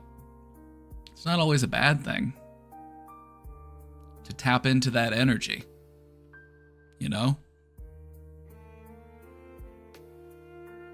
We just don't want it to be destructive. We want it to be constructive. And so you can see that age regression could very easily be either of those things. This could be something that helps me learn and grow. This could be something that is freeing to me. This could be something that allows me to experience deeper levels of joy and to really live in the moment. Or this could be something that I'm doing in a response to trauma and stress, and this could be something that's kind of avoidant. I'm avoiding my responsibilities, or I'm avoiding thinking about things or processing things, and I'm instead responding in a more, immature way.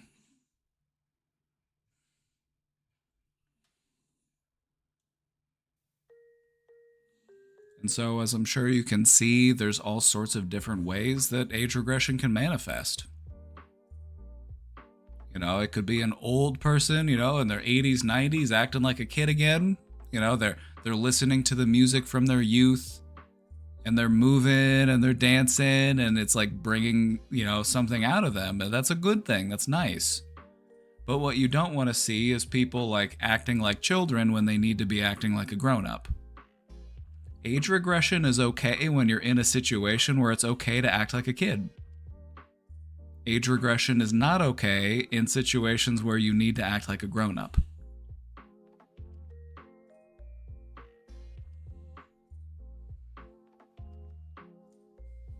You feel me on that one? You feel me? Because it's not always bad, right?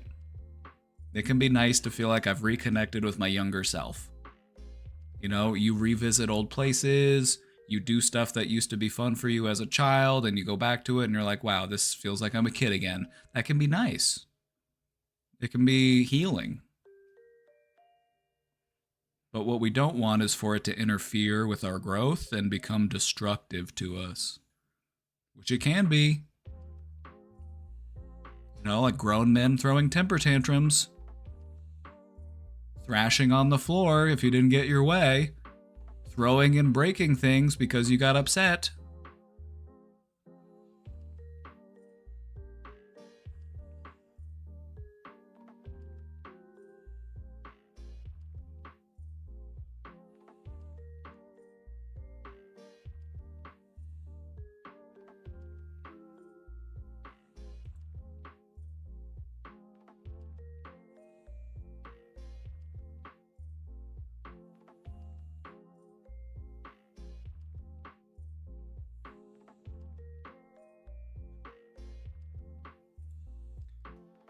Hello, I have schizophrenia and I'd like to share with you a story.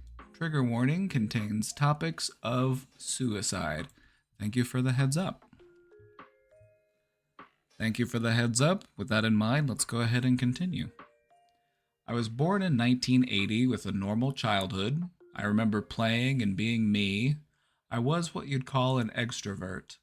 All was normal until my early 20s. I had a job as a pilot and it started. I began hearing others whisper things about me, and at the time I didn't know it wasn't real. It sounded like hurtful comments about my looks or skill as a pilot. Bald that young, followed by laughter. Took him long enough to know how to take off. None of these things were said, but all of them were heard. Yeah, that's how schizophrenia does it. It actually activates the same part of your brain that is activated when you actually hear things. What's really going on is it's more like an intrusive thought. It's more of a reflection of your own insecurities, and it's just being processed through the part of your brain that registers it as hearing, if that makes sense.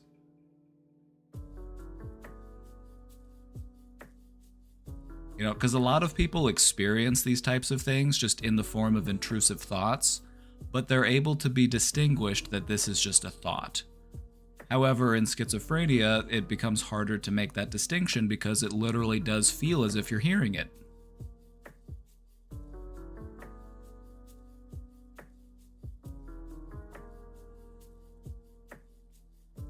I complained about this problem but was ignored, and then mid-flight I heard left engine failure, left engine failure. I turned to look at my co-pilot who seemed unfazed, and I yelled, "Did you hear what the hell he just said?" He looked confused and said no. Then I told him the left engine was failing, and he looked even more confused, and after he got confirmation that the plane was working fine, he suggested I take a break, which I'm glad I did. I did experience psychosis at that time. After the plane landed, doctors checked my health and found nothing wrong and just blamed the incident on stress and suggested a break. Oh yeah, when you're a pilot, they take your mental health very seriously.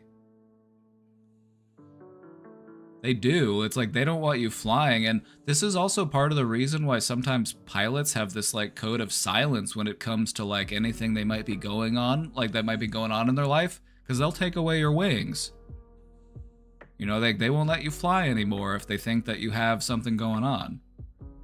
They're very precautious about that kind of stuff.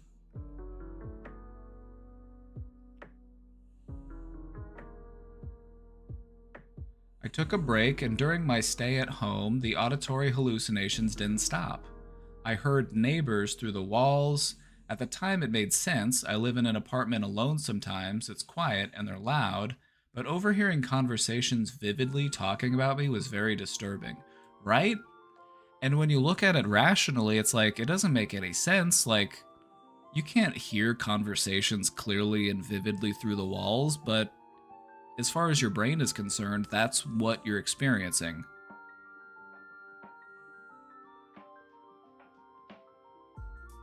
And then began the breakdown, a distrust of people around me and a butchered view of self. Lots of wars were going on at the time, and irrational fears started happening. I began yelling in the street, warning people of wars despite none going on. But in my mind, it made sense. A few people got concerned and called the police on me. I was approached and arrested, only for resisting arrest and avoiding the police. It wasn't a pretty scene. The sad part about this is that that's how a lot of people do finally end up in treatment. They find themselves outside yelling something and the cops show up.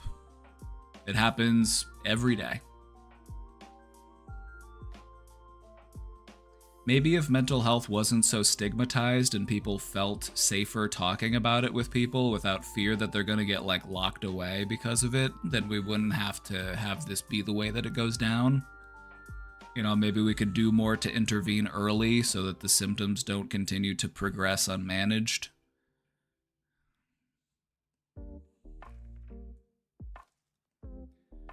One trip to the hospital later is where the diagnosis was made: schizophrenia. I remember my first few weeks of being there, I was incredibly scared of people in general. A nurse entered my room and I remember sensing danger. None was present, but a lot was felt. She tried to calm me down and approached me slowly, but an unmedicated schizophrenic mind is hard to reason with. And one mistake they made was not making the window suicide-proof, so in a panic, I jumped out of the window trying to escape danger I couldn't explain. A death sentence for most, but luck was on my side that day and I fell into an open garbage container, making the fall only break an arm and not be fatal. You lucked out on that one.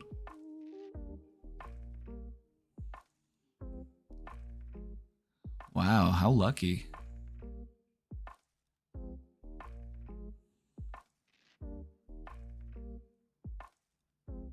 You know, as chaotic and stressful as it is, you now have a very interesting story to tell.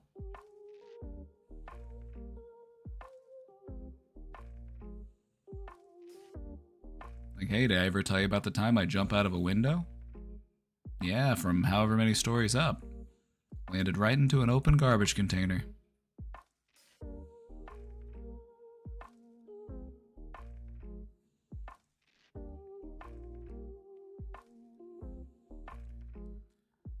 Was treated, taken back to a room, now with suicide-proof windows. All events in the hospital are a blur for me, but I remember flashes of it. That's normal. Whenever you're in like a really intense psychotic moment, your brain isn't processing memories correctly, and so it's totally normal and totally common to see that happen.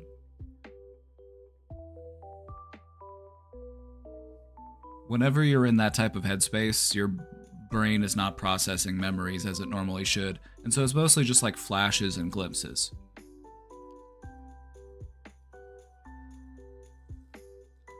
I was given medication that made the symptoms less severe, but the side effects were just as bad. Yep, and that's a common problem sometimes with antipsychotics, is they can be heavy-duty medications and they can have some hefty side effects, and that's why it can be a little bit of a, trial and error process to find something that works for you, that isn't so disruptive, and that has minimal side effects. Side effects were just as bad, some might argue worse. I've heard some people tell me absolute horror stories about some of their side effects. They're like, yeah, I was a zombie, I was just catatonic, drooling all over myself, it was a nightmare. But I survived. Hell yeah, you did. I was with a therapist at that time after my relocation, a therapist named Ellie Parker. She changed my life. For the next 9 years, I was on different medications, and for 6 of those 9 years, she helped me. 10 years until I was able to be off most of the medications. 10 years until I managed to hug my father and mother, who funded my entire recovery process. 10 years of hell until I found love. I'm no longer a pilot since I don't believe it's safe for me to be one, but I work as an air traffic controller. It took me 10 years to find reality, and I managed to find it. And I'm saying what I remember. I was told during the recovery process that I had attempted suicide 4 times, and I'm glad with every cell of my body that each one failed. Me too, my friend. Because if it had worked, I would not have been able to see my son. He's 6, he knows nothing about me, and I'll wait until adulthood to tell him. Please show compassion to those who suffer from it. Please show support to all the wonderful therapists and psychiatrists who work to treat this terrible illness and to treat other illnesses. This was Malalo Carbon. Thank you for reading. Never give up hope.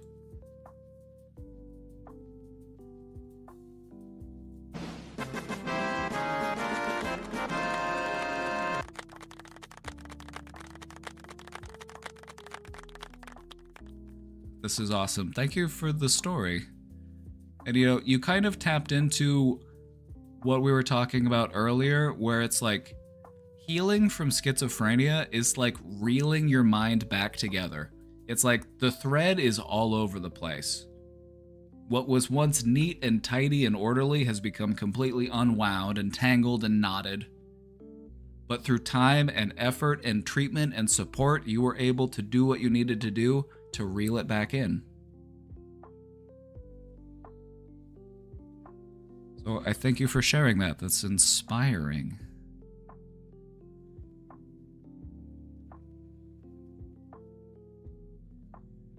It's a reminder that things can get better. Don't give up hope. Even if it takes 10 years, keep at it. Even if it takes the rest of your life, finding inner peace is worth it. So don't ever give up on that fight.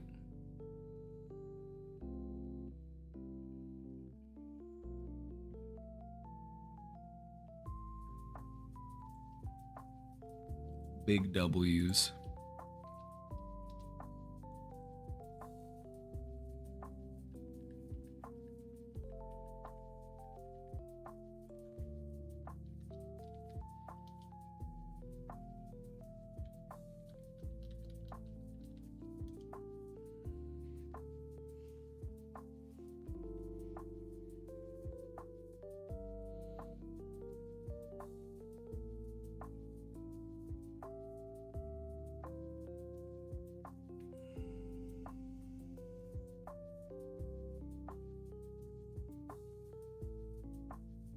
Oh yeah.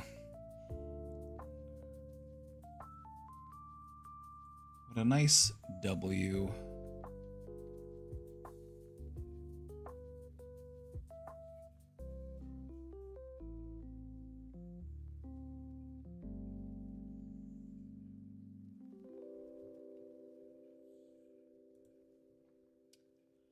I have a point of contention regarding internal family systems. All right, I'm seated. Let's discuss. I read the book No Bad Parts, and I was pretty dissatisfied with the suggestion that the ultimate healing tool is to approach your inner child as an adult and tell them that everything is okay now simply because you're not a kid anymore.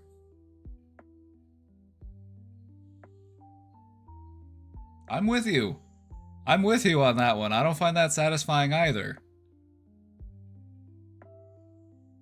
It's not just about telling the inner child that everything is okay now, it's about actually helping them feel safe.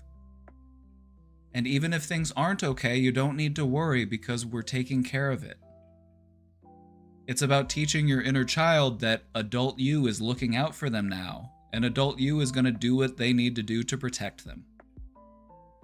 That's the way I look at internal family systems. People are free to have their other opinions about how to process internal family systems, but I look at it, from a perspective of integration and growth and healing,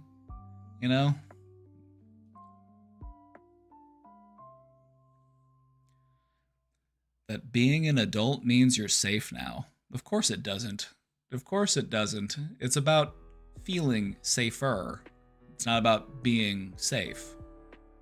Because safety is just a feeling, and sometimes in order to feel safe, we still have to be mindful of dangers. course, it's not safe to be an adult if you're part of a marginalized group, including working class. Exactly. It sounds like whoever put this book together kind of approached it from a privileged perspective, and so your critiques are entirely valid. And I agree with them. The IFS ideas are illuminating and helpful, but not profoundly life-changing as the author suggests. What are your thoughts? Take what they've taught you and apply it in your own way. You know, the way that they described it as being effective, that's just what works for them. What works for you might look a little different. And so the process itself can still be helpful and useful. And I think maybe just with some minor tweaks and modifications, you could find something that's really helpful. Because I am a fan of internal family systems. Because the reality of our minds is a collection of parts working in tandem that give the illusion of oneness. In reality, your brain is a bunch of different parts, a bunch of different cells, a bunch of different lobes, all in communication, and it's happening so rapidly that it gives the illusion of oneness. And so there is a valuable purpose in interacting with those parts, especially the parts that might be wounded. It's not about just approaching your inner child and saying, it's okay, you're safe now. It could also be about looking back and validating the pain and the fear that they felt. I understand why you were scared. I understand why you were hurting.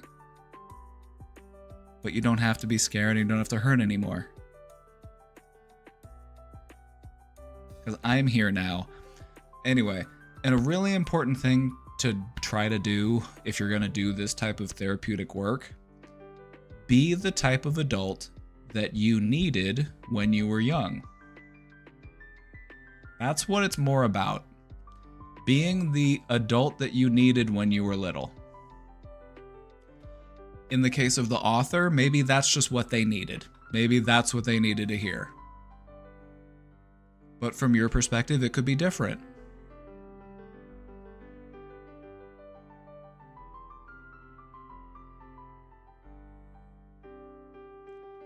And so I think the technique is still really powerful. It's still very useful. The authors just provided you with one instance of how it can be applied.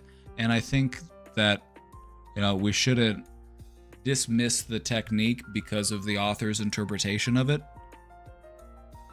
I think you should take it and apply it to your life in a meaningful way. Do it within the context of your own experience. That's the only way to do it. If you were to do it the way the author did it, that's you doing it within the context of their experience. But you are your own unique individual, so cater it to your individuality.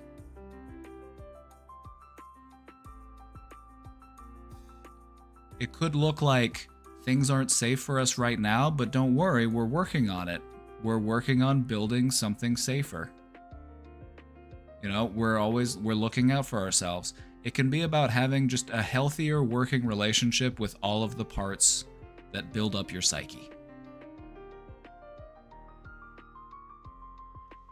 The metaphor I used earlier for internal family systems, I find to be very helpful, so maybe you'll find it to be helpful too. It's kind of like being a conductor of an orchestra.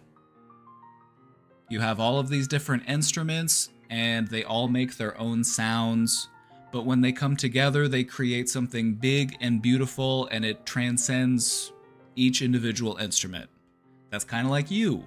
You have all these different parts, and they all make their own noise, and together they create you.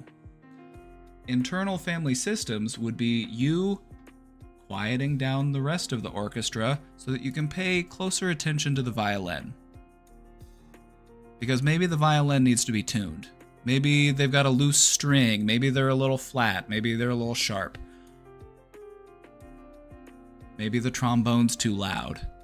And so that's internal family systems. It's going through your individual parts and attending to their needs so that the symphony can sound more beautiful.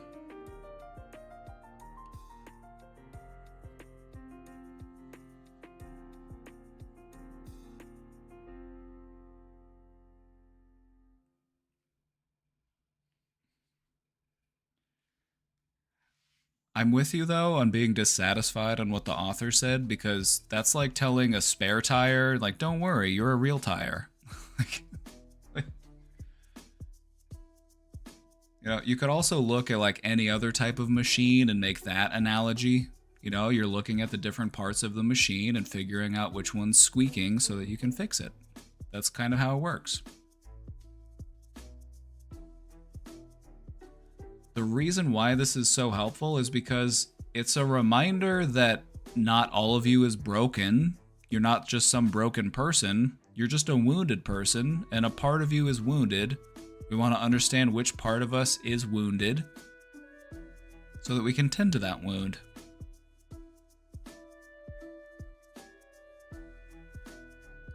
Want a symphony of destruction? Oh, of course you would. Of course you would.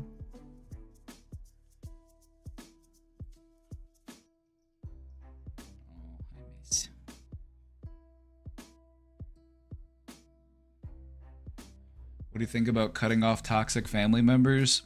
Sometimes that's the only play you have left. Sometimes you have to let them know that if they're gonna treat you this way, they're not gonna have access to you. I think that we should still give people opportunities to learn and to grow, but if they aren't interested in doing that, then maybe it's for the best that we keep our distance. Also, cutting people off doesn't always mean removing them from our lives entirely. You know, maybe we can just restrict how often they see us. You know, maybe instead of seeing us regularly, just see me on the holidays. You know, like maybe I'll pop up on the holidays, but that's about it. You know, so it's important to protect your peace. And sometimes the only play you have left is to cut people out. But I say it doesn't always have to be. Sometimes it should be. Sometimes it should be, you know, very clear cut, like, especially if it's somebody who's abusive or harmful.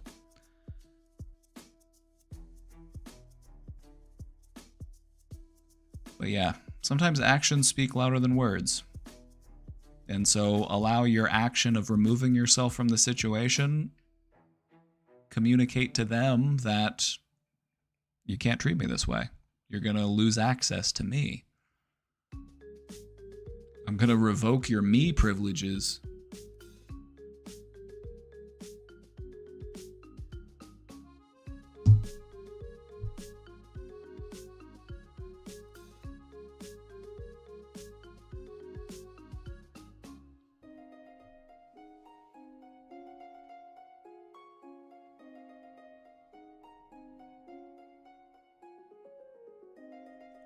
My birth family members literally know nothing about me and have never bothered to try in the 30 years I've been on this planet. Well, it's their fucking loss, because you're kind of based. Just saying. Like, their loss, right? Clearly, skill issue on their part.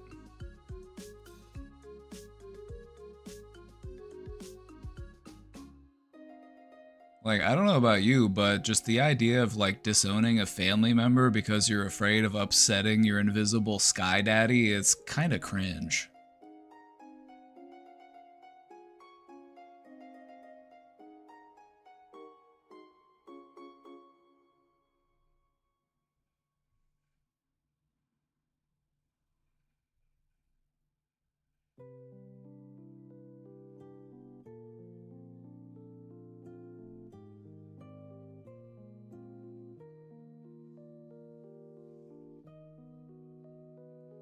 Anyway, it sucks. It sucks when people being small-minded and scared prohibits them from having meaningful relationships with their children. You know? It really sucks.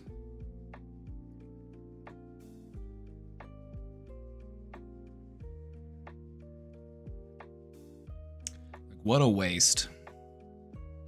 Right?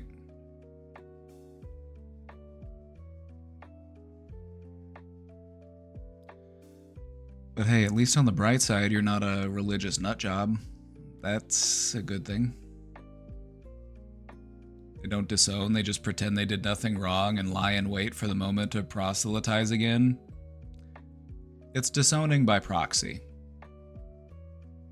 It's not a technical, like, literal disowning. You know, there's not like the song and dance of it, like, you're not my child anymore, you're not welcome here, get out. You know, it's not that. It's just they are disowning you in practice because they're gatekeeping you being able to be there. And so they are, in a way, disowning you.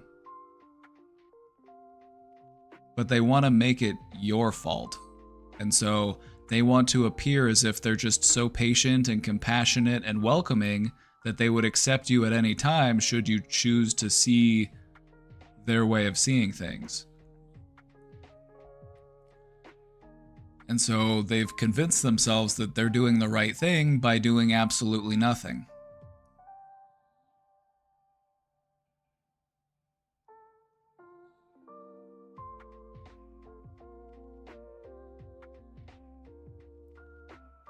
Probably just because there's something in their religion that goes against the idea of disowning your children. I don't know. Maybe. I don't know. I feel like disowning your children would definitely not earn you any favor as far as your angry Sky Dad is doing. He's probably going to be pretty ticked off about that.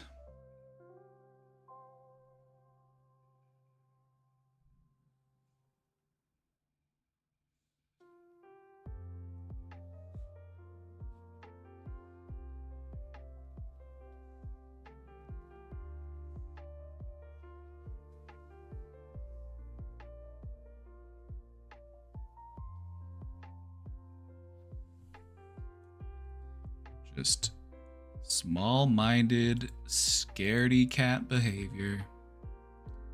You hate to see it.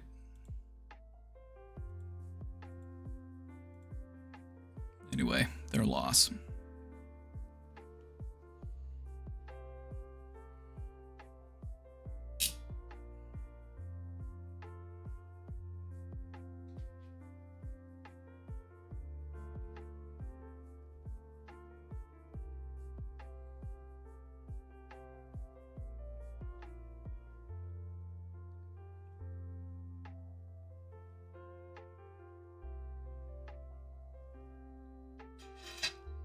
The microwave alarm has been going off for the past hour. I still hear it. I need to get up and go turn it off.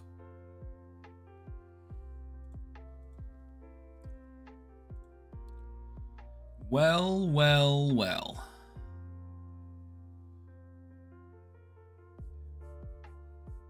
All right, everybody. That's gonna be it for me today. Hope you had a good time. Hope you had fun.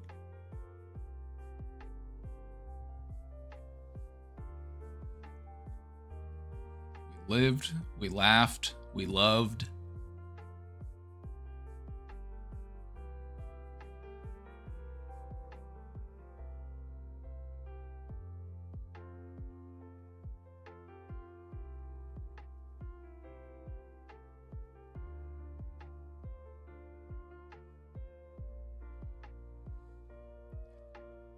That's going to be it for me today, everybody. I hope you'll have a great night. I hope you have a great weekend, and I'll probably see you later. I was going to try to see if Casey wanted to play some Cult of the Lamb co-op with me on her stream, so let's make that happen.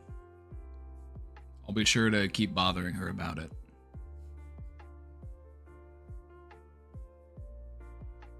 All right, everybody. Have a good one. I'll see y'all next time. Raid in with some positivity. Let's do it. You know, I want brain domainers to be a beacon of positivity no matter where you're choosing to shine your light.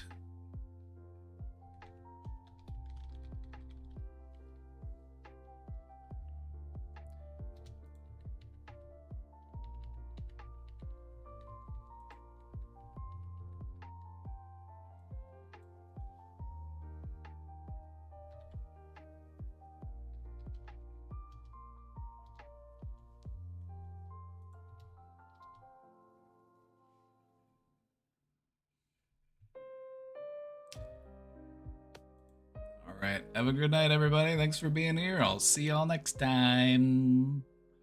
Bye-bye.